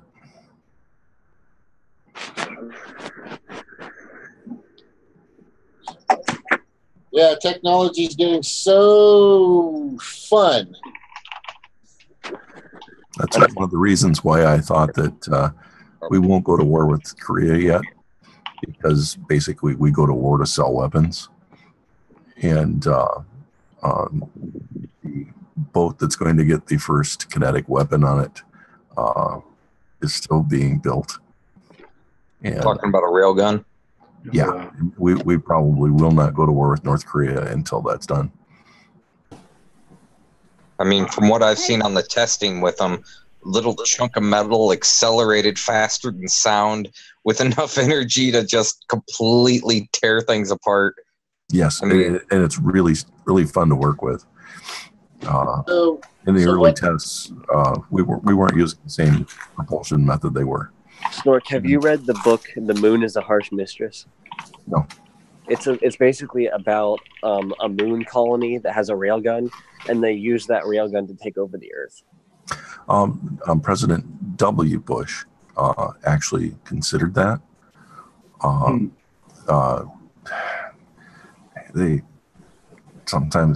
He proposed an H-shaped or a cross-shaped what's called a mass driver. Somebody else probably proposed it to him, because I really don't think he was the originator, but I think he loved the idea of it. And it would basically heave 26-ton slugs of earth or of moon dirt at the Earth. Oy. And basically, you time your orbit. You can change the initial speed once you're past the velocity necessary to break the orbit of the moon. It's going to fall to the Earth, and you can predict that path quite accurately. Especially at 26 tons, when it reaches the atmosphere, the time to puncture the atmosphere would be less than 4 or 5 seconds. So there's not a lot of notice once it gets there. Moon dust is not very visible, so it's a considerable weapon. Wow. What prevents the moon dust from just disintegrating in the atmosphere, moving that fast? You consolidate it before you launch. Wow. What sold it to Bush was he wanted to put this great big cross on the moon that you could see. Oh, God. You know, if they would have even attempted to do that, the moon would have been nuked by now. Yeah. Well, we have a treaty that would have violated, that we would not use the moon for a weapon. The no space weapons thing? Yeah. So the railgun is going to be used for North Korea's wonderful missiles that they're using. That's just that. Anything 120 miles inland is going to be devastated. Yeah. Wow. Yeah. You know, you go to most countries that have a mountain in the middle and coastline. Most of the cities are going to be along. Right. So if we have 3 of those ships, it's an excellent sales opportunity for those defense companies. We're talking assaulted by railguns. That would be just devastating. Yeah, and you're talking about an incoming speed that you cannot react to. What, past 1,000 miles an hour? You're probably way past that. Yeah, you're way past. I mean, you're putting a lot of energy into a small chunk. And some people, I don't know, some people just wouldn't think that this small chunk, if it's moving fast enough, the amount of damage it can do is just immense. Yeah. Well, I mean, it doesn't matter how, small the needle is. If it gets shot, through the center of your head at, Right. 5,000 miles an hour, you're not going to be doing so well afterwards. I'm just saying this thing has enough kinetic energy in it to where it's basically like a bomb going off. Yeah, exactly. Yeah. Well, this one is like a large bomb. Yeah. I mean, so this is having a piece of just a chunk of mass accelerated so fast it's the equivalent of a bomb going off, a big bomb apparently. Wow, that is crazy. That's scary. Yeah, all you need are chunks of metal that can be, shot magnetically, and a power source, and no more explosives, or you don't need explosives anymore.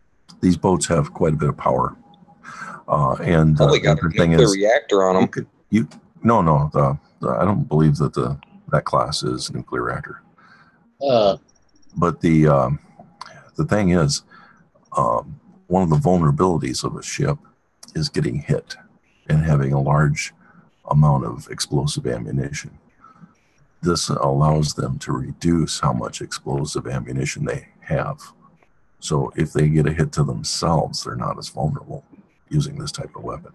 And I do applaud them for that. Is it pretty easy to transport, or do you need like a 747 amount of space? Pretty big. No, this is actually, well, it is large, but we're talking it's going to be on mounted on like a carrier or just a large. Not going to be a carrier. A frigate. It's a maneuverable vehicle. Right, Brad? Probably a frigate. I mean, what's the range on something like that? The published range is somewhere around 120 to 150 miles. Published. Well, that's all I know. Wow, that's crazy. Yeah, in our aircraft carrier, our published speed was 33 knots. Yeah, published. But I'm telling you, bro. Oh yeah, those fucking things move, man. Oh yeah. I mean, definitely, yeah. If you learn it like I did by reading, you don't get to know what the unpublished is. My experience on boats, I don't know if James knows this, but a couple of years ago, I actually got to go on a boat. And it was at a place called Balboa Island off of Los Angeles. I think it's just south of Los Angeles. Yeah. And they've got this ferry that actually... A hydrofoil. No. Not that one? Not that one. There's like this dock you drive onto, and this ferry takes you 50 feet over to the other side of the island, or other side of this. Oh yeah, that's down in Newport. That's straight. That's like 15 miles away from me. Yeah. No, like 12. Yeah. So I can tell you that my experience with boats, that was one of my biggest rides. Really? Oh wow. Next time I go to Hawaii, I want to get on one of those submarines and go down on that. Oh, they have those now. Those are cool. That would be fun. Remember how earlier we were talking about how Mount Everest is like super high in the air, super thin? Yep. Well, I'm just reading a thing right now that says the altitude at the base of Mount Everest, like at the base camp, like where if anyone who wants to hike there, like where they have to check in, at that height, it's 17,590 feet, and the amount of oxygen in the air is half of what it is at sea level. Wow. They have a problem getting helicopters even halfway up to the base camp. Wow. So if somebody needs to be medevaced, they have to bring them down that far. That is just nuts. That is nuts. So basically, you're saying that if you fall at the top of Mount Everest, you're dead. Like if you broke something, you're just like gone. Yeah, a lot of people die from There's still bodies up there. They don't even take down the bodies off the mountain. Yeah, they don't. Yeah, most of the professional guys just climb up. They hike up. They spend time and acclimate all the way up. They step their way up through the mountains till they get to base camp. Well, this here says that the altitude at base camp is 17,590 feet, but that above 8,500 feet, humans can develop high altitude pulmonary edema, which means that you get fluid in your lungs and then a lack of oxygen to the brain, which is hypoxia. It's a reverse of the bends. Yeah. They used to give you Tagamet. I believe the bends is because of nitrogen gas, isn't it? Yeah, it's bubble expansion. It's the opposite. Yeah, it's called the bubble something. Wow, that's crazy. Why would you put yourself through that knowing that you're gonna? I don't understand. There. That's just when you fly. I imagine you could acclimate yourself to it. Yeah, but when you're going through flight training, by law in the United States, a pilot has to be on oxygen if they go over 10,000 feet. Right. Right. Wow, that's nuts.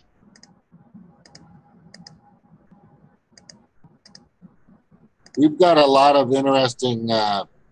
Lucas, how much is our most expensive plane or jet plane? It's over $1 trillion. I have to look up how much the F-35 costs. So is this railgun going to cost like $5 trillion? No, they're cheap. No. Yeah, it's an electromagnet. It's not even a permanent one. It's just a pulsed electromagnet, isn't it? Yeah. And high intensity pulse. Probably not as expensive as like the guns in some of the old battleships. Wow. Yeah. No explosives, not as expensive, and your ship won't blow up if you get shot at. You got a long range. It sounds like a really terrifying weapon. Problem is when it gets too asymmetric, people tend to want to use it. Yeah. Okay, I had to look it up so I knew what the accurate thing is. The mountaineers, the climbers consider the death zone above 8,000 meters, which is 26,247 feet. That's when your brain starts shutting off and stuff, and it gets like cuckoo, weird. Just doing every physical thing hurts. And you start losing your mental acuity or mental ability. All right, so to date, the F-35 fighter jet project has cost the United States $1.5 trillion and is expected to continue to suck billions of dollars away every year, hundreds of billions of dollars away every year. Shit. Well, Obama has a drone facility built in Africa. Isn't that the jet that doesn't even work? Yep, it's the F-35 and the F-22 are the two jets that don't work. What were you saying, Cheryl? I said Obama has a drone facility being built. I don't know what a part of Africa for $100 million. Oh wow! Jeez. It'd be easier to count the countries we don't have a drone facility in. It's in a North African country. I can't remember which country it is, but yeah, it's a small. I don't remember either. But I'm like, that man was slimy. He was slimy. Yeah, to say the least. And I was at my hairdresser today getting my hair, and I was talking about it. She said, "Oh no, Obama couldn't do that." I'm like, man, you need to go start doing Google searches because you're not living in reality. Yeah, there's a lot of information if you start digging. Yeah, Google wants to alter your reality a little bit too, so I wouldn't be too completely trusting of them. I wouldn't know them, but I go to Counterpunch, Consortium News. It's just best, in my personal opinion, to search through different search engines. You know what I mean? Yeah. The Intercept wrote about it. It's a military base in Niger. Oh wow! I'm like Rand Paul. No, Ron You're Paul. Why do we agitating. have? Why do we have all these bases all over the world? We're not at war with all these places. So why Because do we we're an have empire. Yeah, well, an empire has to have bases. That's why Right. the United States has over 1,000 military bases all over the world. Bring that money That back we know here. of. Well, it's 800 that we know of, and then the other 200 and some are classified. Yeah.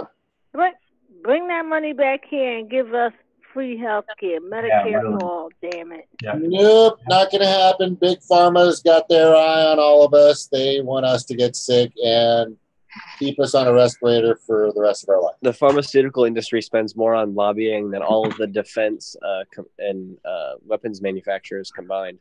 But see, that's why I wanted to make Stevie a Well, the superhero. weapons manufacturers have already been incorporated into the economy.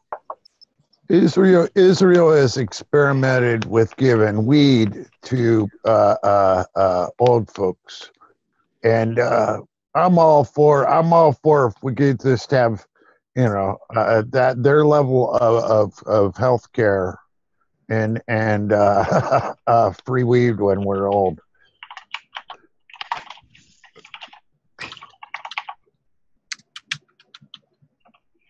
Hey, what do you guys think about that? Those sanctions. Do you think Trump would take Russia out of it? It'd be nice if he did, but probably won't. I don't think so. I think there's been too much pressure put on him, this whole Russia crap. I don't think he's going to.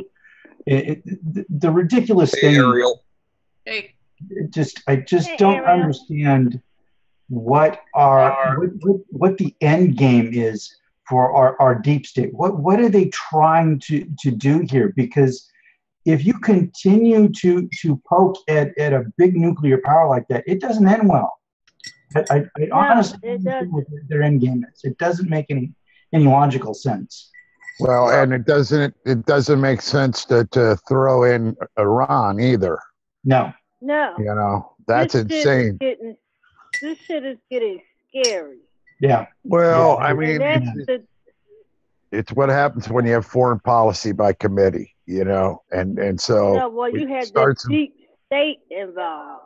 Well, yeah, but I mean, they're letting them, somebody sort of added names to the list, and so we had to have a list of 3 countries now, and I think we should define what the deep state is, because just referring to deep state isn't exactly the greatest way of doing it.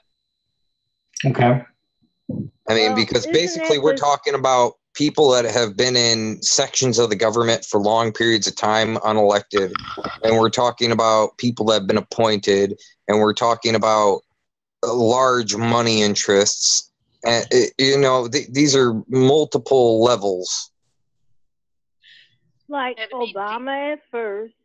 Yeah. He put the wiretapping in on Trump before the election, because they all had all this shit rigged from the beginning. Oh yeah. They've been unmasking Trump. It's not any politician. And it's a damn shame he did that, because I don't think any other former president, ever done this. I don't think deep state is any politicians, not the Clintons, not Obama, not anybody on the right. I think it's but they found it. It's the powers behind the politicians, behind everything. They're the ones you don't really see. Right. The politicians are just carrying it out. They're just being paid off to carry the stuff out. So Yeah, they're the figureheads. They're not the power. Right. Yeah, that's true too. But my husband don't want to believe that. Not Obama. I'm like, yeah, he's an oligarch.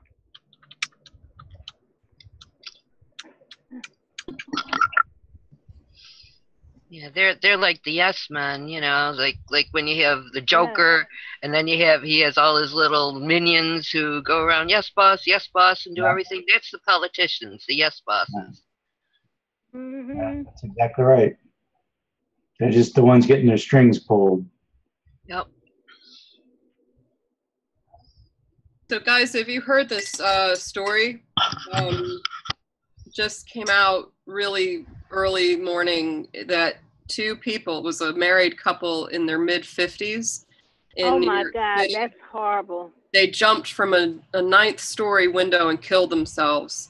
And their suicide note talked about how they didn't have enough money they had medical problems and they didn't have enough money for all the health care that they needed.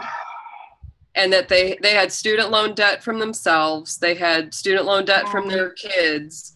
And basically they were worth more dead than alive. They, because their kids were 19 and 20. And so they died and their kids will get the life insurance. But don't you not get life insurance? Yeah, I'm pretty sure there's a suicide clause in those life insurance policies. Maybe. I don't know. But it's Ariel, they were doctors. Yeah, when people... Not if they pushed each other off at the same time. I know that sounds bad. I know that sounds bad, but I'm just saying. And of course, the news is already trying to downplay the healthcare. What news? Yeah. Ariel, I mean, what you just said there just describes what's happening to half the country. Yeah. It's an overwhelming amount of misery that's getting forced on people. And to me, they'll definitely try to play it like, oh, well, they made bad decisions, and they'll try to act like it's a unique situation. No. I mean, we have record high suicides. Yeah, it's going on. And even more that are just thinking about it. Suicide's one of the leading causes of death in the United States. I mean, that's ridiculous. Yeah. Yeah, because in their suicide note, they said we lived a great life, but we can't afford health insurance, so we're gonna go.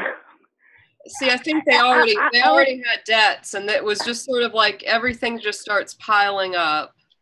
Because they had to shut down their office too. Mm-hmm. And here's the real story behind this, though.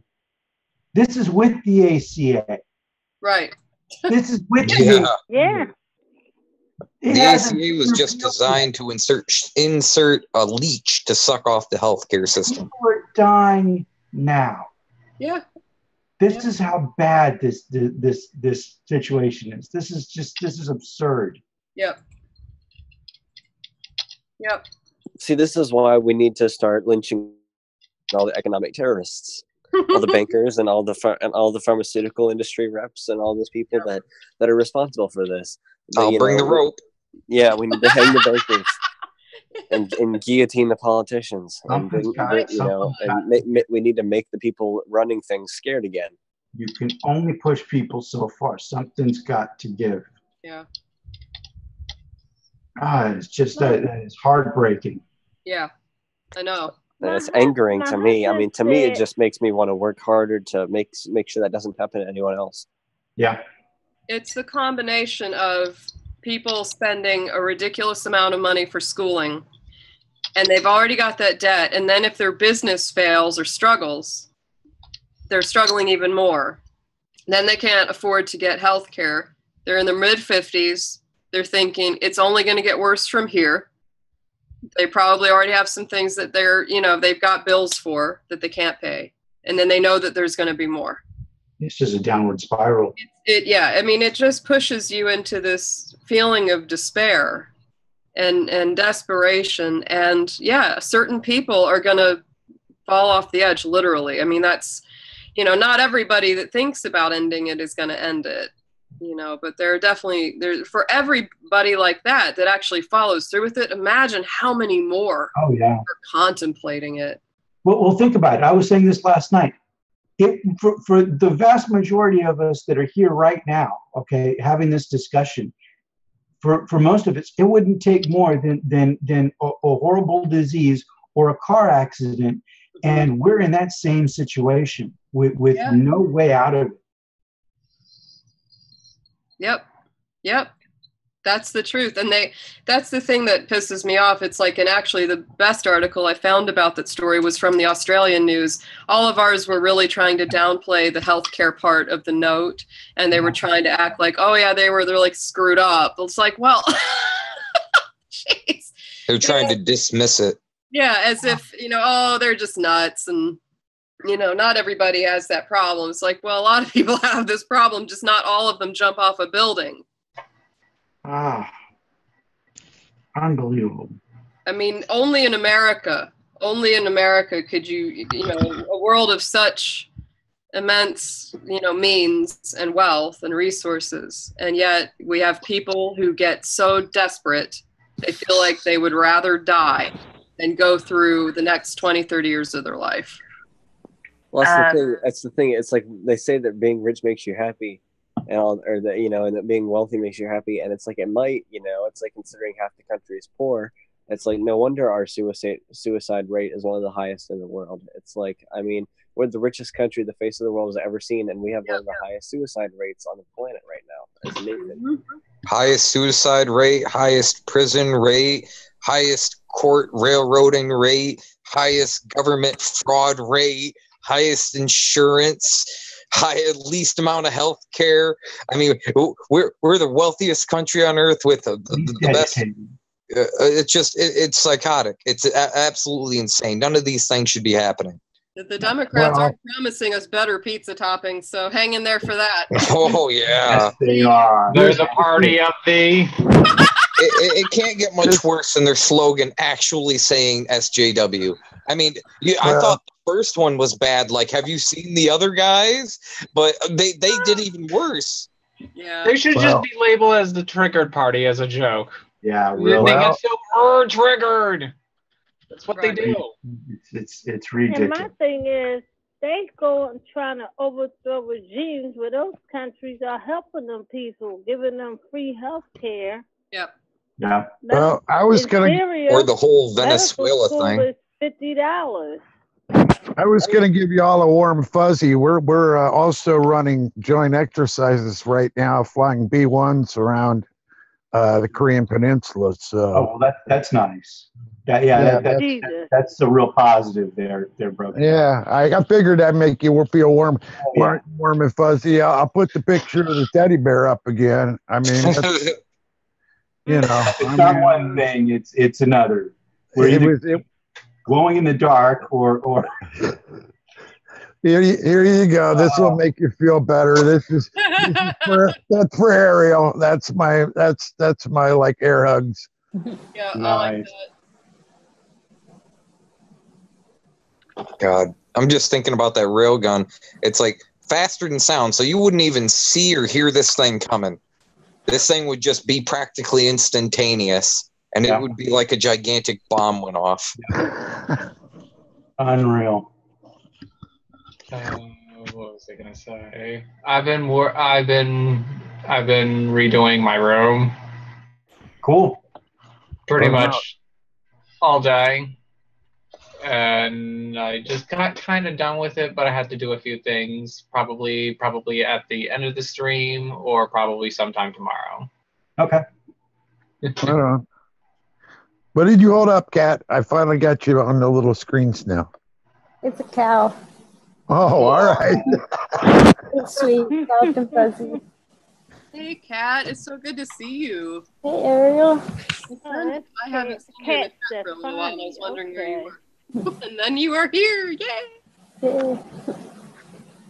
Aloha. Aloha. Aloha. I can say that. What area do you live in, Kat? Columbus, Ohio. Okay. Yeah. We got a lot of people in Ohio. Jenny's up there and a couple of others. Yeah. Mm-hmm. Why do they still keep dissing Nina Turner? Wait, who? Because they're afraid of her. Because she's awesome. Yeah, Nina Turner is like the best. Like, that's why whenever she went on was interviewed by Jimmy Dore, and she started swearing, it was like the best thing ever. Oh yeah. She said, "Jimmy, you got me swearing now." I'm like, "You go, girl." Yeah. That was awesome. I like this. Is that your hit list? Like amazing. Yeah. Yeah, I think that's keeps it real. Those are all the people that are happy those people jumped off the building or whatever. I'm yeah, sure. they're considered unnecessary costs to those people. That's it. So this is, as I'm listening to her Ariel came on, and I was thinking, as I was cleaning up my popcorn mess, we see a lot of this news as just travesties and just Bullshit. negative stuff. Negative. Hang on. So the thing is there's people out there. There are people out there that believe it's positive or it's a good thing that people don't have health care. It's a good thing that people. It's because they're stupid. Slaves. It's a good thing that we bomb countries. I mean, there are people that actually believe in their heart, in their core, that destruction of others is a good thing. I just don't.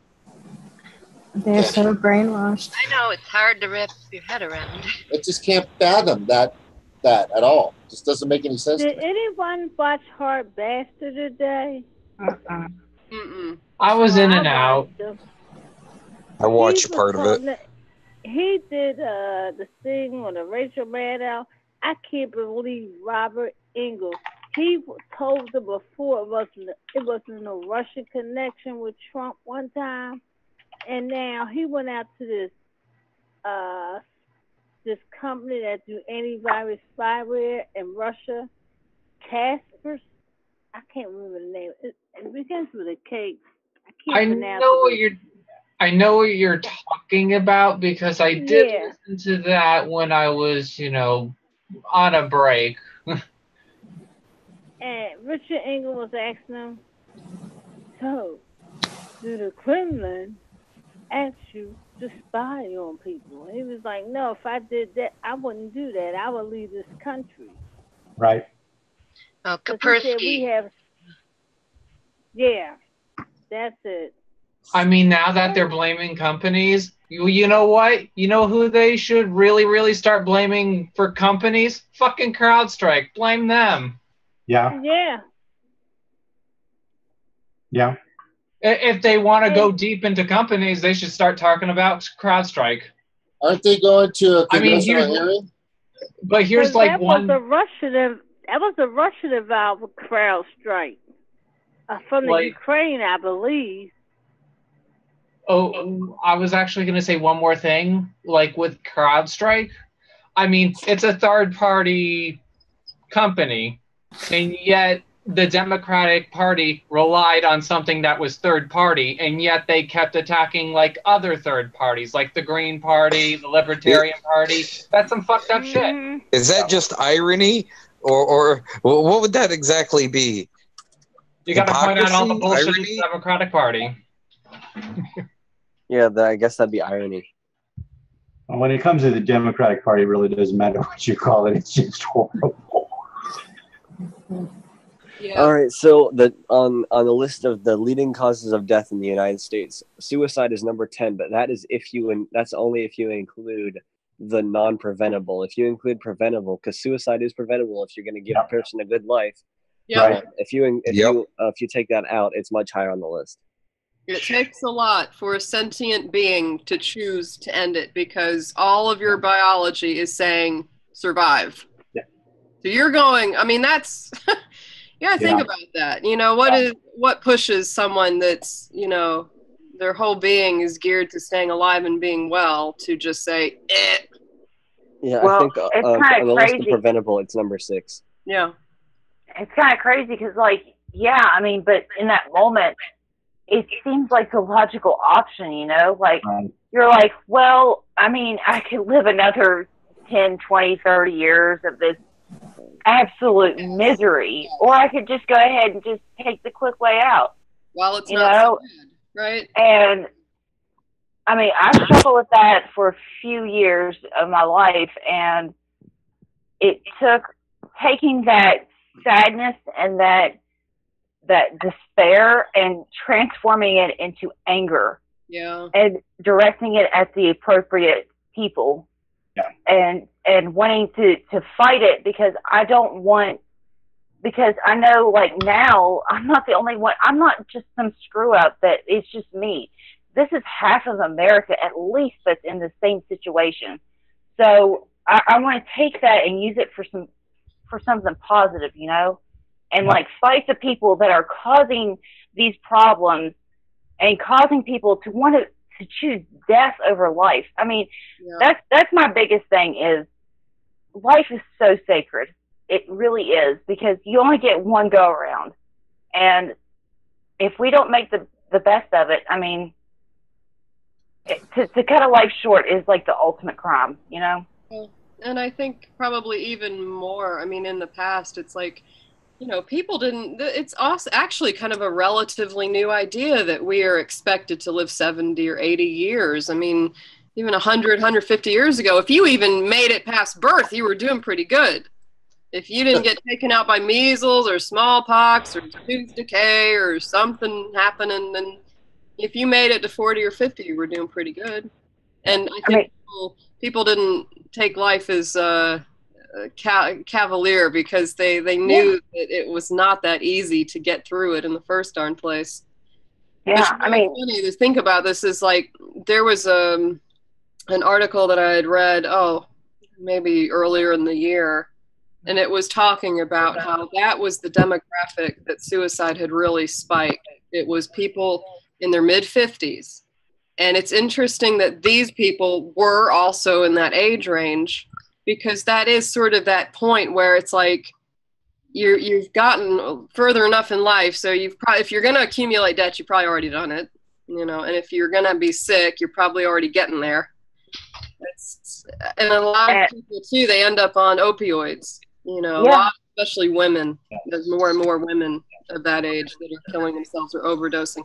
I actually had a family member on my dad's side. I didn't know her really well, but she was depressed, and she was poor, and she was struggling, and she ended up overdosing, and nobody really knows if she meant to kill herself or if it was accidental. No, she Most likely She wasn't very old. She accidental. was probably in her mid to late 40s. You know, That happened to my aunt too. Yeah, it's most likely accidental, because they got some new kind of heroin out here that'll take you out in a minute. I forgot what it's called. Yeah.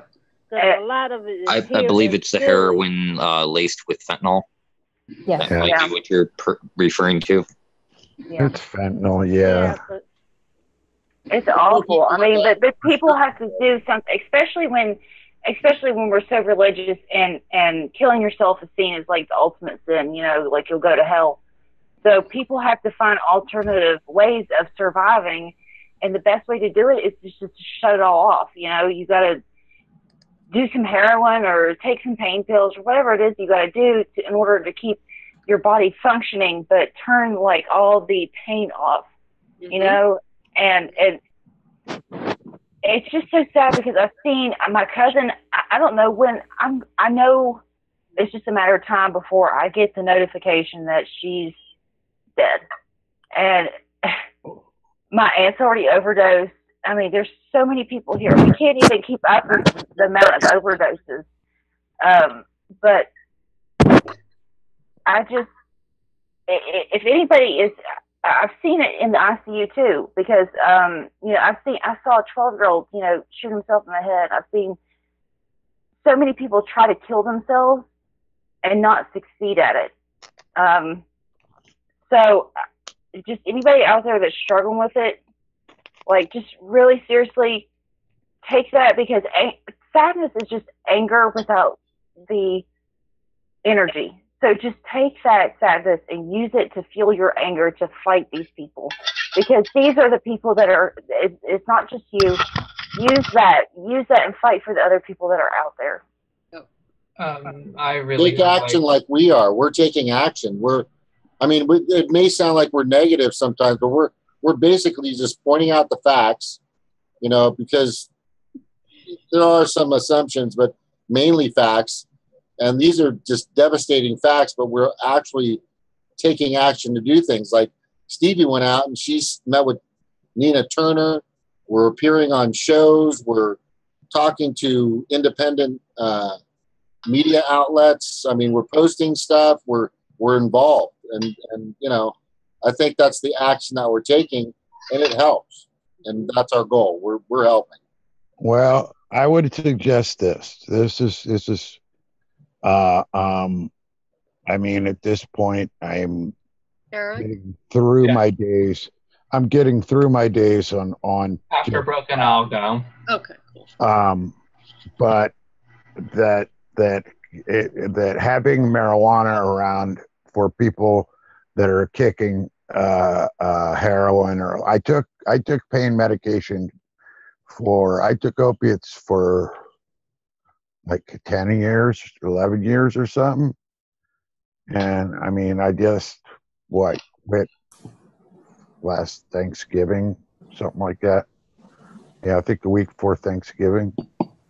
So I mean, it's way doable, but you gotta. I mean, first off, there are a lot of people. I mean, myself included, just in a lot of pain, and opiates are good for that. But there's people definitely they're easy to abuse, and people have a tendency. I just never got off on the feeling, so I took a minimal amount I could take. But my 2 cents is, pot is a we actually have a lower opiate use in the states that have legalized marijuana. I mean, I think that it helps the kicks, man. It really does. I mean, I saw something where they were doing a study where if somebody uses marijuana along with opiates, it keeps them from using like fentanyl and morphine, stuff like that, because it works like it has a synergistic effect. I think that's the right word, but it doesn't cause any other anything negative. It just helps like twice as much to relieve the pain as using something like a strong opiate would. And that would so help cut down on the amount of overdoses and people getting addicted to like these really strong opiates too. Yeah, I mean, I took I think a third less once I got my card and had enough to actually could get enough pot in one time to be able to smoke my pain away. It would. I got it down 1/3 right away. But it's a matter of how much pain people are in too. Some people just need pain medication because they're in a lot of freaking pain. Yeah. I mean, and I'm not as active as I was, but I like this doped out. I mean, give them my choice. So just to lighten things up, I got a joke for you. Oh, so, before the joke, I would like to say something. One time, I had a friend that was in trouble with themselves and wanted to end their own life, and pretty much me and a friend actually talked that person out of it. So no matter what, if you really really care for somebody, and if they were gonna off themselves, always talk them out of it. Always do that. Yeah. For sure. Yeah. For sure. Because that's very important to do. Well, the thing is, I'm a veteran, and I've had buddies of mine who've been in those kinds of situations, and they've called me and we've talked about it. And what I found is that the hotline that they have is actually pretty damn good. I've actually been pretty impressed by the work that they do. So I've helped them get in touch with the hotline, and they're great at really talking people down. They have some pretty talented people there that know what they're doing. The sad thing is that I still do not think they get enough funding. I know they don't get enough attention, but they do a phenomenal job. I remember listening to a podcast, or not podcast. It was a segment on NPR, like the Moth Radio Hour, several years ago, and it was like a really powerful segment that stuck out to me. And it was about a comedian who had worked for a suicide hotline, and what he was talking about how he one of the things they ask you whenever you work for the suicide hotline is if you've ever been suicidal, and if you have, they immediately don't hire you. But he said no, so they ended up hiring him anyway. And he was talking about how there's certain trigger words that you and certain phrases that you're supposed to look for that'll let you know when someone's actually thinking about doing it, and then when someone's just someone's just spouting off and needing to vent, and they're not actually gonna do it. and he was like talking about how they get get dozens and dozens and dozens of calls, and nothing to worry about. After 5 minutes of talking to the person, and after they vented, they'd be fine, and they just want they'd be ready to go out their day. And he's talking about how there was just like one girl, and she was like super young. She was like in her early 20s or late teens, and she was like talking about she just didn't want the pain to stop, and like that was like one of the code words was like want the pain to go away or want the pain to stop. And he was talking about how he had talked to this girl for hours, and then at the end of the phone call, she was like saying that she regretted what she did, and she was like she didn't want to die anymore, but she'd already taken the pills, so he had to like figure out where the call was coming from, and then get the poisoning control center and the ambulance to her house. And it was just a really powerful story because the ambulance didn't get there in time, and it was really sad. I had a friend. Oh, go ahead, finish. Oh no, forsaken, you go ahead. I've talked enough. I'll talk after you. Okay, then I'll go after Ariel. Okay, was Lucas finished? Well, I just wanted to add at the end, like one of the lighter moments in his story was his own suicide story, and like the reason that he learned that there was life to live, and that the way he made the girl change her mind was whenever he was suicidal himself, he had taken his gun, like he had like a revolver that he got that was his dad's, and he inherited it, and he had taken it and he drove along the California coast up to this gorge in the middle of the night, and he was going to shoot himself. And he was drunk, and whenever he put the gun into his mouth, it like poked his uvula, and he vomited all over it, and so it wouldn't fire. Like whenever he tried shooting it, it couldn't make the spark because he had vomited all over it, and so he ended up just like laughing his ass off, and then throwing the gun into the ocean, and then he sat there and looked up at the moon and just realized, how beautiful the little moments in life can be. And so like that was like his like takeaway from it. Was this pistol a flintlock? I don't know. It was something. Because bullets, it doesn't matter if they're sopping wet.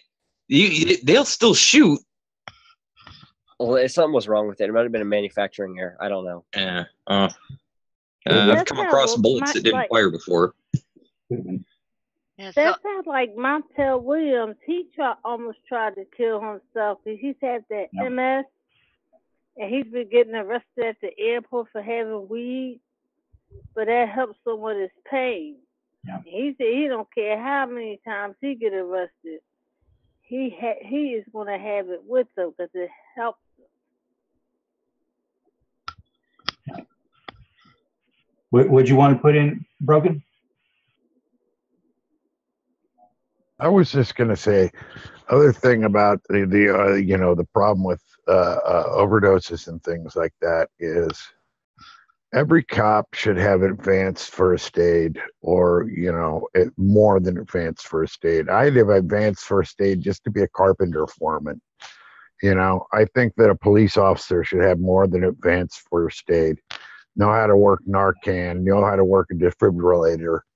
Know how to do the basic things, so that when something bad happens, they can start rendering aid right away. Because in all these shootings and all these things, and when we're hearing about that the government has enough money to buy them body armor and all this crap, but they don't have money to buy cans of Narcan to bring back people, that's bullshit.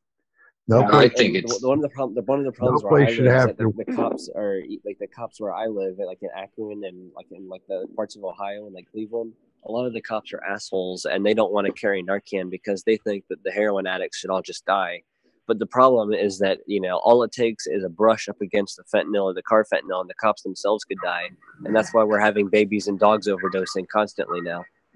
Yeah, well, you know what? With the touching our cops somebody should be more paramedics and counselors than actually cops. So this idea that they can't touch a junkie is bullshit. They could touch a junkie, with the needle still hanging out of their arm. It's very dangerous. But the idea that it's spread all over somebody isn't going to happen either. Well, it depends on the type, because like the fentanyl and the carfentanil, like there are a lot of dogs and babies that are just brushing up against it and dying. Well, where I live. no. I mean that I totally believe. What I'm saying is the idea that a cop can't touch a junkie to render aid. You know, a paramedic will do it right away. You know, you glove up, you touch the person. You know.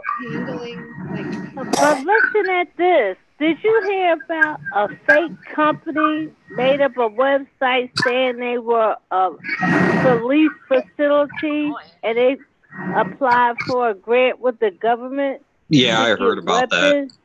that. I really think that's the government did that intentionally to funnel weapons into gangs and crap like that. That wouldn't surprise me. I mean, because we know for a fact the government has pushed drugs into places. We know that's documented. That's a fact. We know that already. We know they've supplied guns. We know they've infiltrated. I mean, making a kind of false police department to smuggle a bunch of weapons into somewhere. You know, that's, I don't doubt that 1 minute. They probably did it intentionally. Because the CIA did that to get rid of the Black Panthers, put the drugs in the community. Hold on, Broken, you're next. Is there Hold on a second. a shredder going on? No, Ariel's next. Ariel, who's got something? Forsaken was It sounds like somebody has a vacuum going on in the got something background. going on in the background. Yeah, what's that noise? A vacuum or an AC or something? Aruba. A metal grinder. Those vacuum robots. Well, it's not me because I muted it and I could still hear it. Hold on.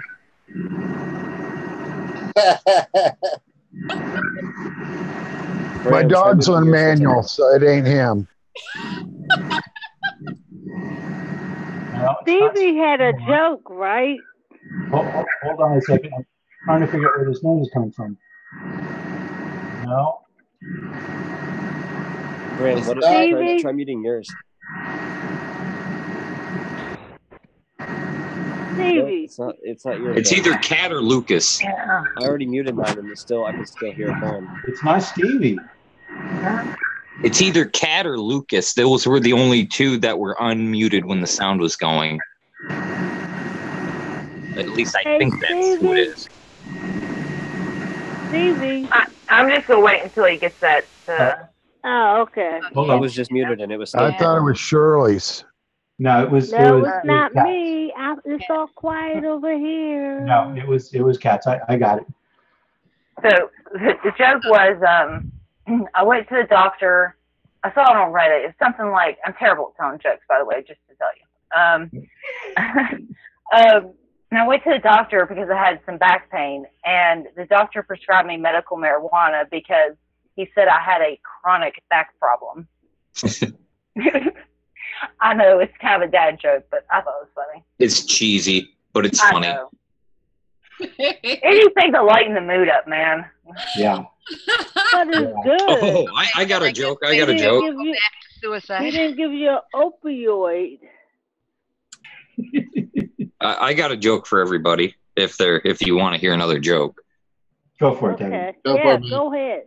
Okay, there was an Indian out in the woods, or not? Indian and cowboy sort of joke.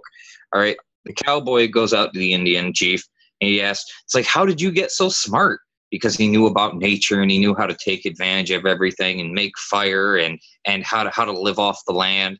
And the cowboy asks the Indian, like, how did you get so smart? And the Indian chief respond, "Well, me take smart pills." It's like, smart pills? It's like, can I get some? It's like, sure. And he gives him these handful of round little pills. And the Indian chief tells cowboy, "Okay, take them one a day for a week and come back to me." And the cowboy goes and does that. He takes them once a day for an entire week, and he comes back and he talks to the Indian chief and he says, "It's like, I've been taking these every week and I'm still not getting any smarter. I don't feel anything." It's like, Indian chief thinks, up the dose, 2 a day for a week and then come back to see me. Okay, Indian goes to do that. Or not Indian, cowboy goes to do that, and he comes back, and it's like, I'm still not getting any smarter. I'm not getting connected to the land. I can't understand this.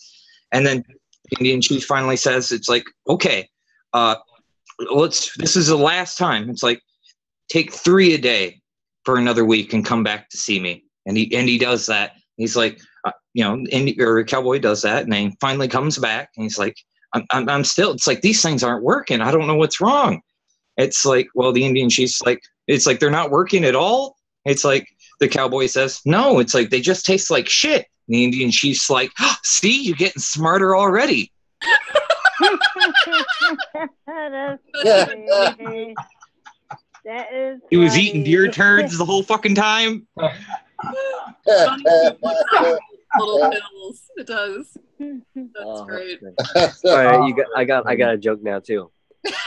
All right. So a basketball player, a rabbi, and 3 midgets walk into a bar, and the bartender says, "Is this a joke?" Yeah. No, I got another one.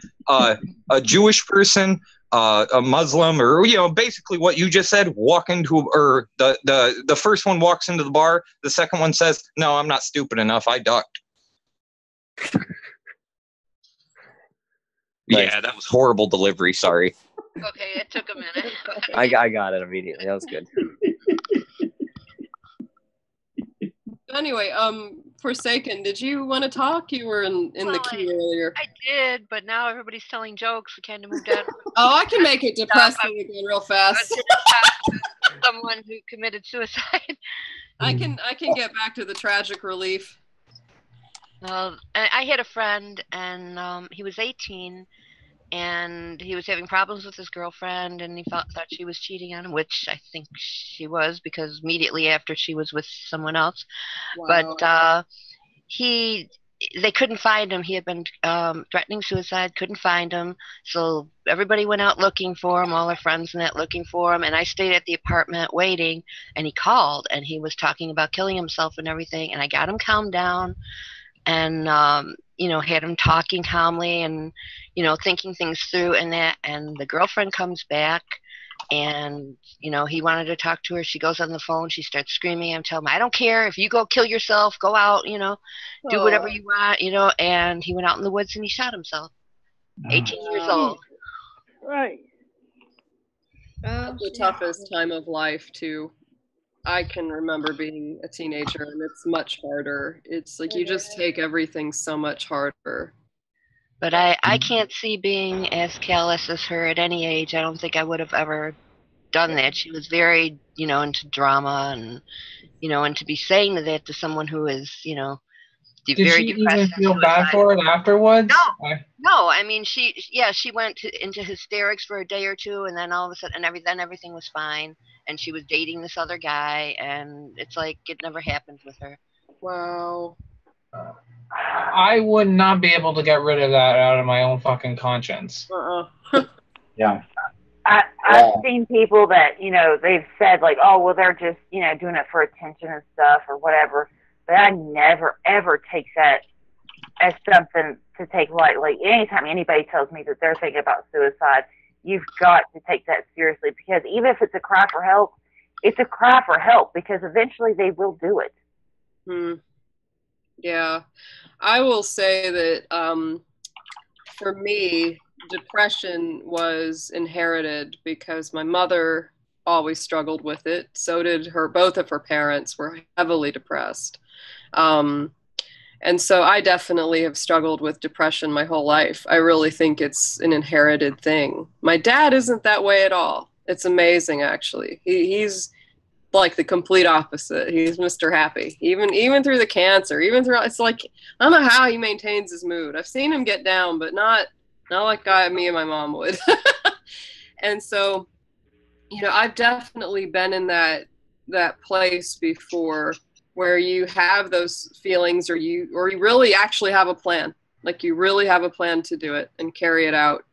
And I think a lot of it, for me it's been rooted in just that sort of existential crisis of what is the point of all of it, and just seeing how awful so many people are to each other and what they're doing to the planet, and just the whole thing. It's heavy. I sometimes I really have to unplug from all of it, because it's just it the feeling. I think everybody here knows the feeling of how heavy that can be. And I honestly think that for me, a lot of what has helped is talking to people. I do tend to reach out. That's one thing I will say. I tend to reach out. And I think that, you know, if you do, that's a really good thing. But a lot of people don't, you know, they introvert and they don't reach out for help. I've had some really good counselors. I've been on antidepressants and they've actually been really helpful for me when I've been on them. I haven't had any bad side effects.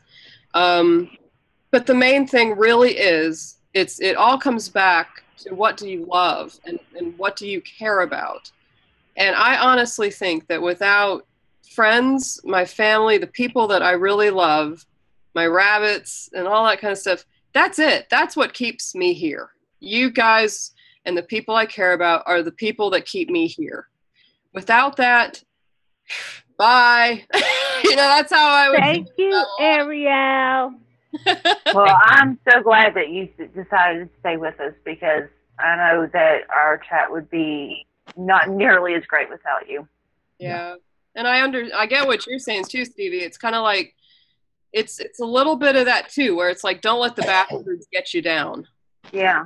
You know? Oh my God. Yeah. Are we balanced out almost? We almost have even guys and girls, don't we? Huh. I think this is the first time this has happened. Oh no. I can put on a muumuu or a grass skirt. Coconut bra, James. I can get a wig. I just think this is the first time that's happened. Normally it's just It's still more guys. It's Yeah, last night, all the ladies went to bed and it became a sausage fest. There was just too much testosterone. It was. Testosterone party. Who just said that, Lucas? Yeah. That was Lucas. I could let my hair down, but I'd still be a pretty ugly broad, man. I think the facial hair breaks the deal, Broken Carpenter.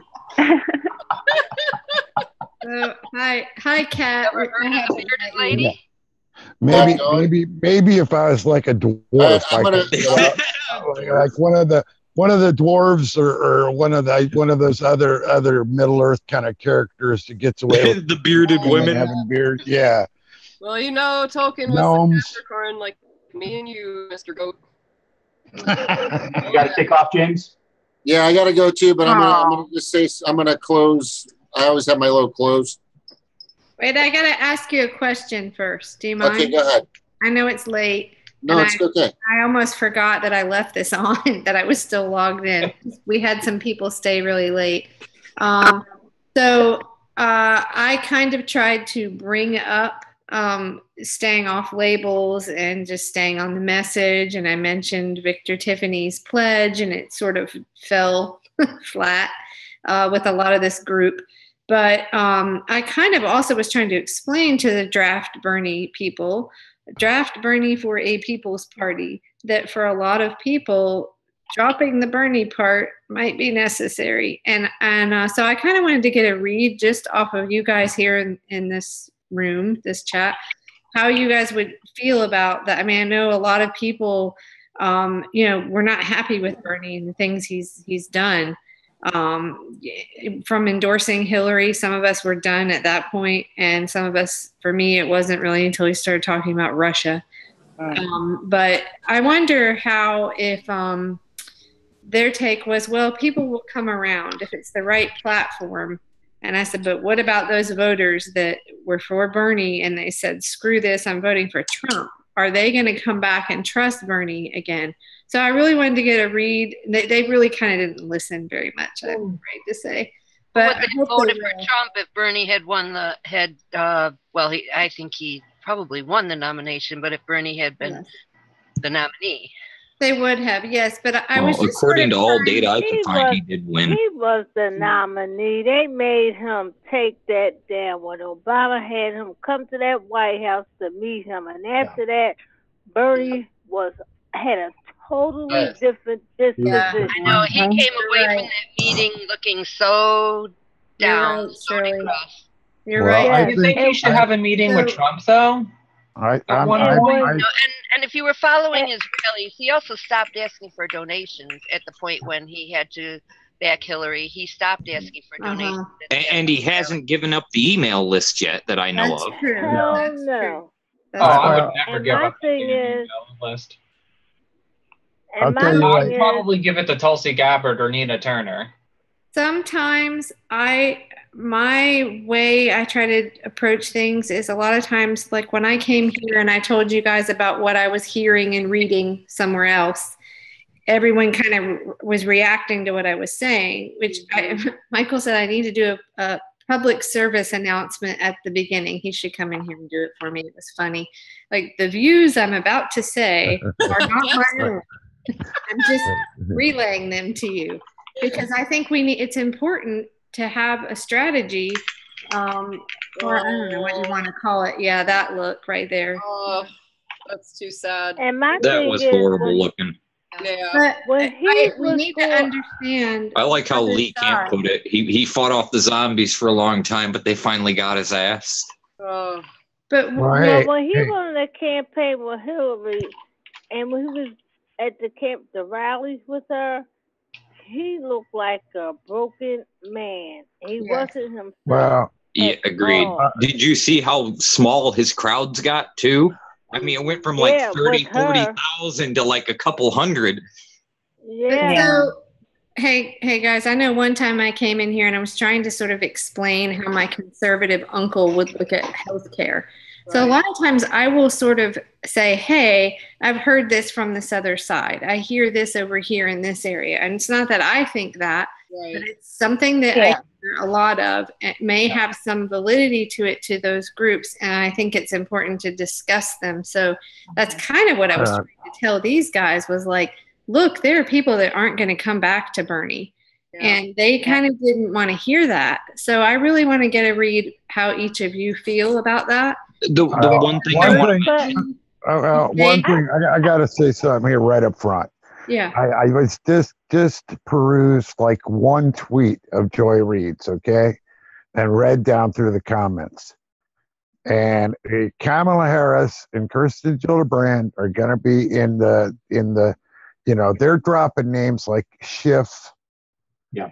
Trust me, these people are dropping. They're true. dropping total neolibs, with names constantly. Right. So, I mean, the idea of getting behind a candidate's a good idea. I think we have to wait kind of for the coalescence of one candidate. That's what I said. I think that there's a little bit of riding the wave we need to do right now before. That's what I was saying. We have to, all these groups, it's too early to tell what's going to happen. But really, the Green Party or Draft Bernie or some of the socialists or a lot of those groups, we all want the same things. But who's going to be the figurehead of it? I don't know. But my question is, if this Draft Bernie thing works, and I even asked tonight, I said, what are you going to do if he doesn't respond, if Bernie still doesn't answer? And they're just like, well, we hope he will. And I'm like, well, what's next? My thing is, I'm not giving up on Bernie. I don't care if people call him sellouts or whatever. He woke my black ass up. I'll never give up. That's all I have to say. He shook you around and made you realize you were on a Democratic plantation. Yes. So if he goes third party, would you guys be on board with that or not? Who would it be? I'd be fine with it. With third party. If he drops all the, cream both parties. Look, Trump. I'm behind him no matter what. Both I'm gonna turn off my mic. What did First Nation say? Yes, destroyed both parties. Yeah. Donald Trump destroyed both parties. Okay, so is that everybody want to keep? Hold on. What do you got, Ariel? Hold on. Oh, I was just Ariel and then Stevie. Well, it kind of changed my response after talking about, if Bernie went to a third party, I think people would actually be more receptive to that in some ways because they're so burned from the Democrats and the Republicans. And it's also a fact of the matter that as long as we have the corrupt big money political system and donors and super PACs and all the whole thing, we're not going to get honest choices. Because that's what happened last time. We don't get honest choices. We get who the billionaires want us to pick out of, and that's not a real choice. We don't even get a legitimate election. No, they go, we like these two the best. These guys are going to vote best for our interest, and now you get to pick between these two. Right. That's not an honest choice. That's not the people's choice. That's the billionaire's choice. Yeah, it's not a real choice at all. Yeah, exactly. It's not. It's just like it's just a sham. It's a sham. Would you like a kick in the head or a punch in the head? Yeah. Right. Would you like a poke in the eye or a kick to the teeth? Well, and that's Stevie, because I know that like the county I'm from in Michigan was a county that was Obama for and voted Trump. But I know Stevie, there was a lot of Bernie support, and then they went Trump there. Would those people, do you think they would, if there was a third party, People's Party or whatever, third party, and it was Bernie, would they go back to? Oh man, see, I don't know about everybody else here, but I think they would. I think they would. Yeah. He had a message. Hold on. Because I let's saw interviews of people going to Trump rallies after the primary, Democratic primary. Right. And they asked him, who would you vote for? He said, I'm going to the Trump rally, but I would have preferred to vote for Bernie. Right. Yeah. A lot of that. He has a message. He woke my black ass up. So I know he woke everybody else up. Yeah. Yeah. I mean, y'all know, I fucking love Bernie Sanders. And I say this with like the deepest respect I have, because he's done more outreach to the populace here than any of these damn politicians that we voted for over the years. So yeah. I really have so much. He's fought more for West Virginians than the West Virginian politicians, you know? Yep. So I have so much respect for him. But he's more real than Barack Obama was. I fell for the okie doke. No, I'm still feel pissed like off about Obama. But his rhetoric around foreign policy is seriously troubling, because, okay, the options we have here are either coal mines or service. And so when he talks about war, I think about my neighbors and my friends and my family dying in those wars. So when he talks about, amping things up with Russia, I'm really like, no, I can't vote for him. Well, but no, I at thought the he same voted against those sanctions for Russia. Yeah, we had a confusion about that. So it also had Iran sanctions in that bill. Yeah, we had a big confusion about they get him stuck in between that shit. Yeah, so basically, if he got his foreign policy in order, I would definitely vote for him. But I can't vote for somebody that's willing, But as far as the people of West Virginia go, they'll vote for anybody that promises them jobs. I mean, that's the sad, and it feels like one of those Pavlov, basically you say the dog whistle word and we'll do whatever you say, but people are so desperate here for jobs, it doesn't matter if it's third party. But then again, if he runs a third party, he might be more free to actually say how he feels, which is, this Russia thing is BS, and so who knows, if he starts running a third party, he might just let it all go, But right now, yeah, I can't. I mean, Donald Trump, he was a Republican and said all the stuff that he said, and he actually won. But if Bernie Sanders went third party and just said, yeah, most of the people here did not want to actually. Trump was not their first vote. Right. They really wanted Bernie Sanders because he was honest and he was real with us, and he said, it's going to be hard, but these are the jobs that we can give you, and there's a way out. He had a game plan. Trump didn't have a game plan, but he said the magic word jobs, and he was conning people. Oh yeah. Yeah, and I wish we were better informed. I wish that we would, stick to our values better. But I mean, when you're faced with that, I mean, it's like a gun to your head. Yeah. Steve, you got to think about it. The mainstream media is doing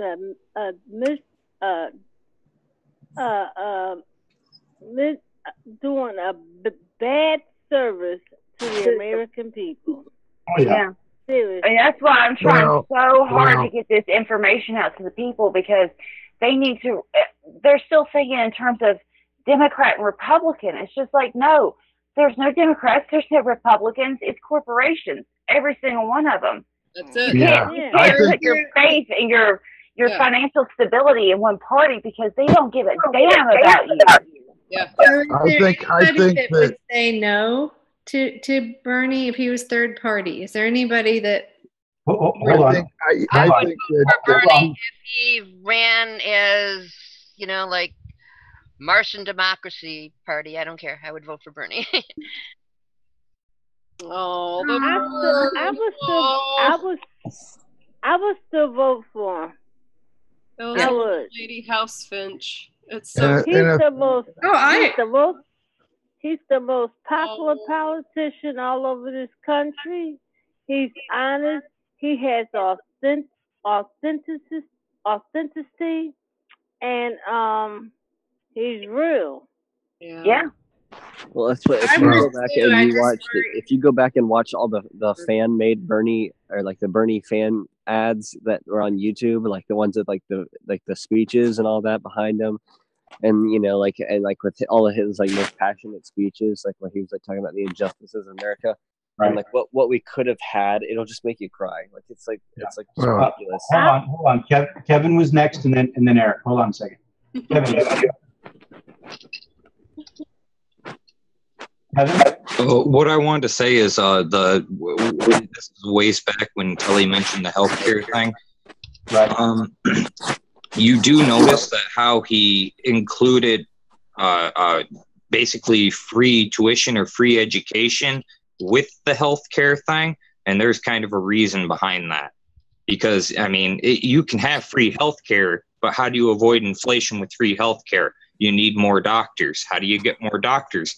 Provide free education. Yeah. You know what I mean? Because that's kind of like a double-sided thing. You Oh, need yeah. both of them for it to work properly. Yeah. Completely agree. Yeah. And the education kind of helps for the engineers and technical workers and any job programs. And, it has multiple aspects to it. But I think primarily that's kind of what he was going for with the single-payer thing. He gets rid of the insurance companies, makes more doctors, and don't get them in debt. Yeah. Is there nobody here that would anyone here that wouldn't vote for Bernie if he's third party? well, Maybe. I was gonna say that as far as I'd say I'd definitely do it, because I think that he'd get a hell of a lot of just if he wasn't or if he was. He'd get a lot of is hate third votes party. from people that if he was third party, he'd get a lot of votes from people that just are sick of both parties. And I think that he's a viable three-way candidate. He's a viable candidate. In my opinion, with the whole third party thing on him, I mean, you got to think about it. You got about half the country that votes, and then you have one that got screwed over in a primary the time before, and then he runs again and then joins a third party. He's got the access to the whole entire email list that he was able to raise millions off of. Yeah. And he was able to get literally millions of people to phone bank for him. Yep. And I think that would kind of spark off the other 50% of the country that doesn't vote. Right. Eric, what do you want to say? The picture that James showed earlier about going Green Party. I mean, his brother Larry ran for Green Party in the UK. Yeah. Yeah. Yeah. I think Bernie Sanders could definitely do it in America and actually, bring more voters in. I think he'd do better running as an independent. Independent or Green Party, but I still want, like, him and the Democratic Party are too fucking friendly sometimes. I want some contract or something. I don't completely trust him. Yeah, I have a lot of trouble respecting people that that have put them in a situation to where they pretty much have to lick their boots, and that's what he's doing, and I don't respect that from him. Yeah. I mean, during the whole primary, he was all about challenging power and speaking truth to him, and then all of a sudden it's like this total personality change where it was just like he has to kiss the Democratic asses. And I just, I don't beg for shit, and neither should Bernie. And I want better for him because he shouldn't have to go around begging for anybody. He's the most popular politician around. People respect him, and he shouldn't have to beg for anybody. They should be begging him. He does not realize the power that he has. He has so much power. And if he would, own that and come out to the American people, maybe the American people would start owning their own power, Yeah, if Bernie realized how much power he had, I mean, it's like I feel like half the country wants to make Bernie king at this point. Bye, Stark. Have a good one. Oh, yeah. Well, I think No, thank you. I don't want to go back to serfs and feudalism and no. Well, I'm not saying that's a good thing. I'm just saying I feel like half the country is wants that. What I think about that is think about the fact that it was like 80% of millennials who voted for Bernie. And think about how many kids were not able to vote for him. Maybe they were 16 or 17 and they couldn't vote yet. At me. Love to another chance to vote for him.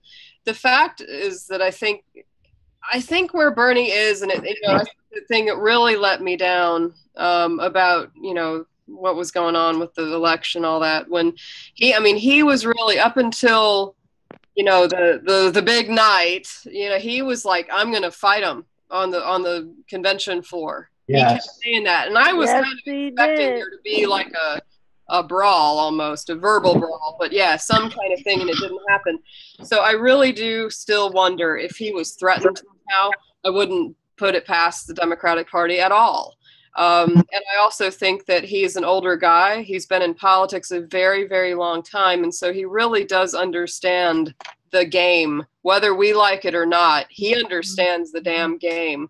Yes. That's what this woman tonight was saying, kind of pushing back on me a bit, because I was saying, I just don't know how many people are going to go back, to supporting him. And she said, well, look, if he were to speak out against the Democratic Party now, much of America is programmed by the media, and he would then turn all of these millions of people against him. Right. And that, I think less than half the country is programmed by the mainstream media. Right. The other half ignores the damn thing and doesn't vote. And the two halves that don't ignore it just fight each other like idiots. Yeah. I just want to some of the millennials don't even watch them. I know, and I think sometimes there's too much focus on what will the people that voted Democrat this last time do. Well, there's that other half of the country, that you need to think about too. Yeah, there's half the country that didn't vote. There's half the Trump voters, which would vote for Bernie. There's a lot of the Libertarian and Jill Stein voters would all vote for Bernie. Right. I mean, the majority of the country. I mean, like we all have heard, he's the most popular politician in the entire country, with between 50 and 75% of the country at any given time wanting to vote for him. I'm with Stevie, and I definitely understand the anger and feeling like I don't want to see him in that subservient position the way he is. But at the same time, knowing that he has a long history and he's usually been on the right side of issues, I am still willing to give him a bit of the benefit of the doubt. Emphasis on usually. Not making him that happy either, because when he's going out, when he's going out and making these speeches, he's bringing up a lot of things they don't want brought up, like single payer and all that. So they're giving him income inequality. Did you hear that 2 years ago? Yeah, that's why I haven't ruled him out, because even though his friends are corporate servants, and he's doing a lot of things that I don't agree with, but I still think that there's that goodness in him, and he hasn't given that up. And when he came to that rally here, you should have seen the people go wild. I mean, when he got on that stage, it was like a rock star, man. Yeah. People love Bernie here. Yeah. But the fact of the matter is, they'll vote for whoever they think is who's going to give them the jobs. Whoever is going to win, and whoever promises the jobs. So that's at least where my state goes. Well, it's not that. The Democrats had that primary rigged. Bernie Sanders actually won that nomination. Oh, yeah. And everybody knows that. Everybody knows that. Everybody knows. And they want to brush under the rug. but everybody knows what the DNC did. Yeah. So if but he I was to remember- run third party, I think that he could get it. I think that he would have the best chance of anybody in history or future, you know, of winning that third party presidency. Yeah, I would say that that's a big thing that the Greens or independents have always had against them is they don't have somebody with that sort of name recognition. Right. And Bernie has that. Jill Stein does not have that, unfortunately, even though she doesn't have it. And so somebody like that coming in, yeah, I mean, it would be amazing to see it. I would really like to see it. Now that I want more looking into the actual Green Party vote count, because I mean, you look back for the last, she's run 3 times, I believe, and well, at least for the last 3 elections for the Green Party, it was like 100,020 or 120,000, then it was 340,000, and then it jumped 3.4 times and up to 1.2 million. And, you know, I'm just thinking, it's like those numbers seem skewed. Like you don't have a 3.4 times increase, and it just doesn't seem right. Something's That's wrong. why whenever I was reading a report, they were saying that there was like, because you know how each polling place, it's run by Democrats and Republicans. Like there's no third party input at any of the polling places. And so I was reading a report that was saying that that there was people working within the Republican and Democratic parties that were watching the other people from within their parties switching the third party votes, and like they were making deals. Like the Democrats and the Republicans were making deals to switch certain amounts of Green and Libertarian Party votes to the Republican and Democrats using the electric voting machines. Well, they're more concerned about the Green Party. They don't really care about the Libertarian Party because that's a corporate party, just like the Democrats and the Republicans. Right. Okay, I'm going to listen to you guys real quick. I got to get going. It's late. My clock's different. But I don't really believe that the People's Party is going to make it soon enough to do anything coming up because it's coming around quick. I do believe that there's been no publicity, no branding, no marketing or anything towards the Green Party for a good reason by the mainstream media. And it's because they're a threat. They've always been a threat. And they're just that it's like that pain in the side that you just can't get rid of. That's what they've always been. So the thing is I don't understand why Bernie would even want to be associated with the Democrats. I understand he's trying to do things in Congress, but I mean, I canvassed for the guy. I did everything. I gave the guy money in the whole 9 yards. But when he starts showing up with Perez and he starts showing up with this Democrat and that Democrat, and the thing is I remember watching him in July of 2016, and like the life out of that room and all over the country just disappeared. And it was probably the weakest moment I've ever seen a man go through in my life. He had his moment. There are people that stood up. Martin Luther King, Kennedy, they died. They sacrificed. They knew they were going against the grain. They knew they were probably going to get killed or somebody was going to try to take them out. I truly believe he just didn't want to continue. I think he just said, you know what? I'm done. Even though he knew he couldn't be the actual nominee for the general, just standing up would have been huge, but he didn't do it. And that pissed me off. So as I'm sitting here, hold on, as I'm Agreed, sitting James. here talking, as I'm sitting here listening to everybody, I don't forget that. Yeah. I don't want that to happen again. He hasn't said that he's with anybody. You've got all these people saying, I'm going to go start a new party for Bernie Sanders. He hasn't even supported anybody yet. This has been happening for months. So the thing is I don't really think the guy's going to do anything. Yeah. Okay, so here's my thing. There's other people that are going to be available in the future. The Green Party has been a viable party for a long time. They've been aligned with everything that Bernie stands for, and then some. The stigma of their green tree huggers, who gives a fuck? We need that. We need a 180-degree turn. I don't want to be aligned in a centrist position with the Republicans or even close to a centrist position with the Democrats.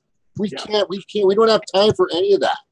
The Green Party, in my professional opinion, at this moment, has to be the party, because the People's Party isn't going to show up in time to take fucking Trump anywhere out.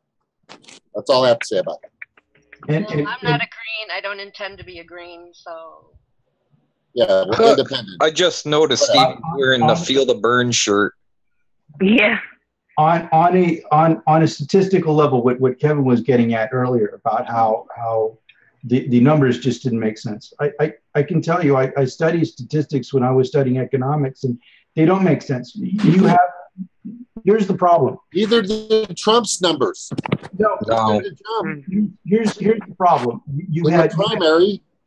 You had two candidates, okay, both with some of the lowest polling numbers in history.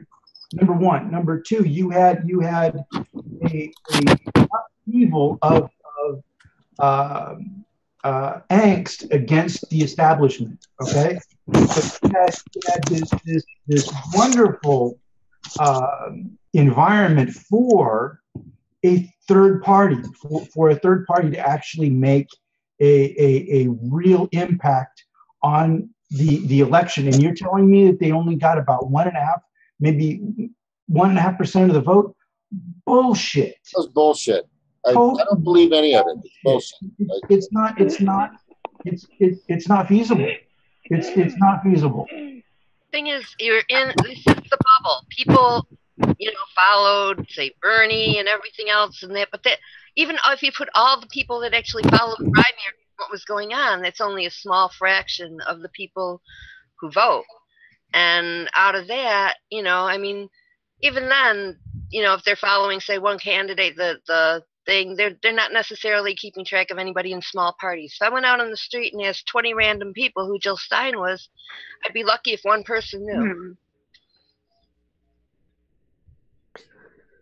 Yeah, I think that after the WikiLeaks came out and proved without a doubt that they cheated Bernie, I think that Bernie should have right then and there, like the next day, come out and said that he was going to take Jill Stein up on her offer and join the Green Party and jump on the ticket.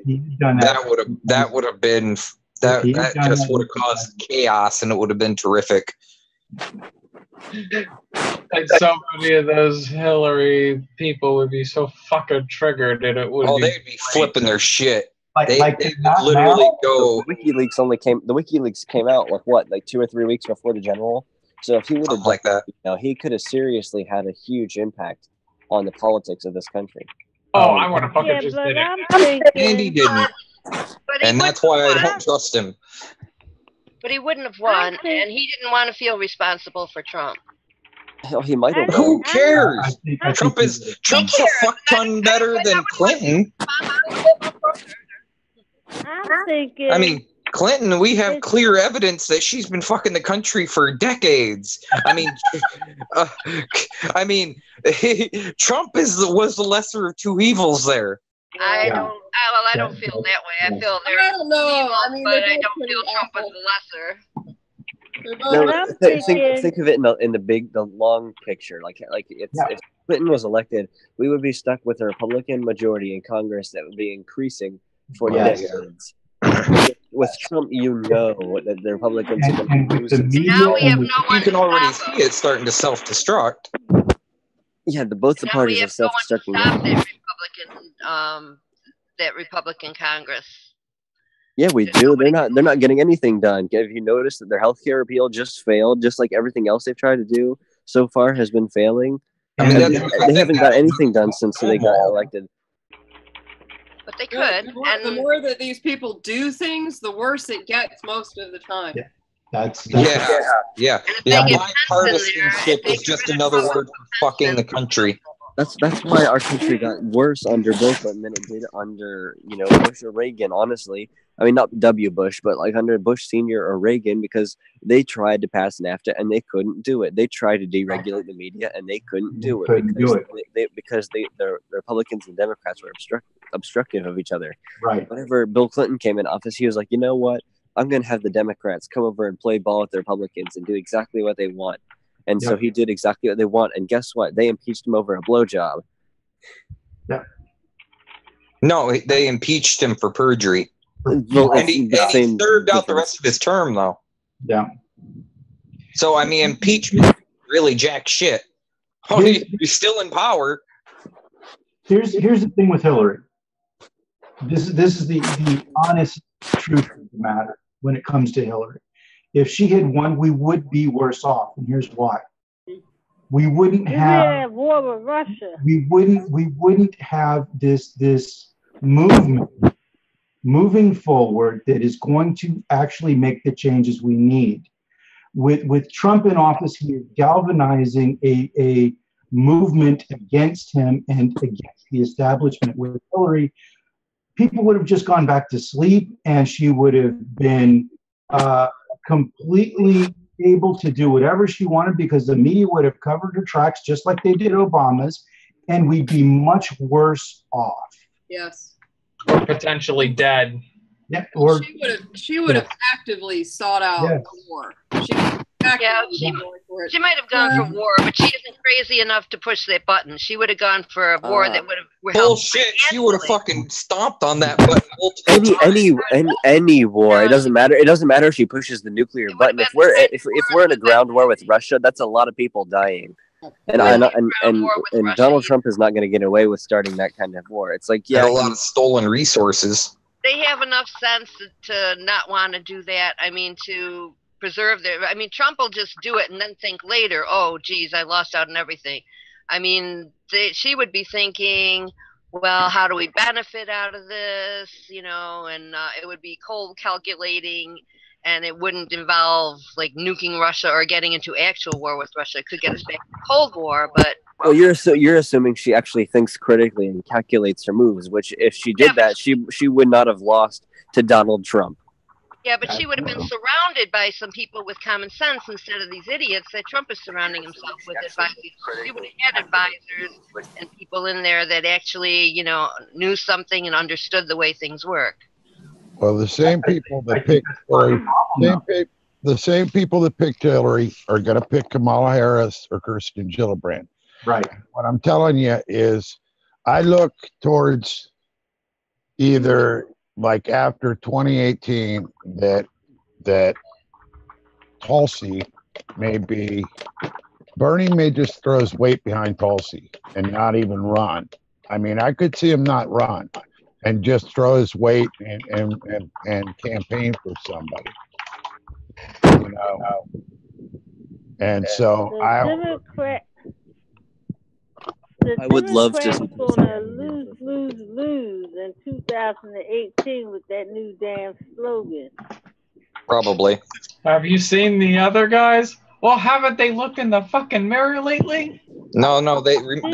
Have you seen the other guys? Was the first one. They settled on better pizza. Better pizza. Better job. They settled on SJW as their slogan. Yeah, better deal. They chose better deal because the Democrats can only be better. They can't be good.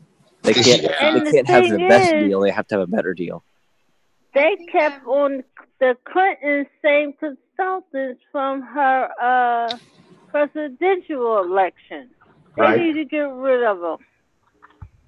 Yeah. So I think I'm with James right now. I'm all talked out, and I keep thinking of things, and then the thoughts just kind of.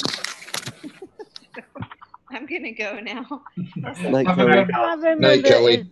Take care. All right. Good night. Kelly. I was about to say the whole "have you seen the other guys" thing is pretty funny when you've got the likes of Debbie Wasserman Schultz gobbling around. Yes. I mean, if you got that woman, it's like I wouldn't be talking about. Have you seen her man hands? Oh, she's evil. She is. I watched her video, one of Bullshit Man's videos about the Owen brothers and her, and yeah, woman, dirty Debbie. You hear dirty her Debbie. talk, it's like you feel disgusting. You feel like you've got a residue on you just from listening. To I can't even nails on a chalkboard voice. I call her a dude named Debbie. Dummy waffle hands schmaltz. It's an energetic thing. Like it's like you can just feel the nefarious vibrations radiating off this woman. It's like So she had the Anwar brothers do malicious things against Bernie. Yes. Probably. Yeah. And probably a lot of other shit too. Not just those guys. That's why I'm not giving up on Bernie. Yeah. He's smart and he's been in politics for a long time. I'm just waiting the day he just screws them all over, and it will be funny and it will be great. And I think more people would actually be encouraged to actually vote for Bernie. I hope so. I just hope he doesn't try to patch together that flaming wreck. No. There's no patching that shit back together. It's already half sunk. I mean, the Democratic affiliation numbers are the lowest they've been in years. Funny. I just remember that rally where that bird came up and sat on that podium, and I just cried. I said, "This man is gonna win the nomination." Not knowing the fucking Democratic Party had rigged the primary. Yeah. Well, I knew it in the beginning before the WikiLeaks because of debates, first of all. Oh, And if the bird had landed on Hillary's podium, she would have eaten it. Probably. No, I think she would. I think that the bird would have just shot at Hillary, just like she did. Her tongue would have went out and got it like a chameleon, like whatever. Yeah. You remember the one debate? The fly was on her hair. Yes. Yeah. Yeah, I honestly think the flies were kind of attracted to her. I honestly think South Park was right from the turd sandwich. it would be like it when might be the colostomy bag. it'd be like a Harry Potter thing where the bird would just freeze in place where it sat because like the Death Eaters, man. Yeah, all the joy and happiness. As soon as it got close to her, it would look at the bird would look her in the eye and then turn to stone. Yep. Yeah, the bird would have committed suicide. It would have dived into the ground. Bird would have like constructed a little noose and just hung itself like right there. It can fly, but it didn't want to. I had a great like a comic that I had found on the internet where Bernie, has the bird on his podium, and then Hillary brings a bird in a cage and sticks it on hers, and she says, "See, I've got a bird too." And Trump is like, "You want a bird? I'll flip you the bird." Well, no, because Trump had the eagle, remember, and then the eagle attacked him. Yeah, he got scared. That's hilarious. That was really funny. I'm just picturing for Hillary just a vulture lands there and sits there, and she says, "Yeah." The little bird just asked me where to fly to, where I'm bombing next. I mean that's. Oh, that's Bernie gets a birdie on his podium, and then Hillary gets a vulture on her shoulder. And when you think about it, when Trump ran, he always dissed you guys cheated Bernie Sanders. He said it through the whole thing. Yeah, and he also tweeted the DNC fraud lawsuit. I mean, so he has been kind of helping us out a little bit. He did that. Well, I think we're all falling short here. It's definitely the flying monkeys. A flying monkey would land on our podium. That's probably. That's They would exactly. land on her podium and start throwing shit. And that's Toss water on that. Go, my brickies, go! Now we just have to hope that Tulsi will be Dorothy. No, we just have to find a fire hose. Hose the bitch. Well, never did explain the flying monkeys, whether the flying monkeys disappeared with her or whether you had to, go in and have a plug flying the monkey problem. Yeah, what do you? Little did Hillary Clinton know that the fire hose was Trump all along. No, I meant because Hillary's a wicked witch and she would have melted. Oh yeah. Oh, my beautiful wickedness. Oh.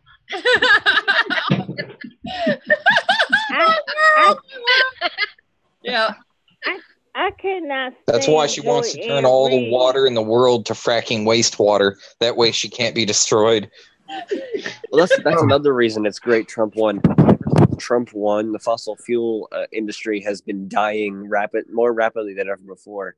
Yeah. And if Hillary had won, that would not be happening, because right now everyone sees Trump loosening the regulations, and because of that, everyone's switching to solar. And I just read an article today about over 2 million hectares of land in Canada that was leased to tar sands oil is now being given up because all the companies are losing money and going under because they can't make a profit when oil is so cheap.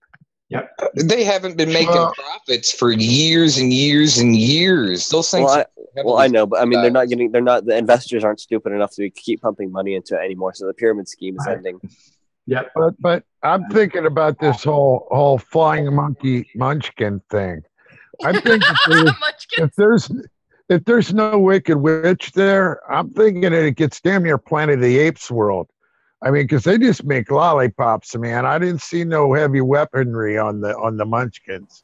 Right. They sing, they dance, they walk around on gold roads. They're easy target for flying monkeys. We just need someone to land a house on top of her. I Well, can't Shirley? stand Joanne Reed. Oh yeah, she's horrible. She's That she's bitch, Jar Jar. She cannot. I call her Jar Jar. She do not like Bernie Sanders. Yeah. I hope she paid her taxes for New York City that she owes. Well, But I'm I telling can't you, She's stand the her. biggest money launderer, tax dodger, and just con artist in the country right now. but I'm telling you, I don't know. I feel like Trump probably has that title, honestly. Just to be honest, because I mean, the only way he's made his business all this time has been by laundering money for the Russian mafias and all that kind of stuff. Like, that's the only way he's connected. And Saudi Arabia also. I mean, he literally has hotels there. Yeah. That's all his hotels are, is money laundering schemes. And also in the UK, he takes advantage of the business or the low tax rate in Ireland, I believe it is. And he launders money through there. He's got a golf course. And then, but Hillary's the one that used, that's kind of he had businesses. than I would think Hillary's doing with the fracking and everything. And with literally, let's just bomb the country so we can steal their shit. And then we'll create all these migrants and we can flood them into another country to destabilize it. And then we can take advantage of that country next. You know, that's Hillary. What were you saying, Cheryl? Didn't hear you, Stevie. You're muted. I can see you talking, but I can't hear you. Yeah, you muted yourself, Stevie. No. Shirley, what were you saying? Now I lost my train of thought right now. Damn it. I hate that. Senior senility right now. Well, it's a little late. Yeah. No, but I know what I was going to say now. Trump. What's that? He had businesses with Russia way back in like the 90s and stuff. Mm-hmm. Right. So it's nothing new to me. So my camera's not working right. Damn it. But they pushing that Russia thing. Yeah, and he right.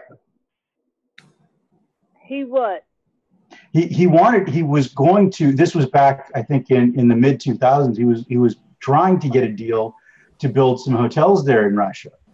So if this was all about, you know, him having connections with Russia, how come he still cannot get any land deals to build hotels there? They're still blocking him. Yep. So, I mean, if there's some big connection between him and Russia, how come he still can't get his hotels built? Yep. Well, how the United States is acting right now, you think if I was Russia, I wouldn't allow him to do anything. Honestly. Yeah, there's that too. But I mean, if there's really this relationship between him and Russia, I mean, How come he can't get a land deal just to get some hotels built? Doesn't he have a casino or something, a hotel in Qatar? In Qatar, he does. Yeah, in Qatar, I believe. Okay, he's got a I hotel. thought so. Yeah, in I Qatar. thought so.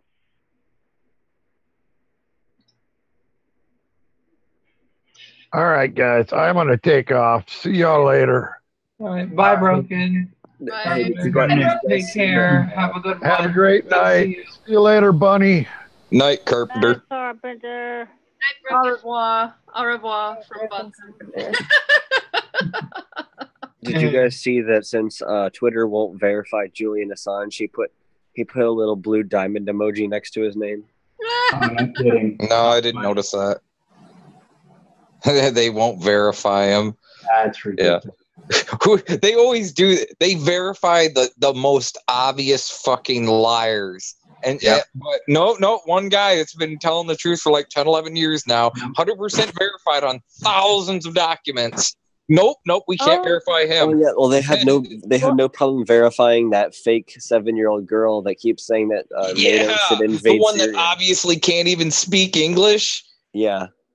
Well, oh no! Or even understand what she's saying. When WikiLeaks came out against the Bush administration, the Democrats was, we love them.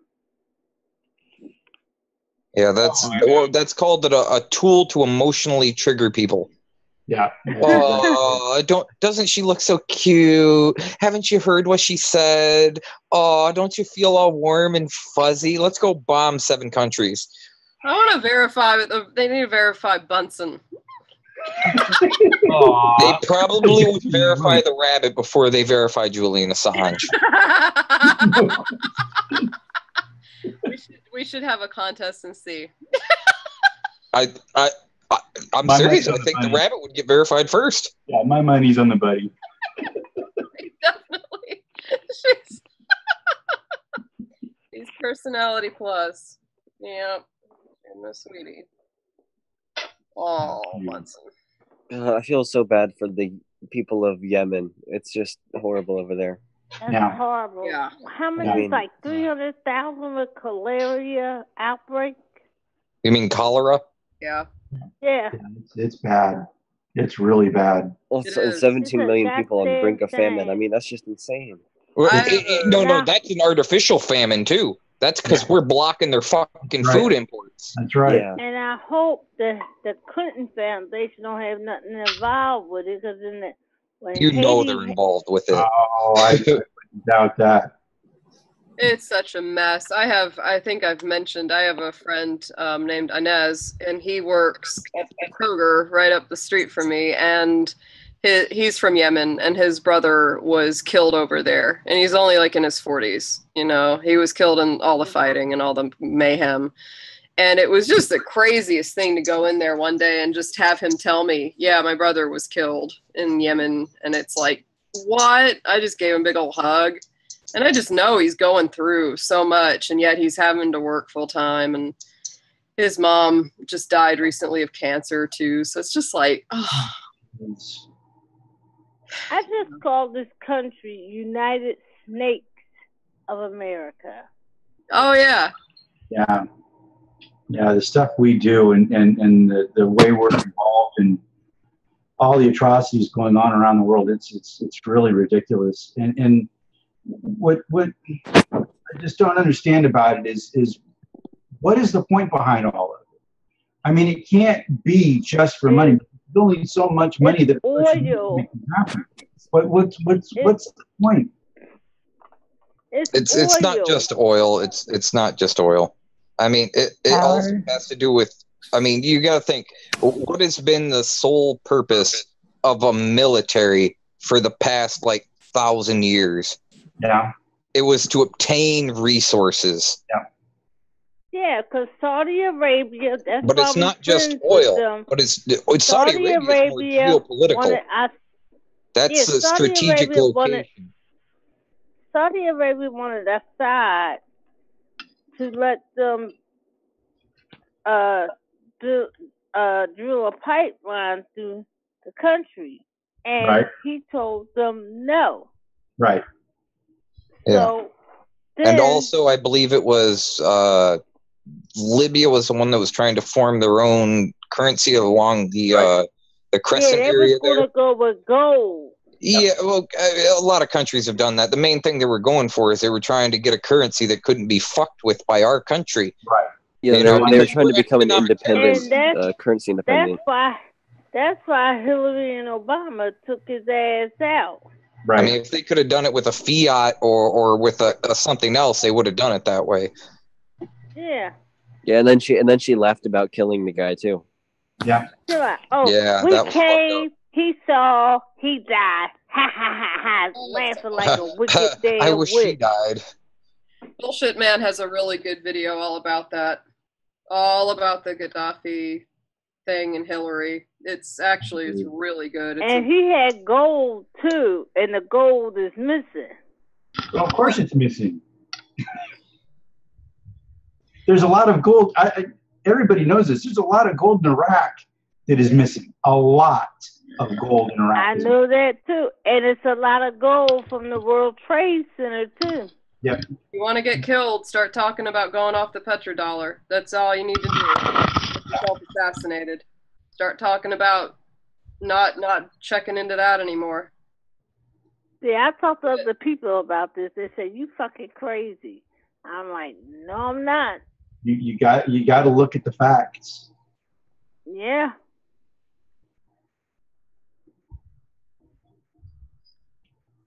Yep. It's things over there were going great. You know, really well. Gold's used for a lot of other things besides just. I mean, it's a material resource. You just sticking it in a hole to use it for a currency is kind of. I don't know. It not the brightest thing. I mean, it's got a lot of electronics you could use it for. Just a lot of stuff in general you can use it for. Because I don't believe our American dollar is worth anything. Yeah, it's fiat currency. It's only as good so long as we have a military that can blow up half the world. Exactly. As long as we can maintain our dominance over other countries by enforcing our foreign policy, our currency is worth something. Well, actually, I mean, honestly, it's only worth something as long as people believe it's worth something. That if everyone woke up tomorrow and decided that the dollar is worthless, it would be worthless. Yeah, it would be. But the problem with that is you have a government that would send a police state thugs to your fucking house to start burning them down. Yeah. That's why everybody needs to be armed. It's a really nasty situation. Yeah, it's called the mafia. Guys, What do you do to a mafia? You fucking kill them. hey guys, I'm going to get ready to go. Kevin, Night. an awful lot about Good night, Shirley. You take care now. Have a good one. Night, Shirley. Bye, Cheryl. Yeah, Night, we have been talking a lot about killing, but the people that we've been talking about directly deserve it. We have evidence to prove it. I mean, we are justified in this thought. I mean, we have evidence to back it up. We have a body count to show how many people they've killed. We have a receipt saying how much they've stolen. If anybody deserves a death penalty, it's these bastards. Yeah. Yeah. Yep. There's no doubt. I mean, it's. Yeah. Well, good night, guys. Good night, Shirley. You take care. Have a good one. And did you guys? What frustrates me is like all.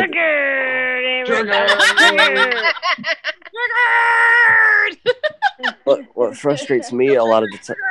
What frustrates me a lot of the time is all these people that keep talking about, they're like, oh, you're into socialism. How's that working out for Venezuela? And it's like the only reason Venezuela is starving right now is because the United States is blocking food shipments. Yeah. It's like, and it's not socialism. Like their country didn't collapse because of socialism. It collapsed because they put all of their eggs into the oil basket, and whenever the price of oil drops, their economy collapsed. Right. It's like that was just the fact. That was just the fault of stupid politicians putting all of their. Well, that's not the only reason. That's not the only reason.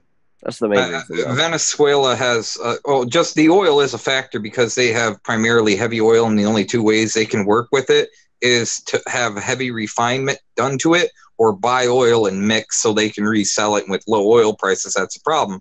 But they also have their own sovereign currency. And if you look, they built, $1 1.6 million new houses for social need for people. They also have been raising the wages along with people to make sure they have enough for food and everything like that. You can tell they've obviously been, and also they've been supporting jobs in the area and things like that. And basically, they've done kind of what Russia did. Russia had all the sanctions put against it. So what they had to do is strengthen their internal economy. They had to do their own agriculture, their own machining, their own, and that's what Venezuela is starting to. They're not as far along as Russia, but they're in that sort of situation. And the location that they're in, they're having their money pulled out of the country. That way, it creates an artificial drought of that paper currency in there. I mean, that's kind of a similar situation to what we have with the with the Panama Papers and with the rich people hoarding a lot of money. We have a similar situation. What I can't stand is when that argument is brought up. You talk about people always just yell socialism. But they freak the fuck out. They're idiots. But here's the thing, though. What I do is I go, okay, that's a great example of how a socialist country gets taken down by a larger power like us. Don't get me wrong, there are problems with socialism, but yeah, I get what you're saying. And then if you want to see an example of how socialism can work without that kind of influence, take a look at Northern Europe. Take a look at what they're doing. So when you don't have to worry about a large foreign power basically suppressing you and holding back your economy and not just holding back, they're assaulting. Yeah. This is an active attack. Yeah, well, you know what I mean. But I understand. And then you've got the examples in Northern Europe where they're socialist countries, but they're not having the problems that Venezuela has. So there's your argument. It's because they're close to us. That's their problem. That's their biggest problem. They're geographically close to the United States. Yeah, it's ridiculous. And people just they need to think more critically. I mean, don't get me wrong, there's government corruption in Venezuela and they've done some shady shit, but 1.6 million houses, if everybody gets fed, they got a job that pays enough for them to live reasonably. Socialist country, but maybe they weren't so great about the oil thing and not investing with the when the price was high for heavy refinery equipment or investing into alternatives. That was kind of a fuck up. But you can tell there's some degree of we want to try to take care of the people of the country. Right. Well, that was the whole thing with Iraq. Whenever we went in there, Paul Bremer completely destroyed Iraq. Yeah. Look at the pictures of Iraq. Iraq was highly socialized when we went in there, and they provided for their citizens, not, great, but very well compared to what it is now. Like, everyone had what they needed when they needed it. And, it might have not have been perfect, and they were still living in a fucking desert, but Saddam, Hussein kept all the people in line. There wasn't a mass war going on. People had internet. People had electricity. Not everyone had internet, but everyone had electricity. Everyone had food. The food was given out weekly by the government, and everyone had enough to eat. And it's and then Paul Bremer went in there and privatized everything, and then gave everyone credit cards with nothing on them, and no one had any money or food anymore. So it's of course, what's going to happen? The country's going to go to shit. And it's everyone tries to say that's the result of socialism. It's no, that's the result of capitalism going in and fucking everything up. Yep, that's exactly right. Stevie, do you need a bunny? Someone's talking about we need to get you a pet bunny. Oh yeah, I went and looked up some. I got a little triggered earlier, so I went and looked up some pictures of bunnies, and then you had your bunny out. So it helped a lot. Bunnies, I don't know why, especially the fatter the bunnies. I love big fat bunnies. They just make me so happy. There's one day where I was just crying hysterical, and I saw this big fat rabbit on the side of the road. I was like, "Oh, it's a bunny!" And I was just so happy, just instantaneously. They have that effect on me. Well, they're just cute. I totally get it. They calm me down every day. And what's not to know about a cute, huggable little bunny?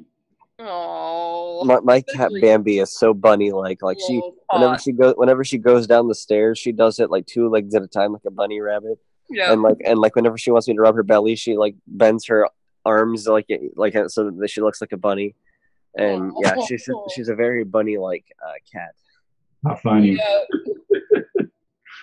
Yeah. Aww. Like she's a cat physically, but a bunny mentally. Yep. Oh, Petey. My cat thinks it's a panther. It got a rabbit yesterday. Oh. Yeah. Well, it was eyeballing deer, but it didn't have a chance at that. Also, I just love whenever like Chihuahuas and little dogs like bark at giant things like deers and bears and all that, and then Like, it's like yeah, you go have fun with that. And it's like and then the big animal looks at the little dog and the dog takes off running. Well, I get a better one than that. I've seen it sometimes where that little dog or that little cat fucking scares the shit out of that big animal. Yes. Petey has scared 2 dogs in his life. I've had friends that have brought like their big friendly Labradors over. And what they don't have in size, they make up in viciousness. As soon as they get near Petey, Petey just flips out and he's kicking his feet back and making noise, and the dog is just like, never mind, I was gonna look at you, but no. I think Petey's convinced it was a wolf and it was gonna get him. Pete, it's not gonna get you. No, you won the golden ticket this time. You don't get chased this time around for whatever reason. Yeah, you wouldn't want my cat around your bunnies, Ariel. You wouldn't have very many bunnies for long. I don't know. Bunson's pretty staunch. My cat's a mass murderer. He literally brings piles of mice, birds, and other shit. And he brings them as presents. Yeah, I mean, how big He's is a the little cat? We have a sadistic cat fucker. upstairs, and the cat is terrified of Bunsen. How funny. I'm just saying. And it's a Maine Coon, and it's scared of Bunsen. Because she's not afraid of it. She just marches right up to it, and she thumps her foot, and the cat's just like, ah! Doesn't want to deal with it.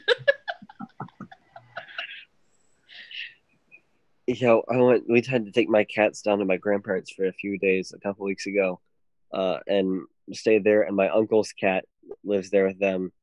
And my uncle's cat, who's been living there for years now, was super grouchy to have 2 really young kittens in the house, and was like super pissed off the whole time, and was like just meowing and angry at them. And then my one cat Bambi, all of a sudden, for like the 4 days that we were there, my cat Bambi was like super. She turned into a hissing machine as well. Like she got all the bad habits from the other cat and became mean. And she wouldn't hang out with my other cat Bongo except when we put him to bed. And then Bongo was like, "What happened? Now I have 2 cats mad at me." And he just wanted to be friends with all of them. So he'd get really close to the other cat, or to my uncle's cat. And my uncle's cat would hiss at him and start beating the crap out of him. And it's like, and at one point it got really bad. So Bongo fought back and he scratched the other cat's nose.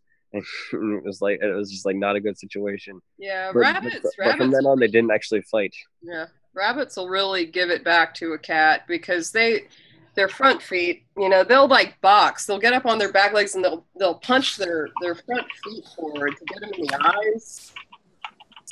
Rabbits their teeth are like a freaking wire cutter.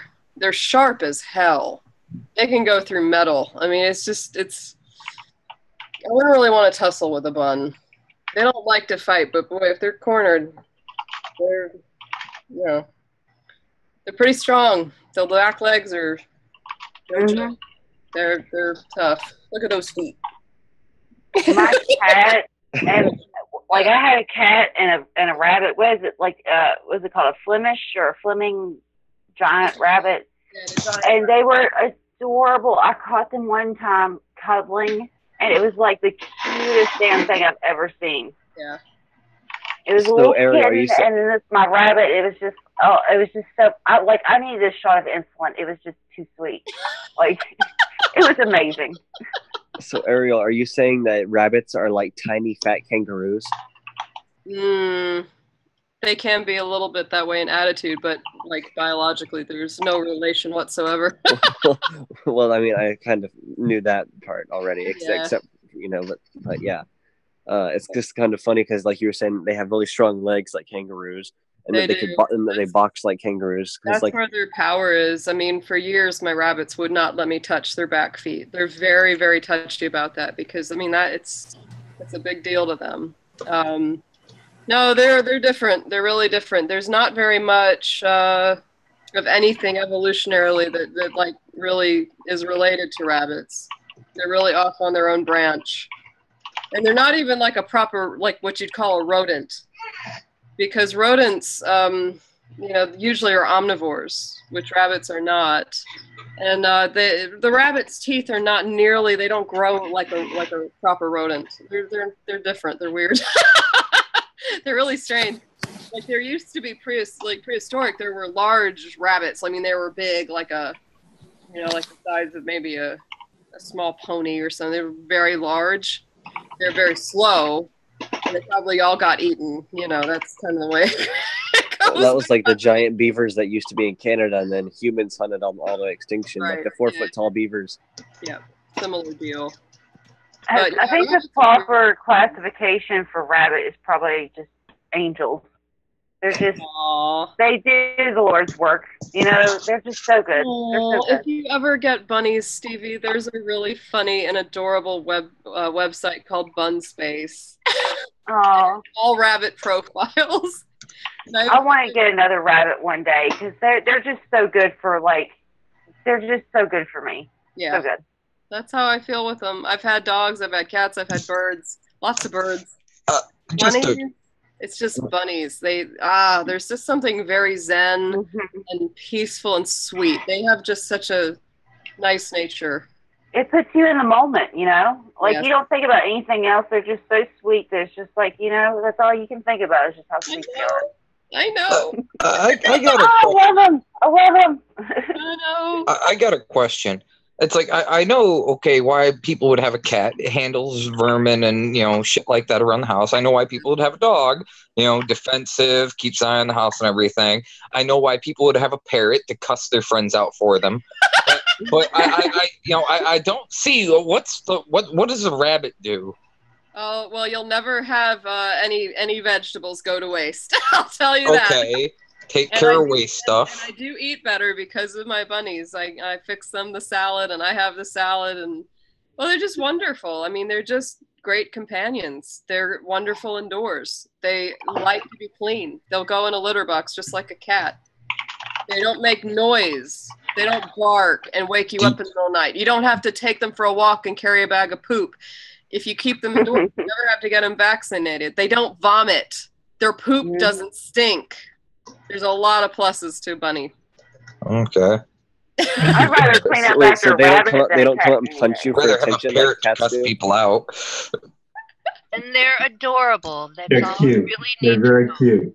They're very different. They're very. I've just never been a giant big bunny fan, They're not. I think they're adorable. They're not. Wait, so Ariel, are you saying that bunnies won't come up and punch you in the face like a cat will when it wants your attention? No, don't do that to me. Okay, I'll attest to that. Cats are dicks. Yeah. Yeah, my cat comes and jumps on my head when I'm sleeping, and he wants to be fed and bounces all over me and meows.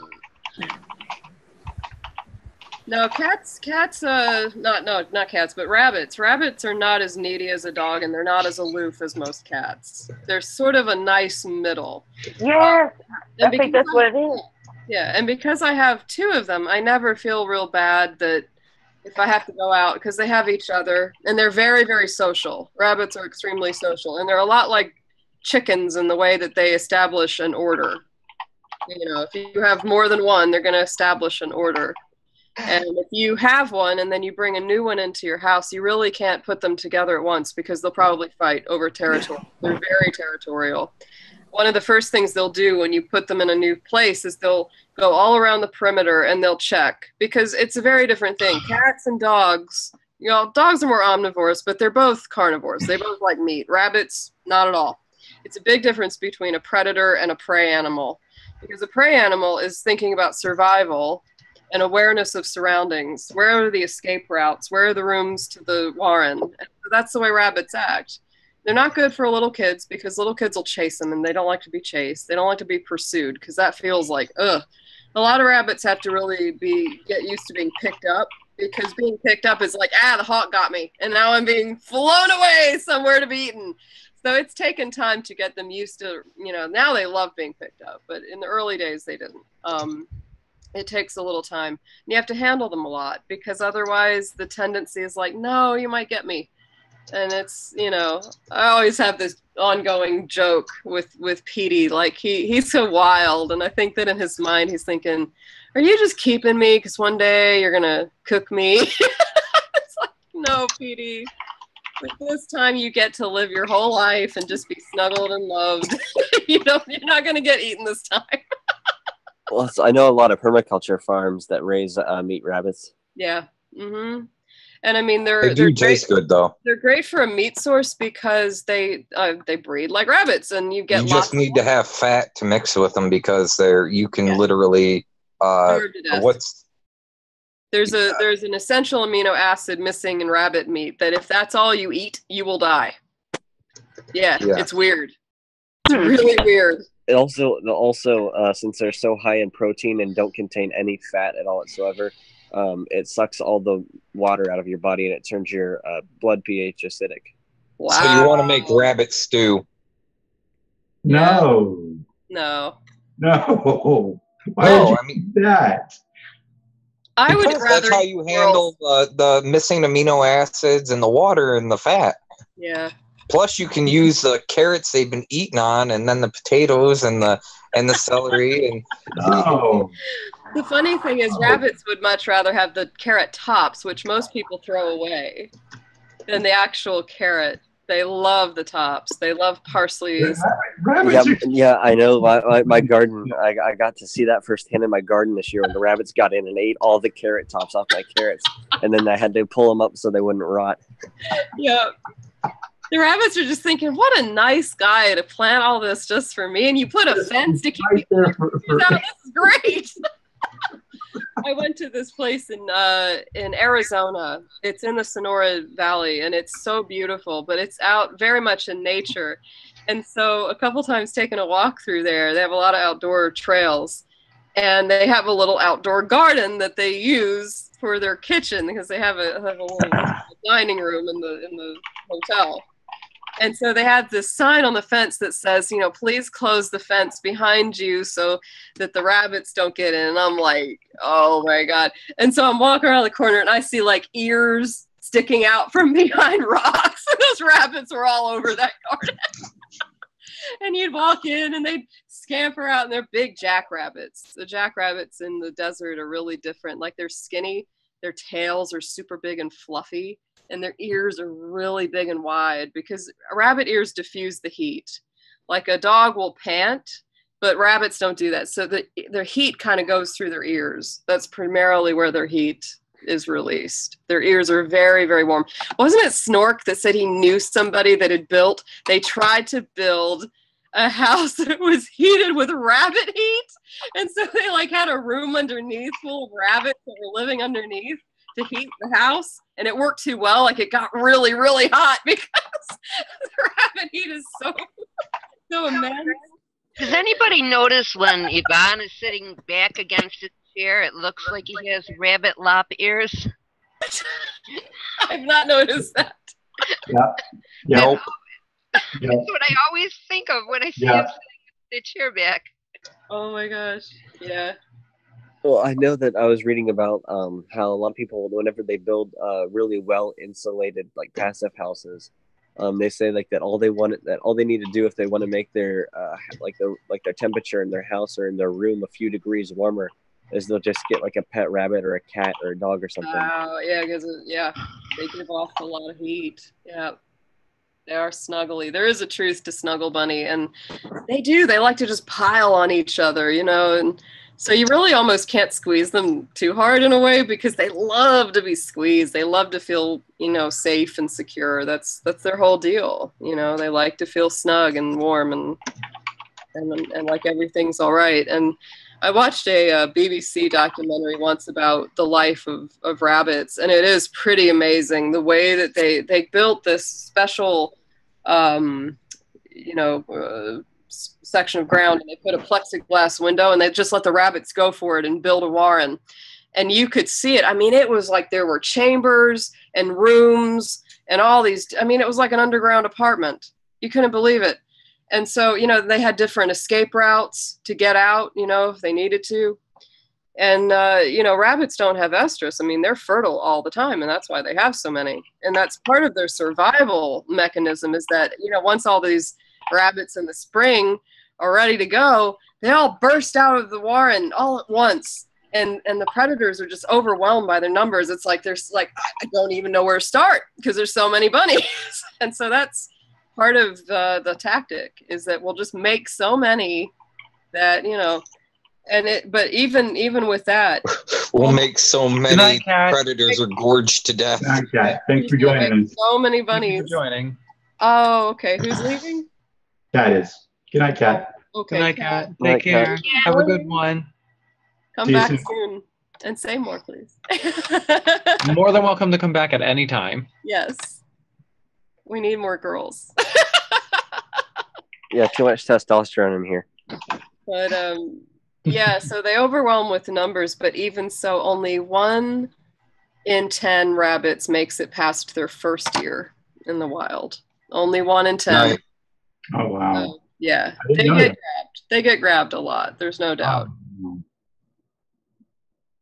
If you've ever read Watership Down, I recommend it. That's a great bunny. The ones that are, you know, the 1 out of the 10s are pretty damn lucky. They must have that lucky rabbit's foot. They're scrappy. One day, me and my dad were driving down the road, and I saw to the side, because I'm so bunny hardwired, I see this wild rabbit running up, running down across the street. And this is a busy street, you know, kind of after work traffic. There's a lot of cars. But this rabbit is just going crazy. And I'm like, what is up with that rabbit? And my dad at the same time goes, there's a hawk up in that tree. And so what it was, and it was hilarious, this rabbit, there was a hawk trying to get him.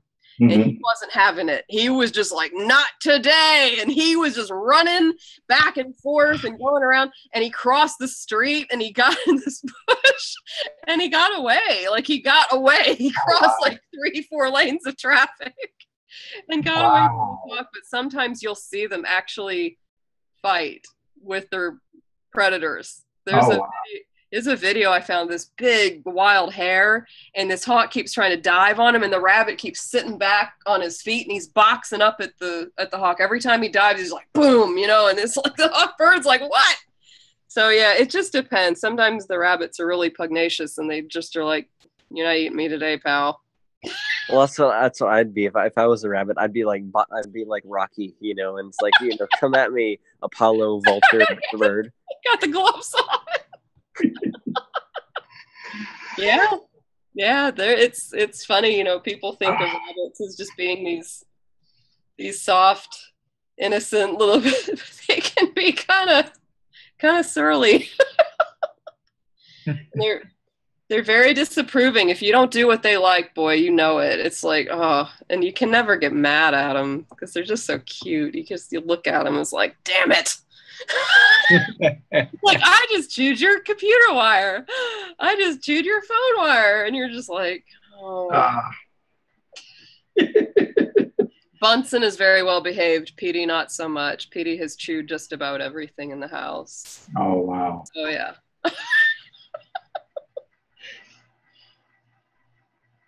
I'm really lucky because my kittens, for some reason, have never ever really been for chewing wires since we adopted them.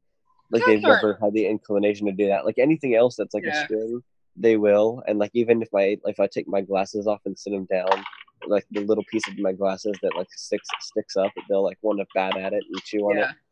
But like, for some reason, that wires, I don't know if they can sense the electromagnetivity of it, and so they don't are not attracted to that, or what. I don't know that cats really tend to chew wires so much as they like to scratch things to wear their claws down. Cats will chew wires. They'll chew wires. I've seen it before. Really? Yeah, they will. And they'll electrocute themselves too. Oh, that's got to be bad. Like, that's not super often either. It's not super often. Only the dumb cats end up doing it. Like the one in National Lampoon's Christmas Vacation.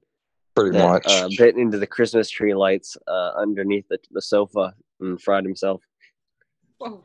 Oh, if it's lights or something hanging, they normally end up attacking it. And they end up cutting open the wires. They get killed for a completely different reason, not just chewing on wires. Yeah. The only thing that my parents, they have that Maine Coon upstairs, and it will go after bugs and all kinds of things, and that's a good thing. It'll chase all the bugs.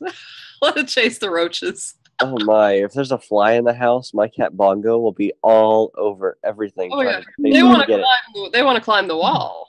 If they see it up there, like, ah. Oh yeah, he'll be up on the counter. He'll be up on the furniture. He'll be like flying through the air at like 40 miles an hour, just like over everyone's heads. I tell you, I just I'm always so grateful for the bunnies, and I'm glad they've lived so long. I mean, they're both 10 years old, and they're doing good. Is it just so good to have them? It really is. How long do they usually live to in captivity if they're maintained and kept well? It really highly depends. Are you talking about cats? I was No, talking about the rabbit. bunnies. Oh, Cats can live a hell of a long time. I've seen cats like over 20 years old. Yeah, I had a client whose cat died at like 22 or something like that. It was like this huge chunk of your life you've had this cat, and it's like, oh. But yeah, rabbit. I've heard that there was a cat that lived to be like 29 one time. Yeah, the oldest bunny I know of on Bun Space is 18. Yeah. My friend's aunt had a cat that lived to 30. Yikes! That must have been one triggered cat. That's pretty amazing. I don't think I've heard of a cat living that long. Yeah, that's the only cat It I've heard of happens. anywhere near that long. But Wow. Damn. Man, think of how much of your life you've been with that cat. I know. Well, I mean, it's crazy because when I got the rabbits, I still lived in Oregon. And it's like they came from there with me all the way back to Georgia. They're Oregonians. I mean, when that 30-year-old cat dies, that's like losing a real, like a human friend that would have been with you all that time. Absolutely. Yep, that's not easy to go through that. And so, in some ways, I would say animals are almost, you feel even more for them than humans in some respects because they just accept you no matter what. You know, there's never any game playing or artifice. They're just there and they just love you just because you're there for them. And they know. That's the thing that kills me with the bunnies. You can tell. The way they look and the way they act, they know when you're doing something for them. And they just, I don't know, it's this gratitude feeling you get. And when I hold Bunsen and I snuggle her up, she'll do this thing where, you know, like if you're really relaxed, you kind of go, ah, and she'll do that. Like I'll feel her kind of breathe in and just. I'm gonna go to bed, y'all. So I'll talk to y'all Monday. Yeah, I need to go to bed too. Me too. I've been up for 20 hours. It looks like everybody's going. Yeah, I think it's after 4. I can't believe how late it is already. Oh, wow. I've been up for 20 hours. Oh, Well, you Marathon! Eric, Eric, I think you're just running on triggered power right now. He's running on trigger power. Oh, love you guys so much. Love y'all. Have a good one. good night, everybody. Good night, everybody. Have a great weekend. Great conversation, always. Thanks a lot. Have a good night. Bye-bye. You too, Bryan.